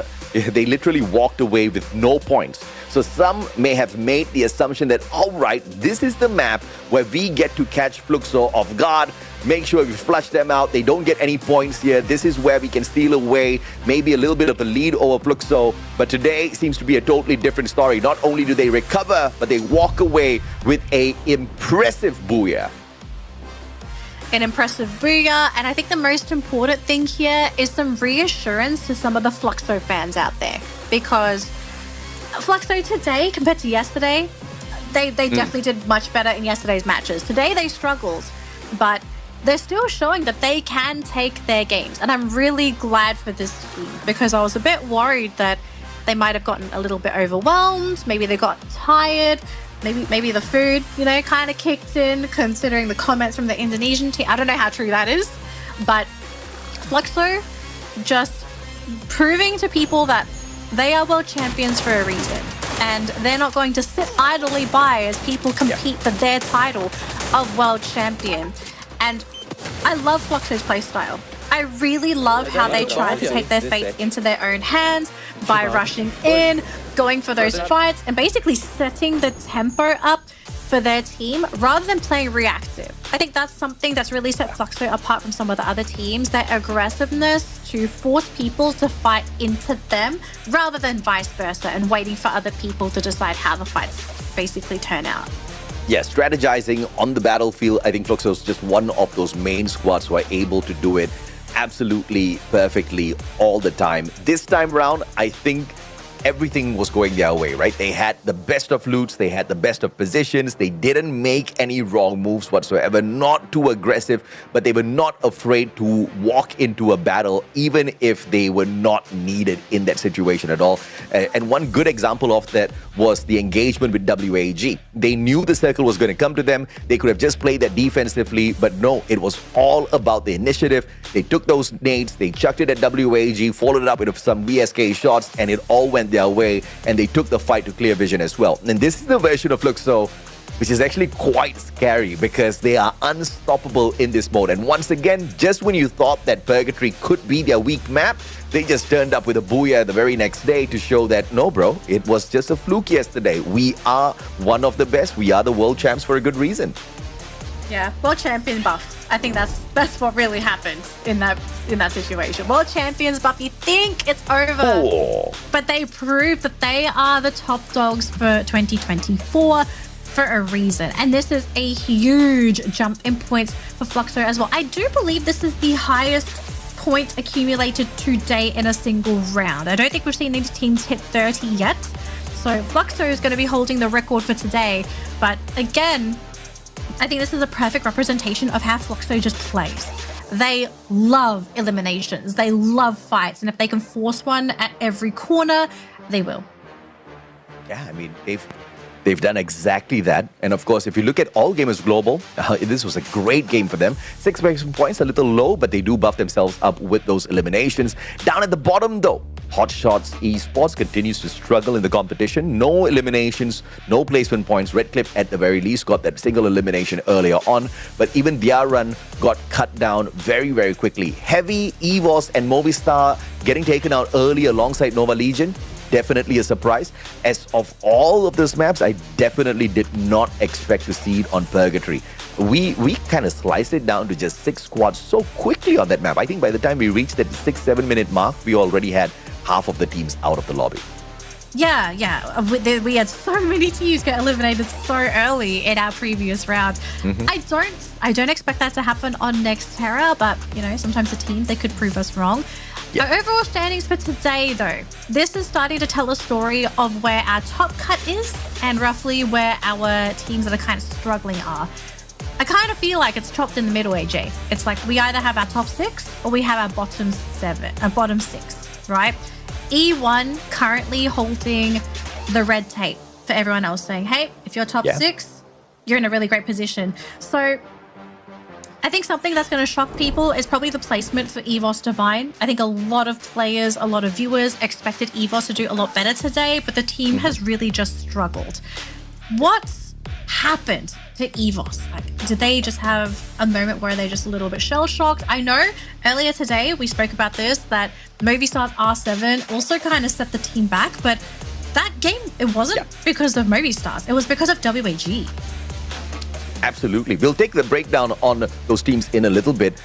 There's also a very curious thing in front of us here. The usage of the A124 is actually quite rare these days, but this is what Fluxo is focusing on, right? Go in there, disable the active skills of your opponents, and, you know, in the worst case scenario, since they are abusing those grenades and the grenade launcher, GU brings in that Steffi to block out all of that nade damage, and you can see exactly what the squad is kind of like thinking overall. MT7, as usual, performing very well with the snipes and the long-range engagement. 6 eliminations for the guy. Bobs just nading the living life out of everyone all the time, and butchers in with the crazy engagements as the rusher of the squad. At this point of time, Fluxo looks unbeatable, except for a few engagements out there where, you know, it was a little questionable, but they are proving to be quite lethal out there with their plays. Yeah, I mean, speaking of lethal, we see Bops on the screen, our MVP for the game. As you mentioned, using that A124. This probably explains why Fluxo's also been just playing so crazy today. Like, so forward. Because I'm not sure about the other games, but the fact that they have A124 and Steffi together, they have so much initiation power between Bops and GU just to set up for the rest of the team that I think if the teams have this knowledge, you kind of have to adapt your playstyle if you can figure out that you're fighting against Fluxo. Because aside from Fluxo, is anyone else running Steffi? I know A124, this was the first time we've seen it today, but is anyone else really running that Steffi? Because I don't think our other Booyah teams have been running Steffi. The other Booyah teams are not, but a few of those squads out there definitely are. Steffi's very crucial at a stage like this. But let's take a look at the circle analysis here, because a few teams, and like we said earlier, dropped out way too early. By the time the end of the circle 2, we had already lost a total of 5 squads. And obviously that just continued to move on after that, right? And RRQ getting quite far in all the way until the 5th circle, just couldn't go any further. Fluxo, you guys just saw it. The way they took that phenomenal finisher, getting that Booyah in this map to prove that Purgatory is not one of their weak spots was truly impressive. And WAG, of course, making a little bit of an adjustment to their rotations to improve their stats in the gameplay. I didn't think we would see WAGs all of a sudden improve on this Purgatory map, but I'm glad to see them at the top. I think we're all really glad to see the team at the top. I think we're glad to see some of these teams in particular actually playing so well and performing so, basically ranking so highly on that leaderboard for their potential. For some of these teams, it's also their first play day. Some of these teams, it's also their second play day. But I think a lot of our first play day teams, really, really impressive performance for their first day and basically setting up for their games tomorrow. Because just a heads up, ladies and gentlemen, we still have some more Free Fire action tomorrow. Okay, so today's not the only day. We are also going to be having our final groupings for week 1 for tomorrow's matches. So I think there's a lot of stuff to now think about, not just for teams that are finalizing their last 2 games for today, but also for teams getting ready for tomorrow. They got to figure out what their issues are. They have to polish them in these next 2 games, if possible. Secondly, I think they also need to figure out, okay, we can't, we've seen this in the past before, teams that stay with a very static play style, they tend to fall off in these group stages because they get figured out very, very quickly. So now it's a question of, what do we do different for tomorrow's games so that we don't get punished for a team that's done their homework? Because let's be real, we're on the world stage. everybody here is doing their homework. No one's just going to rock up to the matches and just play like an everyday game of Free Fire. There's money on the line. There's a title of world champion on the line. So you have to do something different for that next play day. Who for tomorrow's matches? Let's take a look at the teams playing tomorrow in particular, right? What do you need to do differently tomorrow so that you are going to have a successful play day, that you can use the next 2 games as practice for? Well, get all of your eliminations, and no better place to find those eliminations than Nextera. That's going to be game number 5. Every single game thus far has had a unique Booyah winner, and of course a couple of them managing to make it a double, and that is Heavy and Fluxo. The important thing here is yesterday, Heavy walked away with the Nextera Booyah. It was a very decent round from them. We did see Fluxo get close enough to that Booyah as well, but unfortunately they got taken out in that 3rd spot. So these 2 teams who just got the Booyah back-to-back are definitely teams to watch out for right after this. Yep. Now, I do believe we have a short video to show you folks at home, so let's have a look before we jump into match number 5. Oh, it's not quite ready yet, folks, but I do believe it is now officially ready. So let's have a look at this quick video before we jump into our next match. Pressão, acho que não. Acho que a gente meio que... A gente vê na nossa mente de trabalhar dobrado porque são muitos times querendo o título que hoje se encontra com nós, mas também a gente tem que correr atrás de querer buscar mais, né? Então a gente, no Brasil temos 3, agora a gente tem que conseguir o quarto título. Mano, acho que não tenho muito o que dizer não, só tipo, a gente treina bastante até mesmo pra poder ouvir essas coisas também, que significa muito que os times meio que têm um medo de nós e respeitam muito, e a gente trabalha muito pra ouvir essas coisas e é tipo, é muito bom.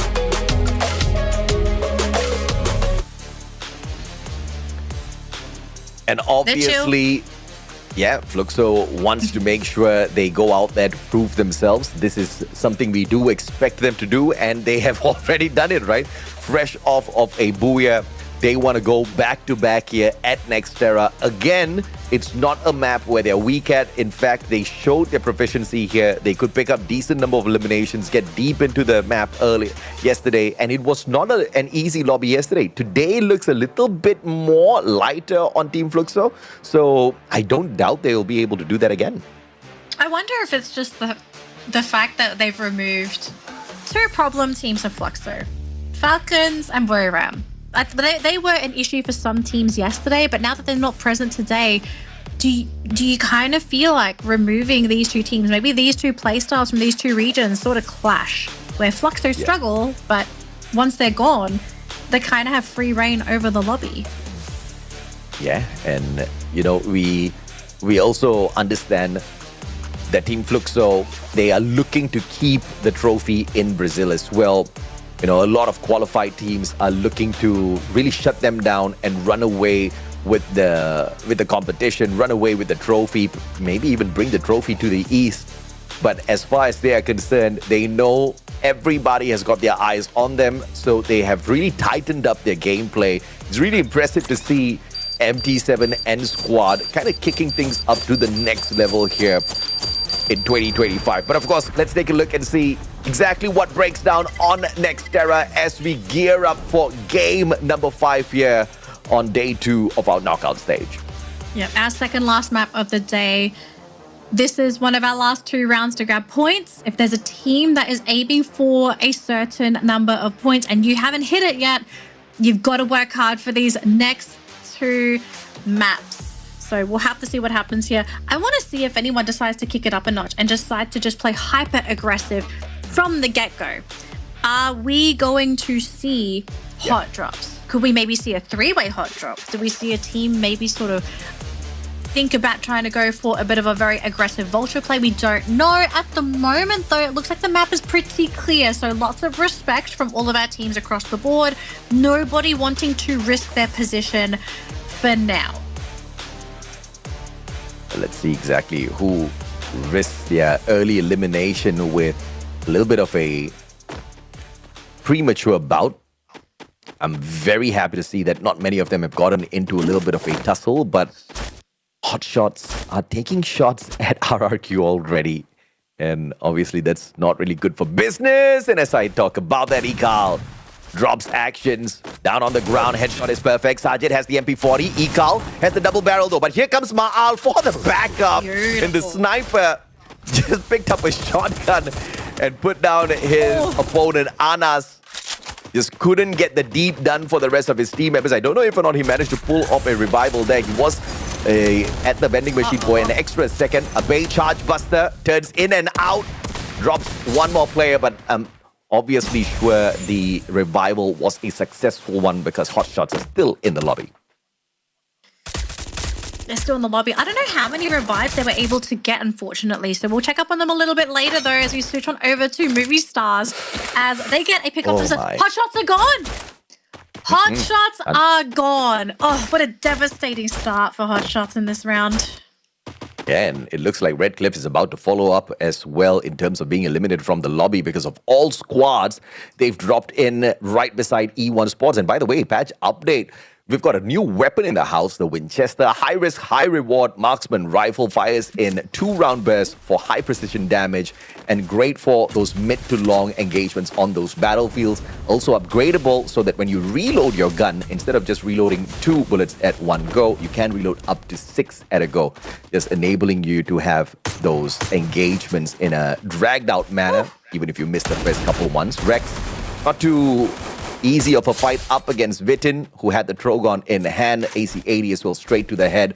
And Red Cliff are just finding no room whatsoever to get away from this stressful situation. Yeah, a bit of a tough early game for the team. I mean, they did get the buyback, I believe, on one of their players. They lose hope here. We'll have to see if our team still has the money to go for that secondary buyback. I believe at the moment they probably don't. So, yeah, Red Cliff's in for a bit of hurt for the next couple minutes until the team can stabilize. Speaking of stabilize, though, we've got RRQ holding down the fort next to AG Global. But they haven't fully revealed their position yet, though, so I think the teams are just going to kind of leave it there. But we're seeing Heavy fly on through into EVOS.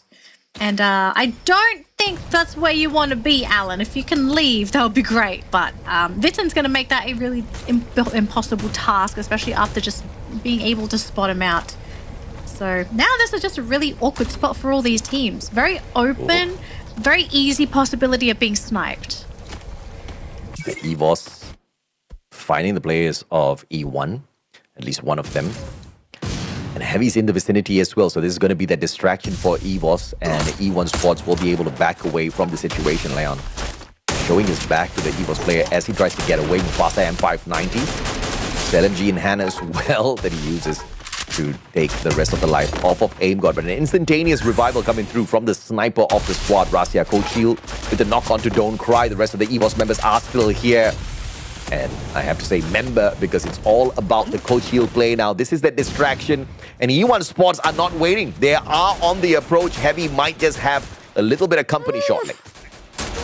Cold Shield almost losing his life as he flies away. But I can't really say the same thing for Mufasa and Alan as these two players do get dropped. E1 though, still in the area right next to EVOS. A very dangerous place to be for Vitin, but barely manages to survive, thankfully. So we'll be able to heal back up. Yeah, this is just a really awkward spot for all these teams. E1, Heavy, and EVOS. There's not really any safe places to be. Is Mufasa going to be shot at again by Vitin? Oh my. He shows himself. Mufasa, though, has been caught by Bops. And you think you're safe, and Fluxo just comes out of the shadows. Yep, bibbidi bobbidi. There's just no way you get away from that one. Heavy's just in an unfortunate spot, surrounded by 3 strong squads. Riptide Rhythm breaking down the defenses as RRQ tries to circle on around, cutting the distance. They want to take the fight up to Clear Vision Esports, throwing in the glue wall melters first. Dudes brings in the grenade launcher. This is going to be a big opportunity for him. Tosses one nade in, gets a double knock. And Dudes takes himself right out after that phenomenal assistance in for the rest of his team members. This is unfortunate. RRQ, luckily Abe is there. And the rest of them clear shop. Clear Vision Esports just could not hang with RRQ this time round. Oh man, RRQ cutting hopes and dreams for some of these teams, especially this early on as well. You don't want to be losing your entire roster. But at least Clear Vision, they do pick up 2 points before they go down. So now they just have to hope everyone else is not able to pick up those points and continue to surpass them for the round. For RRQ though, this is hope for our teams and our fans that are supporting this team. RRQ's had a pretty interesting day today. Not remarkable, but they are scoring enough points to be considered one of the top teams in the lobby. As long as they don't get sloppy. That is the thing I'm a little bit worried about here. As long as they can keep it clean, don't get too sloppy, RRQ have a really great chance at securing a Booyah today. And being the first team to secure 2 Booyahs in a singular day. And with E1 flying right by, this could be where RRQ solidify themselves as a leaderboard monster. Barros taking out Lopez. House down. Thanks to Nova Legion. Thanks to Fluxo. I have to say, a lot of the eliminations on the board we've been seeing, it's from Fluxo. Even though they're not present on our screen, they've been doing so much work off screen to cut down these teams. And AG looking for Floki here. Nova Legion not going to be too happy if they lose Floki. He's going to try to go for the Duke. Kuslo is nearby though. Cypher's going to go down. Chinoy though will be there to provide support. And Barros. All thanks to Barros, able to save his teammate. So Floki, unfortunately, is not going to be savable. And now it's going to be Kuslo. Next one to potentially go down, unless maybe he can punish Barros. But he's done a really great job at juking so far. And here comes Dew to provide that, that support fire. And there goes Kuslo. I mean, Kuslo was just too slow in that sequence, but obviously outnumbered by the AG global flank as well. And incredible play by Barros. He could have just gone in there very recklessly, understanding that they do have the numbers advantage, but he did not make such a mistake, making sure to back away, calling for backup, and then playing the numbers advantage up against their opponent. And Nova Legion won't be having much of an issue because, of course, the rest of the team members were away from that compound. So Cluso gets brought right back in as the circle squeezes us in a little bit tighter for a bigger group hug. Yeah, big group hug. We've got too many teams around, AJ. We've got to get someone to go. There's not enough room anymore. But we are seeing EVOS on the screen and WAG. Very close vicinity, so anyone catches sight of anybody, we could be seeing some punishes. Here's Fluxo, though. The team to probably watch out for in this particular map, and they've been doing so much work hunting players, eliminating teams. I think the question is, who are they going to run into first? Who's going to be their poor victim? We have a launch pad here, and they're thinking, okay, where do we want to go? Do we want to go dead center, or do we want to play around the outer edge? And so far, it looks like the outer edge is the play here for Fluxo, so they're not going to be playing too fast, which... I don't know, AJ. Are you content with this play from Fluxo? I kind of feel like they're playing a little bit too slow now for map 5. Yeah, I mean, this circle's just not going to damage them at all. Probably just tickle them a little bit. They'll giggle, but not be bothered by that situation. Just buying a little bit of time, waiting for the rest of the teams to move on in first. Probably take a drop on them. I'm very sure the Dinoculus was used in that situation just to make sure the area that they do want to jump into is absolutely clear. AG Global, on the other hand, using the Dinoculus over a boxing gym, scanning out a squad, but intending to take the opposite route towards the left to avoid confrontation so early. But this next circle is not going to be with them, and they've got 24 seconds to sort this out and maneuver their way around.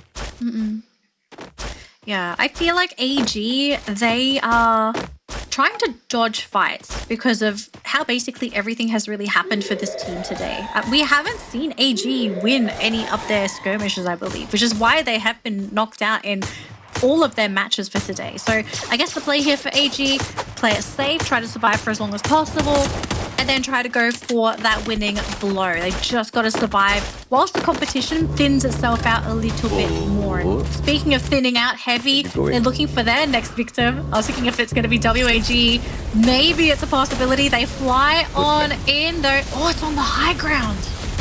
Yep, they take the robo head up top, and to get down. We know Heavy strategy. They're going to be calling out that monster truck in a little bit. But Fluxo up against EVOS on the other hand. My goodness me. Fluxo's just flushing out team after team like they are absolute waste. 6 eliminations already, and they're not even challenging chump squads. That was EVOS of all squads with the home ground buff, and Fluxo made that look like it was no fight at all. Yeah, Fluxo is on fire this round. I think unless anyone is capable of stopping them soon, or at least being able to cripple the lineup somehow, I feel like they're just going to steamroll this game. And at the moment, there are 2 teams I'm looking at that could potentially be that brick wall to stop Fluxo's game plan from working. Movistar's R7 and RRQ. These are the 2 teams I'm expecting to somehow stop Fluxo. Because if they stop their assault, I think that's it. The entire lobby is at the mercy of Fluxo. Oh, looks like our free cam observer is showing off here his skills. Man, he must have been practicing quite a lot to pull that off. You gotta love the aerial view here, giving us enough information of the situation in this really tight compound. AG Global cutting down the distance between themselves as well as RRQ, but Ekal on standby. Glue wall melter laid out. Ekal backstab, big opportunity. He doesn't manage to get a knock off of that, and those glue walls instantaneously get barricaded up. Ekal now right on top. Drogon for the play. Throwing up all of those glue walls as they get melted down. Glue UAV sent out as well just to make sure those defenses stay up a little longer. Yeah, now RRQ, they're going to try and play that game of buying time. They do manage to break up onto that high ground, but now RRQ are the ones to jump out of the window. And now AG are the ones to be able to occupy the compound. But Du and Chinoi both have been cut down. Ekal, unfortunately, is going to be the next one to follow. Cypher going to have to be the one to try and bring this back for the team, but Chinoi's down. Cypher's still there, but it's Ma'al and Dut to keep things going for RRQ.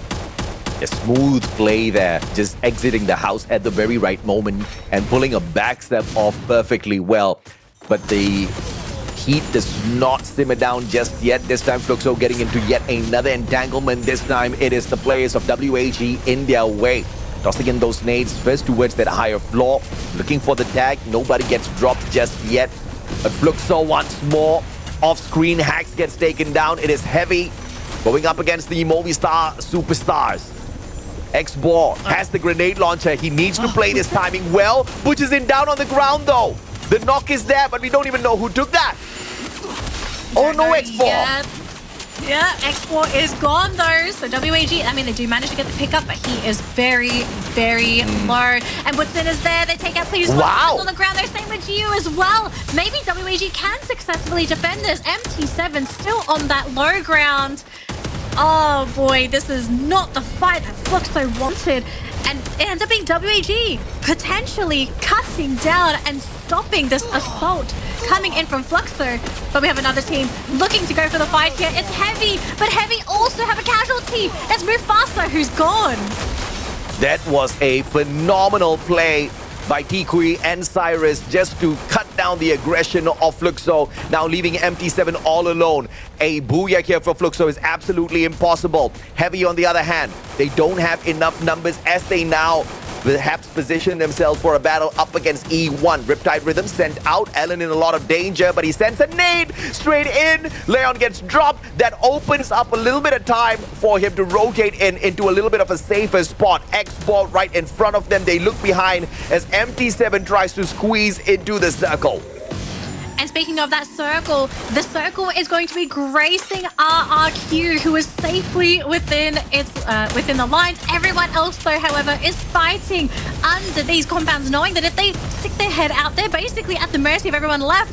Vitzen and Pao still on the ground here for E1. They will try to go for the pickup, but Duit's driving a little bit closer for RRQ. They want a little bit of this action as well. They want those eliminations. Lion on the ground for E1. And we still have two teams sharing the same compound, with Movistars occupying their own little compound as well. That circle, though, it is slowly moving towards RRQ, and Heavy's got to move at some point because that robot head's not going to move itself.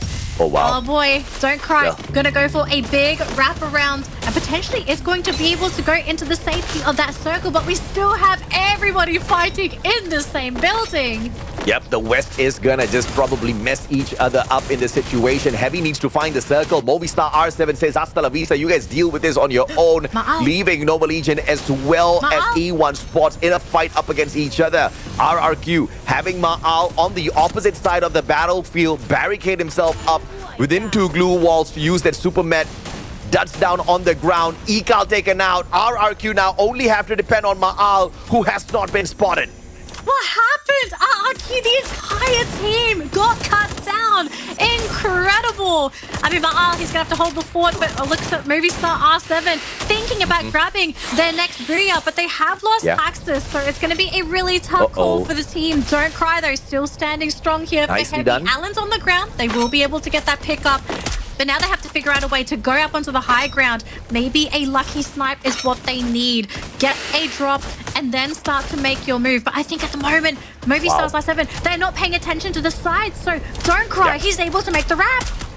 Yeah, perfect placement here for the players of Heavy. The maneuver gets them into a safe spot, still avoiding a majority of the engagements. Don't cry, drops the Bass. Elimination has not been taken away just yet. He does manage to secure that. Movistar R7 out of the equation, but Allen dropped down to the ground, unable to get picked up.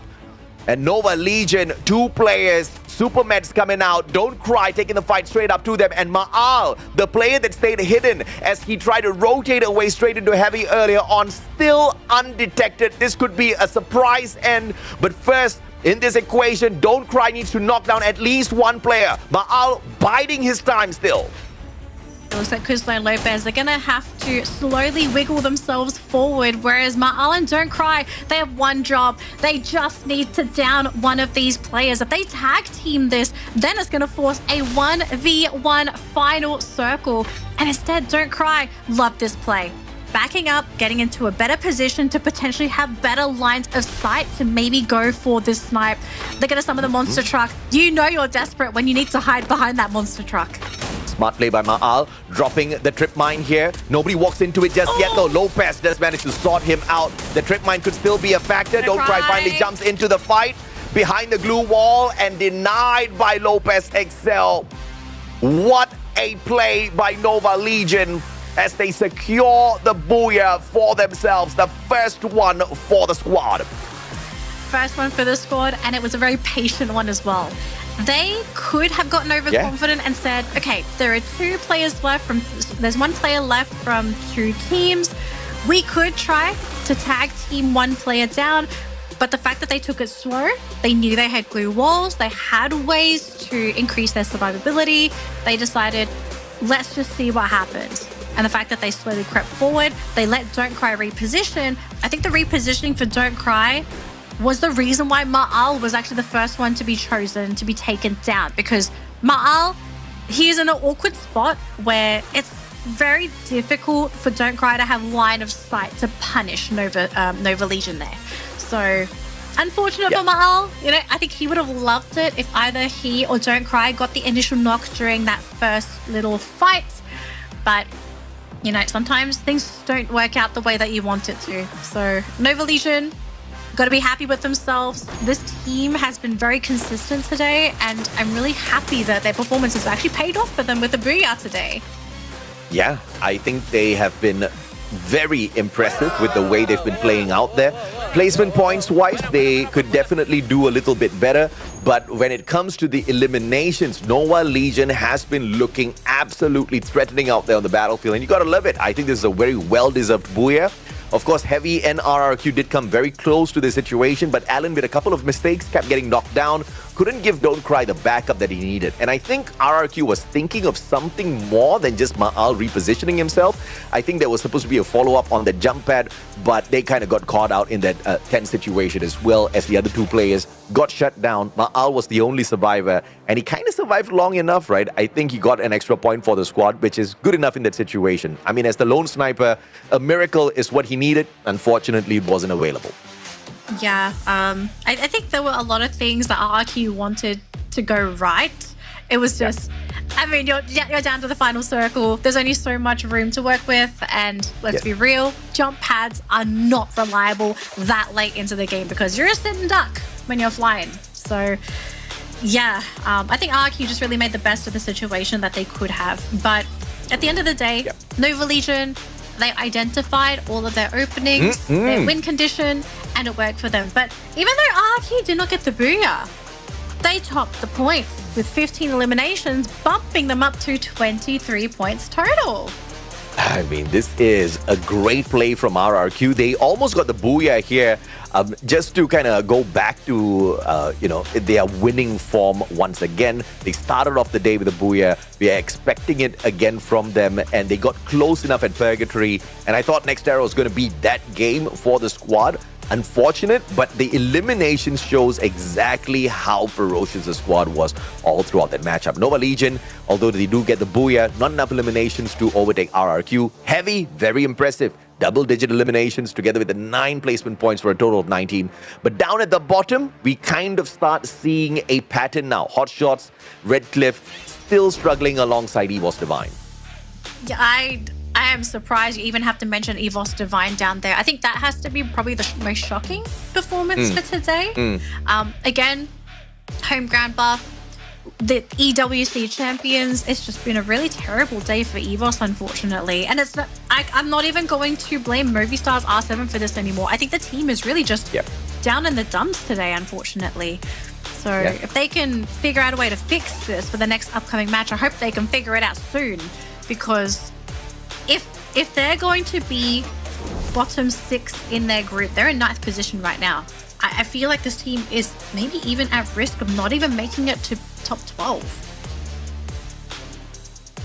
They've got the Oscar Tatsuya Kronos Kyler combo running with them this time around. And again, no hammer just yet. Team Booster and Tactical Market, they are the picks. Cluso with the Tiva, Maro, Moko. Surprisingly, he didn't bring in that Olivia as well. Mainly the guy in charge of picking up the rest of his team members. And the combo with that Chrono makes that very viable out there. We saw a couple of situations where he did pull that off successfully. But there have also been a situation where Cluso was the first player to get taken out of the situation, which is something that Nova Legion really needs to look into to make sure it doesn't happen too often. But in any case, if they do lose the guy first, the firepower out of Loki, Sebastian Lopez is still pretty admirable. And obviously the sniper, Lopez XL, is very proficient at bringing those numbers in for the squad.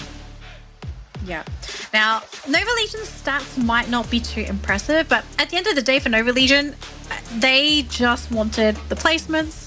They just wanted to pick up whatever that they could. And I think this is really good stats to reflect a team that is in survival mode, rather than trying to play like Fluxo, who is really going for those really crazy high aggressive plays. Because, yeah, you might be thinking, where are the eliminations? They played mostly for placement points. That was really the goal for Nova Legion. Because I think they also realized if they try to play over aggressive, they might fall victim to what Fluxo fell victim to, which was over aggression and being punished for it. Yeah, and of course, as we say that, it looks like a very conservative game, but overall, that squad does have the most number of eliminations in comparison to the other squads. And yeah, just those placement points coming in clutch at the very end. Thankful to the Booyah to kind of get them evened out as far as those placement points are concerned. So conservative game for sure, but it launched them up to that number 1 spot. And of course, the guy who was integral for launching them into the number 1 spot, Lopez XL, the sniper of the team, rocking the Skylar, the VSK-94 in a Moko Maro combination. Again, dropping the Raphael, walking in with the Suzy instead, just so they can earn those extra coins, make good use of the tactical market, and ensure that they do have enough utilities for a dragged-out battle all the way to the end for a possible Booyah, which clearly was the case this time round. Oh yeah, I think we saw a really good case of that paying off for the team, especially in this game. So I think now getting that Booyah for Nova Legion, thoughts on this team potentially being a top dog? I don't think I'm fully convinced yet, because I think there are still moments where the team, they will get eliminated for either a silly reason or they just get outplayed by a better team. But thoughts so far on Nova Legion's performance today, AJ? Is this a team that you think has a lot of potential moving forward? Potential? they look like they are world champs quality at this point of time. I am very impressed by what they've been able to do. And they represent LATAM in the biggest of ways. And LATAM has always been that kid that we forget about on the global stage, right? We talk about Brazil, we talk about Southeast Asia, we talk about Thailand, specifically out of Southeast Asia. And LATAM's always the team that kind of interferes when the big boys are fighting. That doesn't seem to be the case this time around. Obviously, Nova Legion is out there to prove that they are not ones to be second thought anymore. They want to be on the front end of your mind, and it looks like they're going to force their way there through the points that they pick up. I'm beyond impressed with what Nova Legion's doing right now. Well, we've got one more game to go, and I think if Nova Legions wants to set a statement for their team, grabbing a Booyah for this final round would be a great way to end the day. But just a quick recap of all of our matches so far, ladies and gentlemen, in case you missed any of our games. We kicked things off for day number 1 on Bermuda, and RRQ secured our first Booyah of the day. Game number 2 on Kalahari, we had Movie Stars R7 pick up our second Booyah, followed by Heavy, who managed to pick up the Solara Booyah. Then Fluxo showing themselves and grabbing their Booyah on Purgatory for game number 4. We've just had game number 5 with Nova Legion grabbing the next Terra Booyah. And we've got one more Booyah available for our teams. It's gonna be Alpine for game number 6. It's do or die to pick up those points. If any teams are struggling to grab those points, this is your last round to do it. I think if you have any dirty strats, if you have anything hiding up your sleeve and you are struggling, you use that strat now. There is no saving strats anymore because, yeah, some of the teams, they still have another play day today, or another play day tomorrow, but we also have some teams finalizing their points for this week. You do not want to regret your weekly points by ending short because you refuse to reveal your strats. Yeah, and MT7 once again earlier on, he did mention that the other regions are trying to take the trophy away from the squad, obviously, and LATAM's clearly gunning for the trophy this time around. They no longer want to be that story of, yeah, they helped out a certain region, prevent the champion from running away with it. This time around, it's going to be them on the hustle, but with Fluxo on the highlight, we also have to remember Alpine is the map where we started off day 1 yesterday on, and it was Fluxo with the very first Booyah in the competition. I will not be surprised if they show up strong once again. Yep. All right, so final predictions for our last game, AJ. Statistically, what teams are expected to do well for Alpine? Well, you are definitely looking at Fluxo, who managed to grab the Booyah for themselves yesterday. Heavy is really good here as well. We do have an opportunity to see E1 in that final circle, although today has been a questionable day for E1. Not as aggressive, but not too bad. They've been hanging around somewhere in the middle of the table. So maybe this is going to be that one game where they leap up into the top. So these 3 teams, I'll definitely look out for. All right. So it looks like we are ready to fly into Alpine, ladies and gentlemen. It's our final map of the day, map number 6. We're going to wrap things up here on the very snowy mountains of Alpine. Let's see who grabs that final Booyah today, if we're going to have a repeat team or if we're going to be adding a new team to the list of teams that are able to grab their Booyahs. And it looks like our participating teams are flying in. We'll have a look in a second where that flight path is going to be. Is it veering off to the side or is it going to be a dead center one? And are there going to be any hot drops? That is what I like to see. I want to see some aggression. You gotta start off strong. You gotta start off with those hot drops. And what's the map showing us? We are seeing a potential hot drop here. A potential hot drop. Not 100% guaranteed, but very, very likely early skirmish for Nova Legion and AG Global. Yeah, you called that one right. Nova Legion in a lot of trouble now because obviously, AG Global wants to climb back up to the top today. They are a mid-card team, currently sitting in the 7th spot with total of 59 points. They've managed to excel on those eliminations, but they have not been able to find those final circles as frequently today. That has been the bane of AG Global within this day 2's play. But of course, Nova Legion, detecting the fact that this might just be a sticky situation. You can see the coins being transferred over because we might see a distraction and as well as an evacuation attempt here by Nova Legion. And they don't have a lot of loot on them as well. This is a very risky spot now for this LATAM squad. Okay, so what's the play here? Oh, got a couple of shots there from Kuslo. Was able to get some pretty nice shots in. And I don't know if I agree with this play coming in from AG. I mean, yeah, Cypher's got the support there from Chino, but if anything happens to this pair, that is it. They have to bail. Yeah, it also means that Fluxo is not too far away because they just got the hit list onto Sabas. And that's just a problem that nobody does not need at this point of time. So Fluxo, if they're looking for extra points on this final game, they might just come rotating in. Even if AG does get the initial bout victory, Fluxo might come in and try to flush them out. But Lopez!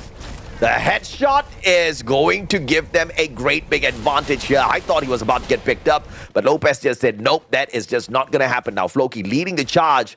Sebas on the follow-up as well. Chinoy's flank around might just get caught out here. RGS 50 on standby. Floki, Cluso, Sebas all sticking together. Chinoy in a lot of trouble. Yeah, I think Chinoy purposefully split from the teams that he's able to draw them away from the rest of AG. But have a look at the map there, AJ. We've got another team looking to join the fray, and it's our friendly neighborhood team. And Nova Legion, they got it. They got to hang tight, but Sebas is down. Oh man, the team is not looking too happy here. Yeah, Redcliffe, what are you even doing here, Redcliffe? This is not the place to play. Go far away. It's time to party. Yeah, these boys are serious. They want some points, man.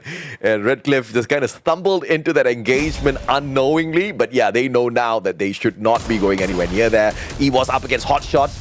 Ingot literally taking on the whole squad on his own. Will choose to back away this time around. Electrotherapy has been connected already, so 3 players at the minimum here. Make that 4. Whoa. I do see that shot coming out as well. Mr. Rasya on the left-hand side on the flank. Hot shot about to get snuffed out. Oh no, Haas has been caught as well. So Sajid and Haas to go down, but it's E1 to secure those eliminations. Rasya though on the sidelines has been caught. So that's going to be the sniper gone on the side of EVOS. And now I think Kochiu now feeling that squeeze, realizing E1 is in the area as well. And oh no, Aim God, he's been caught by Pow. EVOS, the team has been cut in half. They're now down to their final 2 players. If they don't figure out a way to get one out of here somehow, again, this team is going to be starting the game crippled. Ray is gone. They're down to their final player. Yep. EVOS in a sticky situation indeed, as they initially started off that bout up against Hot Shots. Now E1 Sports hops on into the battle, looking to see if or not they can snuff out both Hot Shots as well as the team that was taking them on as the third-party squad. But this one has been dragged out a little bit too long, and that gives WAG the opportunity to quickly reposition. Vitin takes the final player of Hot Shots out of the equation. Therefore, the first team has been eliminated from the lobby, and it is for the squad from Pakistan. But Redcliffe, on the other hand, are looking for that survivability, looking for those revivals as well, just hanging on still in this game. Still hanging on for now, and there goes Lion. X4 looking for that trophy hunt. Going to be able to mount a Lion on his wall for now. And I mean, we still have 11 teams in the lobby, AJ, so I don't think it's too much of a doom and gloom situation for a lot of our competing teams. But it is just going to show how competitive Alpine is going to be, like how desperate teams are, especially when you're trying to hunt down for those elimination points. And as you can see on the side of the screen at the moment, EVOS still struggling along, limping along with their final player, who is trying to scrape enough gold to at least buy the team back. So a struggle city there for one of our Indonesian teams, but you can see at the top, E1, they are bathing in the glory. 6 eliminations to their name, so big head start for their final game of the day. And already, Fluxo up to their old shenanigans, looking to potentially take out Nova Legion, but then again, the positioning is awkward and they're actually bailing instead. Okay, so I guess... there goes Rex. Yep, and they've only got one final survivor here. I don't know exactly what Redcliffe can do in a situation like this. They definitely need more time in the training room before they can take the fight to some of these giants out here. At this point of time, they are only able to just revive and look for those placement points. When it comes to the engagements, you see those knocks, you see the claim of one elimination point, and then the squad kind of just gets half snuffed out. That's not going to be good for business at all. Speaking of business, now Nova Legion up against Fluxo at the stadium. And Nova Legion does not want to go in for the full engagement. GU up against Lopez. Bobs, RGS 50 takes down the glue wall. Lopez takes Mother Nature as the defensive spot. The tree standing priest drops by. Lopez manages to sneak away, pulls up another glue wall, but Bobs finds the connection with the RGS. And the team wants so badly to bring Lopez back. Oh, but they baited Floki! Floki! He thought he could save his teammate, but he's the next one to follow. And Nova Legion, I think they are potentially at risk of being eliminated here. They still have Sebas. They still have one more player left in the game that can bring the roster back. But what a crippling start here for Nova Legion. Yep, not eliminated from the lobby just yet, though. A recovery is still very much possible. They've left the rest of their team members back to deal with Fluxo, and Cluso is trying to run away looking for the revival. He should be able to deal with Fahim, who turns his back. Lucky Cluso did not pull out that Mag 7 in that situation. Fahim would have paid a big price. Grenade now. Almost got tossed out there, but Fahim will choose to retract and play the time on his side as Cluso says, okay, maybe this bridge play is just not for me. And he backs away with just 200 coins in his pocket. He needs to loot up quite a number of those coin machines, at least another one, so he can bring back one buddy of his. He's running into Fluxo. I don't see... Oh, there we go. Fahim, Redcliffe ends the run there for Nova Legion. Really sad way to end the day for the team because they just got the Booyah for that previous round. Someone has to take the fall, unfortunately, so... But fun fact, Nova Legion... Even though they got eliminated early, just before the start of this game, they had already gotten more points than the #1 squad of yesterday. And that really shows exactly how good Nova Legion is overall. Yes, they got eliminated from this lobby early, but they're sure as hell big contenders for both the qualifier into Clash Squad as well as the Grand Finals later on. Oh, no. Oh, it's a bit of a one-to-one there, trade. Fahim for Bobs. Bobs should be able to be picked up, and actually Rex ends up being downed as well thanks to MT7. So Fluxo should be fine. They should be able to get their teammates back. And Fahim actually gets brought back by Liku. So it's not too bad, but what in the world is happening in this compact Redcliffe? I mean, Redcliffe, they are sneaky, man. 3 eliminations already. I'm loving this. And this is the kind of improvements that we expect out of Bangladesh right now. Liku is running for his life, granted, but this is the distraction play. He's like, you come get me, and he's trying to bring them away as far as possible so that he can put whoever who's chasing him in a little bit of a pickle to get back into the circle later on. And this is one of the best distraction plays I've seen, and a surprise that is coming out of Redcliffe. So great play here by Liku out of Bangladesh. And they still have 2 players on the map. Yeah. So All thanks to hopefully Liku. Redcliffe, all thanks to Liku. It's these distraction plays that can really buy time for a team to give them a way to come back into the game. Aim God, though, not going to be too happy about this. It's a big fat target on his head. So EVOS will need to be a little careful with their movements moving forward. They're about to run into WAG. Yes, at this point in time. Yeah, I've got a great suggestion for the Bangladeshi squads, right? They've been struggling in the competition. So I think it's time to change the strategy a little bit, right? Just instead of going in here to try to get to that final circle, looking for those booyahs, just start looking for some hot drops on some big squads and just start, going all guns blazing up against them. Make a name for yourself. I mean, no better place to do that. And once you start winning out a couple of those engagements, it's going to be a huge adrenaline booster, a huge confidence booster. That's what you need on a stage like this. That's what happened to Vietnam in the past. That's what happened to teams from Indonesia. And we need to start seeing that happen for Bangladesh as well. Look at this. This is a very impressive game from Redcliffe. And I dare say they're doing much better than Red Hawks, which is a huge surprise to me. I was expecting Redcliffe to be kind of like the secondary team. And, I expected to see them struggle a little bit more. Well, they might struggle in just a second, though, because they're about to meet with Fluxo. And Fluxo currently sitting at second on our game standing leaderboard. And we know Fluxo love to play aggressive too. So I think this will be Redcliffe's biggest challenge. If they can somehow dismantle Fluxo, that's the sign.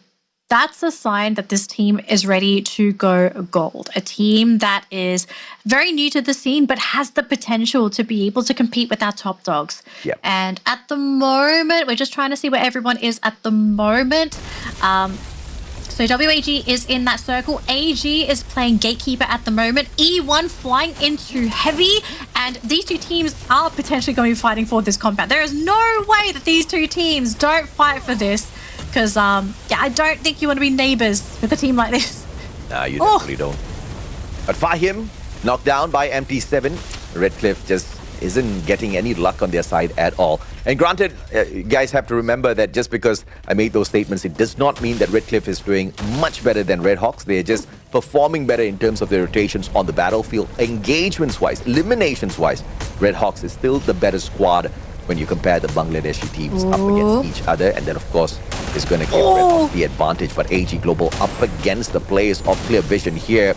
Jumping in and out, Cypher. You need to control Probe as much as possible. The flank around from the back. Barros should be able to get the job done with that high ground intensity. Cypher next with the M590. Dew follows it up, taking Sharon out of the equation. Downley in trouble, but Probe catches Dew. Barros down by Downley. Unexpected. But Cypher saves the day, and Fluxo's following up this battle by tossing in those grenades, trying to catch AG off guard. This is so awkward for AG because they are out in the blue zone, and this is the painful blue zone as well. So they need to make a decision, fight into Fluxo, or just basically let them finish you off. And unfortunately for Dew, he's the first one to go down. AG pinned under the bridge. And Fluxo add so many more eliminations to the name. Up to 12 now for Fluxo. 4 eliminations. And we are not even close to the end of the game yet. Yeah, absolutely. And Fluxo is leading the charge here. But WAG up against EVOS. Maybe this is the place where EVOS brings in a little bit of improvements to their gameplay. They've been struggling. Placement points as well as eliminations have just not been going the way of EVOS no matter what they try out there.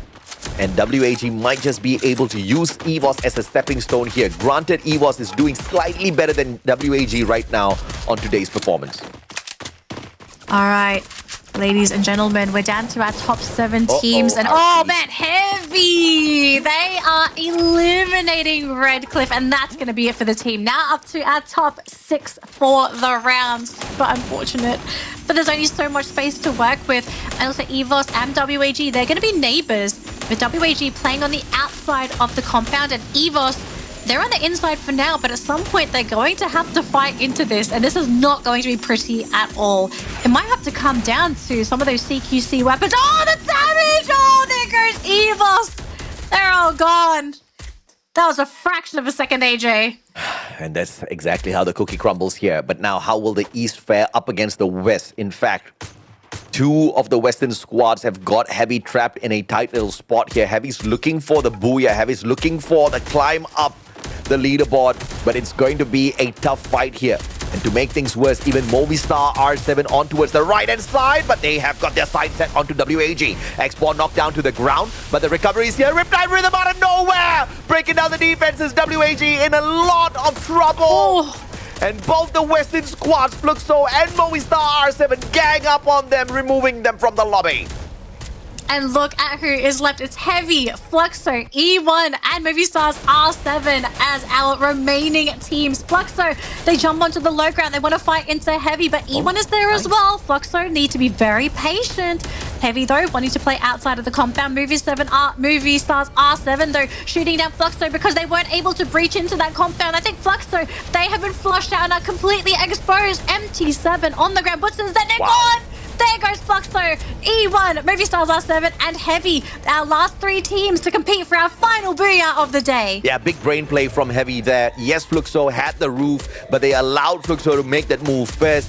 And there was a big potential that E1 was going to get into an engagement with Fluxo. Heavy just did not mind because they still had that second floor dominance, pulling up those glue walls, still in a safe spot. Movistar R7 hasn't been able to find those connections up against them just yet, and E1 Sports is in shooting range as well. So Movistar's R7 are in trouble. If they take aim at Heavy, you will have E1 shooting at them at the very same time, and this is a huge benefit for the Vietnamese squad. And to make things worse for Movistars, the circle's moving towards E1 and Heavy. Oh, they have to fight. They have to fight through this. This is going to be really tough. It's an econ game for this team now, because if they don't have the glue walls to create that stepping stone to safely get them across, it's just going to be a shooting ground for Heavy and E1. So we'll see what they have on them, because we just saw Riptide Rhythm being deployed. So that means it's not going to be available for the next few seconds. Maybe this is the sign for Movistar R7 to start going, because this circle, it's slowly creeping along, but so far nobody is down. Both teams, all three teams are still hanging on. And all of a sudden, Movistar's R7, they just shifted to a new compound. They have a rooftop to work with. So now it's back to Heavy and E1 having to decide, do we need to fight our next door neighbor, or do we need to fight the neighbor on that lower ground? Yeah, the circle's now going to end up forcing all of them in towards each other, towards an open ground battle. So there's a big probability here that Heavy's going to try to tank some of the damage from the circle whilst they recover with those medkits, and of course put E1 Sports in shooting range of Movistar R7. And oh, no. Then they try to shoot up against them, but this is going to be a big problem because they're going to be trying to challenge the circle and the damage from it. And look at this preemptive strike. Movistar R7 laying out those glue wall melters first, Heavy using that distraction, taking that right-hand side flank, dropping all of those glue walls. Riptide Rhythm breaks down those defenses. Kabi gets caught out, but Alan, what a nade! Pulls a triple with the M79, and is now Heavy up against Movistar's R7. Della with the flank. Joker finds Kabi first. Games King up against Don't Cry, gets a double tag, and Movistar's R7 only have 2 more players to deal with. Games King gets 1, and that's about it as Movistar's scores a booyah. And that was Movistar's before all of that, being at the disadvantage because they were outside of a compound in that moving circle. The way they played that endgame was genius. Really, really genius. They played it very slow. They did not force anything into their opposing 2 teams. They found a new compound, and all of a sudden, they pinned their 2 opposing teams within their own building. The cornering was brilliant. The fact that they were able to corral them and force them through these very tight bottlenecks. Movistar's R7. Yeah. I'm watching this team. I am watching this team moving forward. The very first team to secure a double booyah within 1 day of play. Movistar R7, and obviously they're going to be climbing up the leaderboard quite a little bit. We expect more from this squad, but this is going to complete their run here for week number 1 as they complete their 12th game. But I would say that this is a great run for them, because today was the day where they had to go all out. There was no other opportunities in week 1, because we also got to remember week 1, where you place really matters, because it qualifies you into Clash Squad as well. And there's a little bit of extra money there. Extra money, extra reputation, title. I think the cool thing that Clash Squad has introduced into the game is that we get a fresh insight into how some of these teams actually play if they're in a proper 1v1 team-wise situation. So we're very interesting to see some of these teams in that Clash Squad situation, but we've got to wait for them to qualify first. Okay, we're not quite there yet. We're still just the first half of our qualifying segment, but I think we are starting to get a glimpse of who is coming into Worlds on form. Like in the World Series, there were teams that we thought were going to compete and really do well. I think half of my predictions have been right. The other half have just been completely off. And it's shocking me in a good way, because we're getting new blood, new names that are starting to reveal themselves. And as viewers, it's a great thing, because now you've got new people to cheer for. A brilliant play by the West this time around. Movistar R7, Fluxo, E1 Sports taking the top 3 spots here. And of course, Movistar R7 with a double booyah in the day. just to make the West a little bit more proud. Yesterday, the East won it hands down, except for the Predator of the day, which went to MT7 on Fluxo. Today, very clearly, the West has managed to sneak back the dominance to their side. And I have to say, it was so amazing to watch all of them in performance. Take a look at the performance here by Redcliffe as well. 7 points. This was one of the better rounds. And this is no jest whatsoever. Redcliffe has been struggling in these matches. To pull away decent number of eliminations has been their biggest challenge. But at least they're stepping it up game after game. We have to remember, by the end of the 2 weeks of the knockout stage, they just need to make it into the top 12. So if they keep this up, there is a probability that Redcliffe will be in the grand finals. Yeah. So Redcliffe showing a lot of promise. Keen to see how they're going to play in their next upcoming matches. But here are the standings for today. So just based off of all of the games today, Fluxo are going to be ending the day with 100 points at the top of the leaderboard. I think this is going to give a lot of confidence to our Fluxo fans because, as we all know, our 2024 World Champions, this is the team that is here to defend their title. Yes, there are a lot of teams that are going to be fighting them for that title, but to see them looking so great already in our group standings, I think there's a chance they could be repeat champions. Yeah, and the West literally dominating the leaderboard. Top 5 spots, 4 out of 5 by the teams from the West. And let's take a look at the Booyah team stats here. The combination of the Chronos, Skylar, A124, that's Suya. And this seems to be quite a staple here for some of these Western squads. Once again, double tactical market and a double team booster there as well. The team boosters just to boost up the health as well as the regeneration capabilities. The shields on the Russia's side, and the tactical market for the backup players as well as the bomber, just to make sure they are well equipped with those utilities. Yep. And you can see through the damage distribution for the team as well. I mean, obviously we have Joker as our MVP doing most of the damage, but you can see the team, maybe the numbers don't reflect it as well, but in the game, you can really see the team bounce off of each other so well. The coordination when it comes to targeting and also deciding when to use their utilities, it has been a real treat to really watch this team thrive today. Like, I think today they absolutely thrived for Movistar's R7. I hope we get to see some more of this team in the future, an evolution where they take it to the next step, because I feel like Movistar's R7, their playstyle, I feel like this could counter some of the Thai teams. And that's a very exciting prospect, because all of a sudden it's no longer a case of like, oh, it's a domination of the Thai team. No, because Movistar's R7 exists. I mean, yeah, I think the Western squads, not just Movistar R7, are definitely giving the Eastern squads a run for their money. And when I say the East, you know, I mean, I think Thailand's long forgotten already as the dominators of Free Fire. Indonesia has joined the fray together with them as well, and it's the home ground buff that I'm looking to really beef up some of the performances here for the Indonesian teams, very specifically RRQ and EVOS. But for some reason, EVOS just not showing us the fire that we saw at EWC, and this just is a tad bit unfortunate, right? It seems like they've lost that zest for victory. Maybe they were all gunning for the big prize, that #1 spot on the global stage. After getting there, they felt like, yeah, all right, that's about it. We expected a little bit more from this. And they're just not as heated to continue getting another one for themselves, which surprises me because the prize pool that's set aside for the competition is massive. If it was me, I'll be super motivated. Yeah, I think to be fair, this was EVOS's first play day. So they do have a little bit of a buffer, I suppose, to have a bad play day. But tomorrow, they can't. I do not want to see today's EVOS tomorrow as well.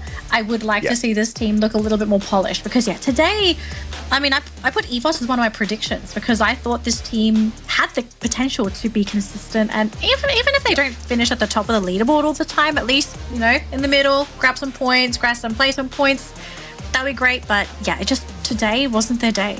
Yeah, and you know, the only thing that EVOS can tell themselves to make themselves feel a little better is, they're not too far away from Buriram, who are also struggling in the competition. So it's not just them from the East, you know, big names that are struggling out there. Even the two-time world champs, Buriram, seem to be losing a little bit of, you know, clutch gameplay and strategies out there that they can kind of execute. But of course, we've got the Room of Pressure interview coming up for you guys as well. Let's see exactly what we've got from the players this time round. And of course, we'll be back with you guys in a little bit. Make sure you don't go anywhere. It's not the end of the show just yet. Thank you, casters. Survivors, we are now back in the Room of Pressure, but this time I'm here with Sebas from Nova Legion. Hi! Let's have a bit of a conversation, shall we? So as we all can see on the Room of Pressure, as we all know, this is your very first international tournament. How do you cope with nerves and the pressure, obviously? Sebas, en ese torneo internacional, ¿cómo lidias tú con los nervios y la presión? Pues yo literalmente, generalmente en los PvP o en los torneos nunca tengo nervios ni nada de eso. No sufro de eso. I literally never have nerves on tournament days. Oh my God, it is so amazing to hear. Okay, so as we can see on the comments that the netizen has been writing for pretty much all of the LATAM team, they say that Brazil is so much stronger than LATAM. Even Southeast Asia is stronger and LATAM is just here as fillers. Is there anything you'd like to say regarding that comments, especially after today's performance? Los comentarios constantemente mencionan que la TAM es peor que Brasil e incluso que el sureste asiático y que están aquí como equipos de relleno. ¿Qué tienes para decirle a esos comentarios? Que pues que se está viendo ahora con lo que está jugando LATAM y pues que se agarren porque vamos a seguir así.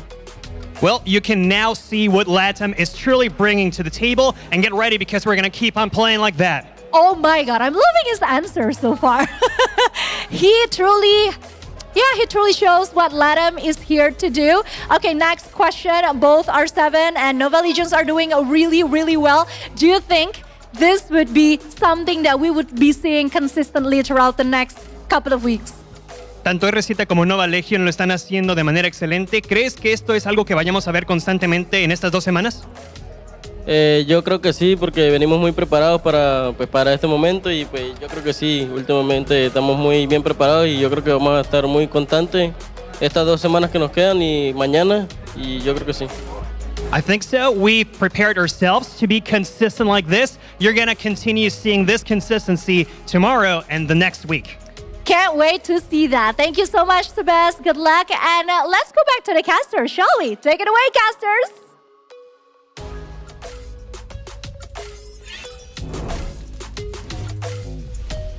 Sebas literally has got ice in his veins, man. But the guy who has got absolute predator genes in him is Bobs. And 2 days in a row, Fluxo has managed to squeeze in one of their players as the best predator. This time, not just Bobs, Butchison joins him as well.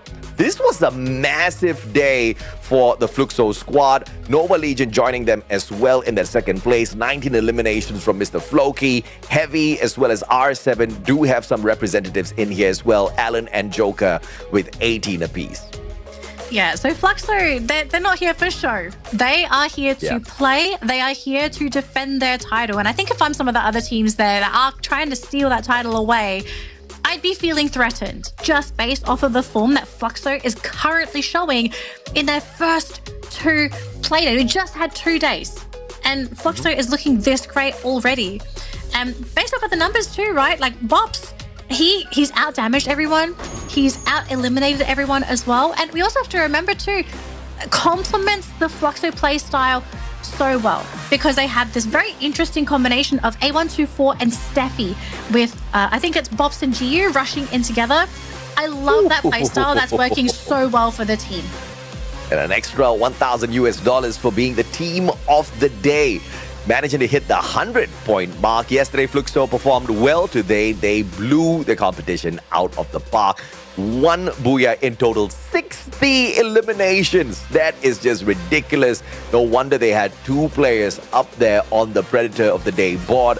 This is what you gotta do if you want to dominate the competition. This is what you gotta do if you want to get into the grand finals as one of the favorites to run away with it. The reigning defending champions showing that they've got more than it takes to keep the trophy in Brazil.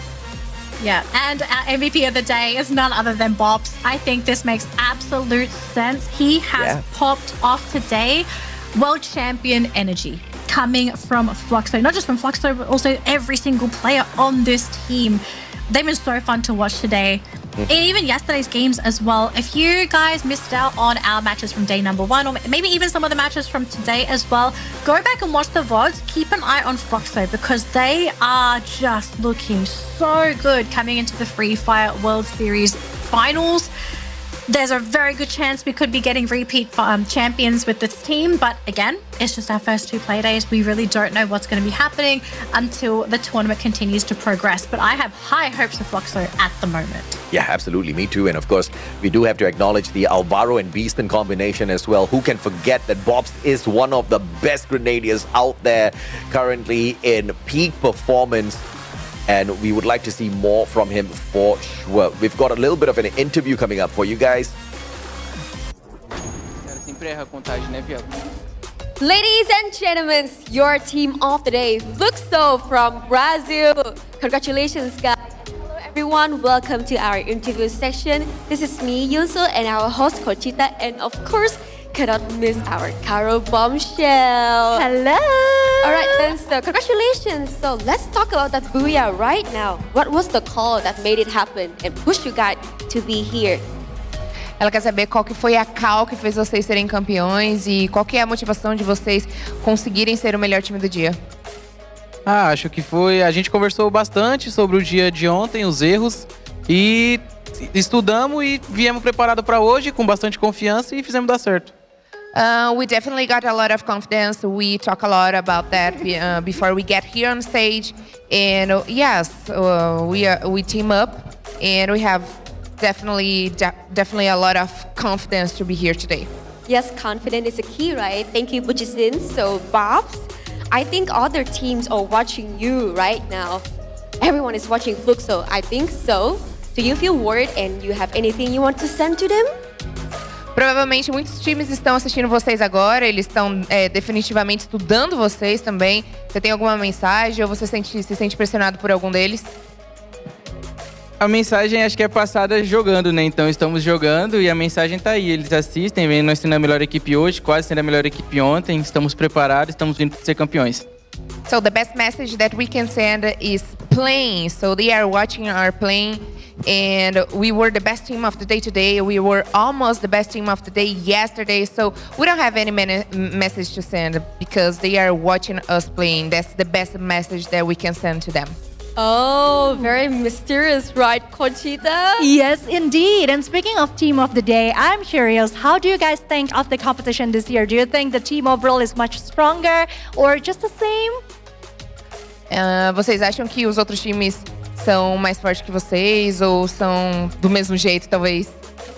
Não, acho que ninguém é mais forte que a gente, não. Nós somos os mais fortes e é isso, vamos provar jogando mais uma vez. Nobody is stronger than us.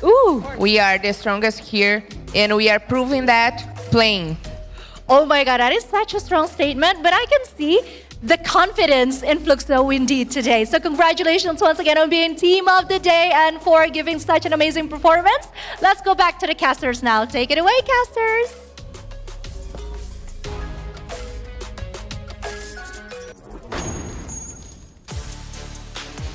Our current world champions smiling ear to ear after finishing their first 2 play days in an extraordinary fashion, sitting in second place yesterday and first place today. So this team, they're ready to go. We're not quite at the grand finals yet, but I mean, they are holding the gates firmly in their grips. And I think now the question everyone has is there anyone out there that can currently compete with them? Because they've basically played everyone already. And so far, we are seeing a couple of teams give them a really good fight for their money, but there's no one out there that has been able to consistently shut them down. So this team looking really, really scary, AJ, but I mean, what's next really for the rest of our competitors, you know? Like, obviously, everyone's chasing that world champion title. What can teams really do to get ready to fight Fluxo for that title? Well, tomorrow is that one final opportunity for them to pick up those points first, because before they look at the grand finals potential, they need to complete the 2 weeks of this knockout stage. Yes, teams like Fluxo might have been able to reach up to the top, but they've completed all 6 games. And some of the other teams here that are still struggling at the bottom will have a decent chance tomorrow to stake a claim for those points yet again. We're definitely looking down at the bottom. Hotshots Esports, Pakistan as well as Bangladesh has been struggling. Tomorrow is going to be a good day for them to make the climb up to the top, because you got to sneak into a minimum top 8 if you really want to smile big. Yeah, good top 8. Otherwise, ultimately, the goal really is top 12 for the overall standings. So, got to work hard for those points, folks, because we are already reaching the halfway point for some of these teams, and you really can't leave it down to fate. You can't leave it to your competitors. You need to put your fate into your own hands, which means lots and lots of fights. Hot drops. I'm expecting a bunch of hot drops tomorrow. I'm expecting a lot of skirmishes tomorrow. I do not expect any passivity at all, because we are at the world stage. The best teams from around the world have come together, and there's only so much you can do leading into those grand finals. So lots to look forward to, AJ. But tomorrow, I think, is going to be statement day for some of these teams. Can they compete with Fluxo? Yeah, I've honestly been looking at it as a statement day on a day-to-day basis, because there's a lot to prove out there, and it is not a stretched-out marathon as far as the knockout stage is concerned. But I do agree with you tomorrow, as far as week 1 is concerned, as far as the qualification for Clash Squad is concerned, it is definitely going to be D-Day for some of these squads. They really need to hustle. They need to bring out their very best to make sure they squeeze themselves in to qualify for that play. But of course, ladies and gentlemen, boys and girls, that brings us to the end of the day for day 2 here on week 1 of the knockout stage. Ladies and gentlemen, boys and girls, survivors of all ages, you take care. But tomorrow, same time, same place, we'll catch you there, and keep rocking.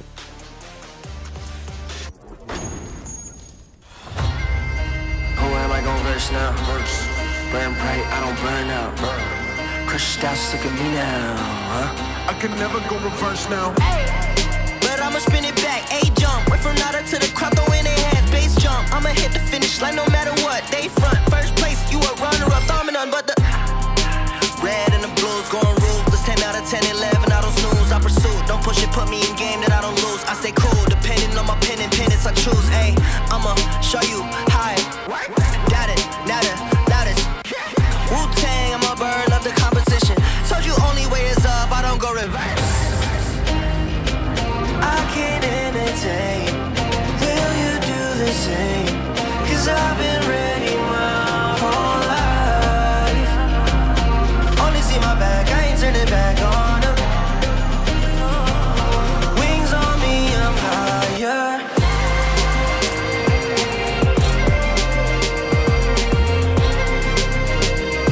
Cause I've been ready my whole life.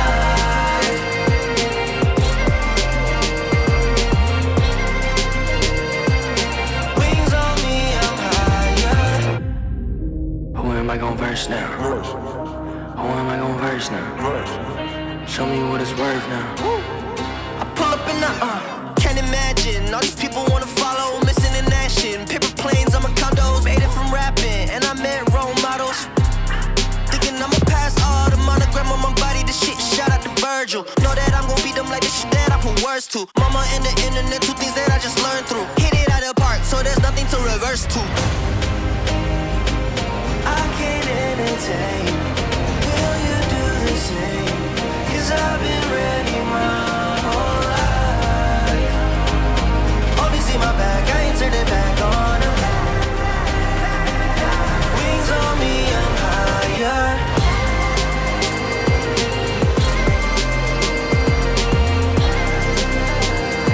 Cause I've been ready my whole life.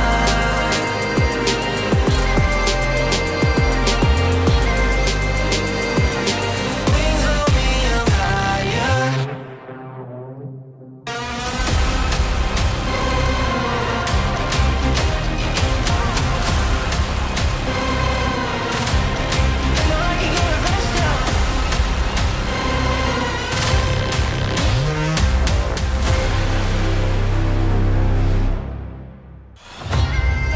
Who am I gon' verse now? Burn bright, I don't burn out. Crushed out, look at me now, huh? I can never go reverse now. But I'ma spin it back, A-jump.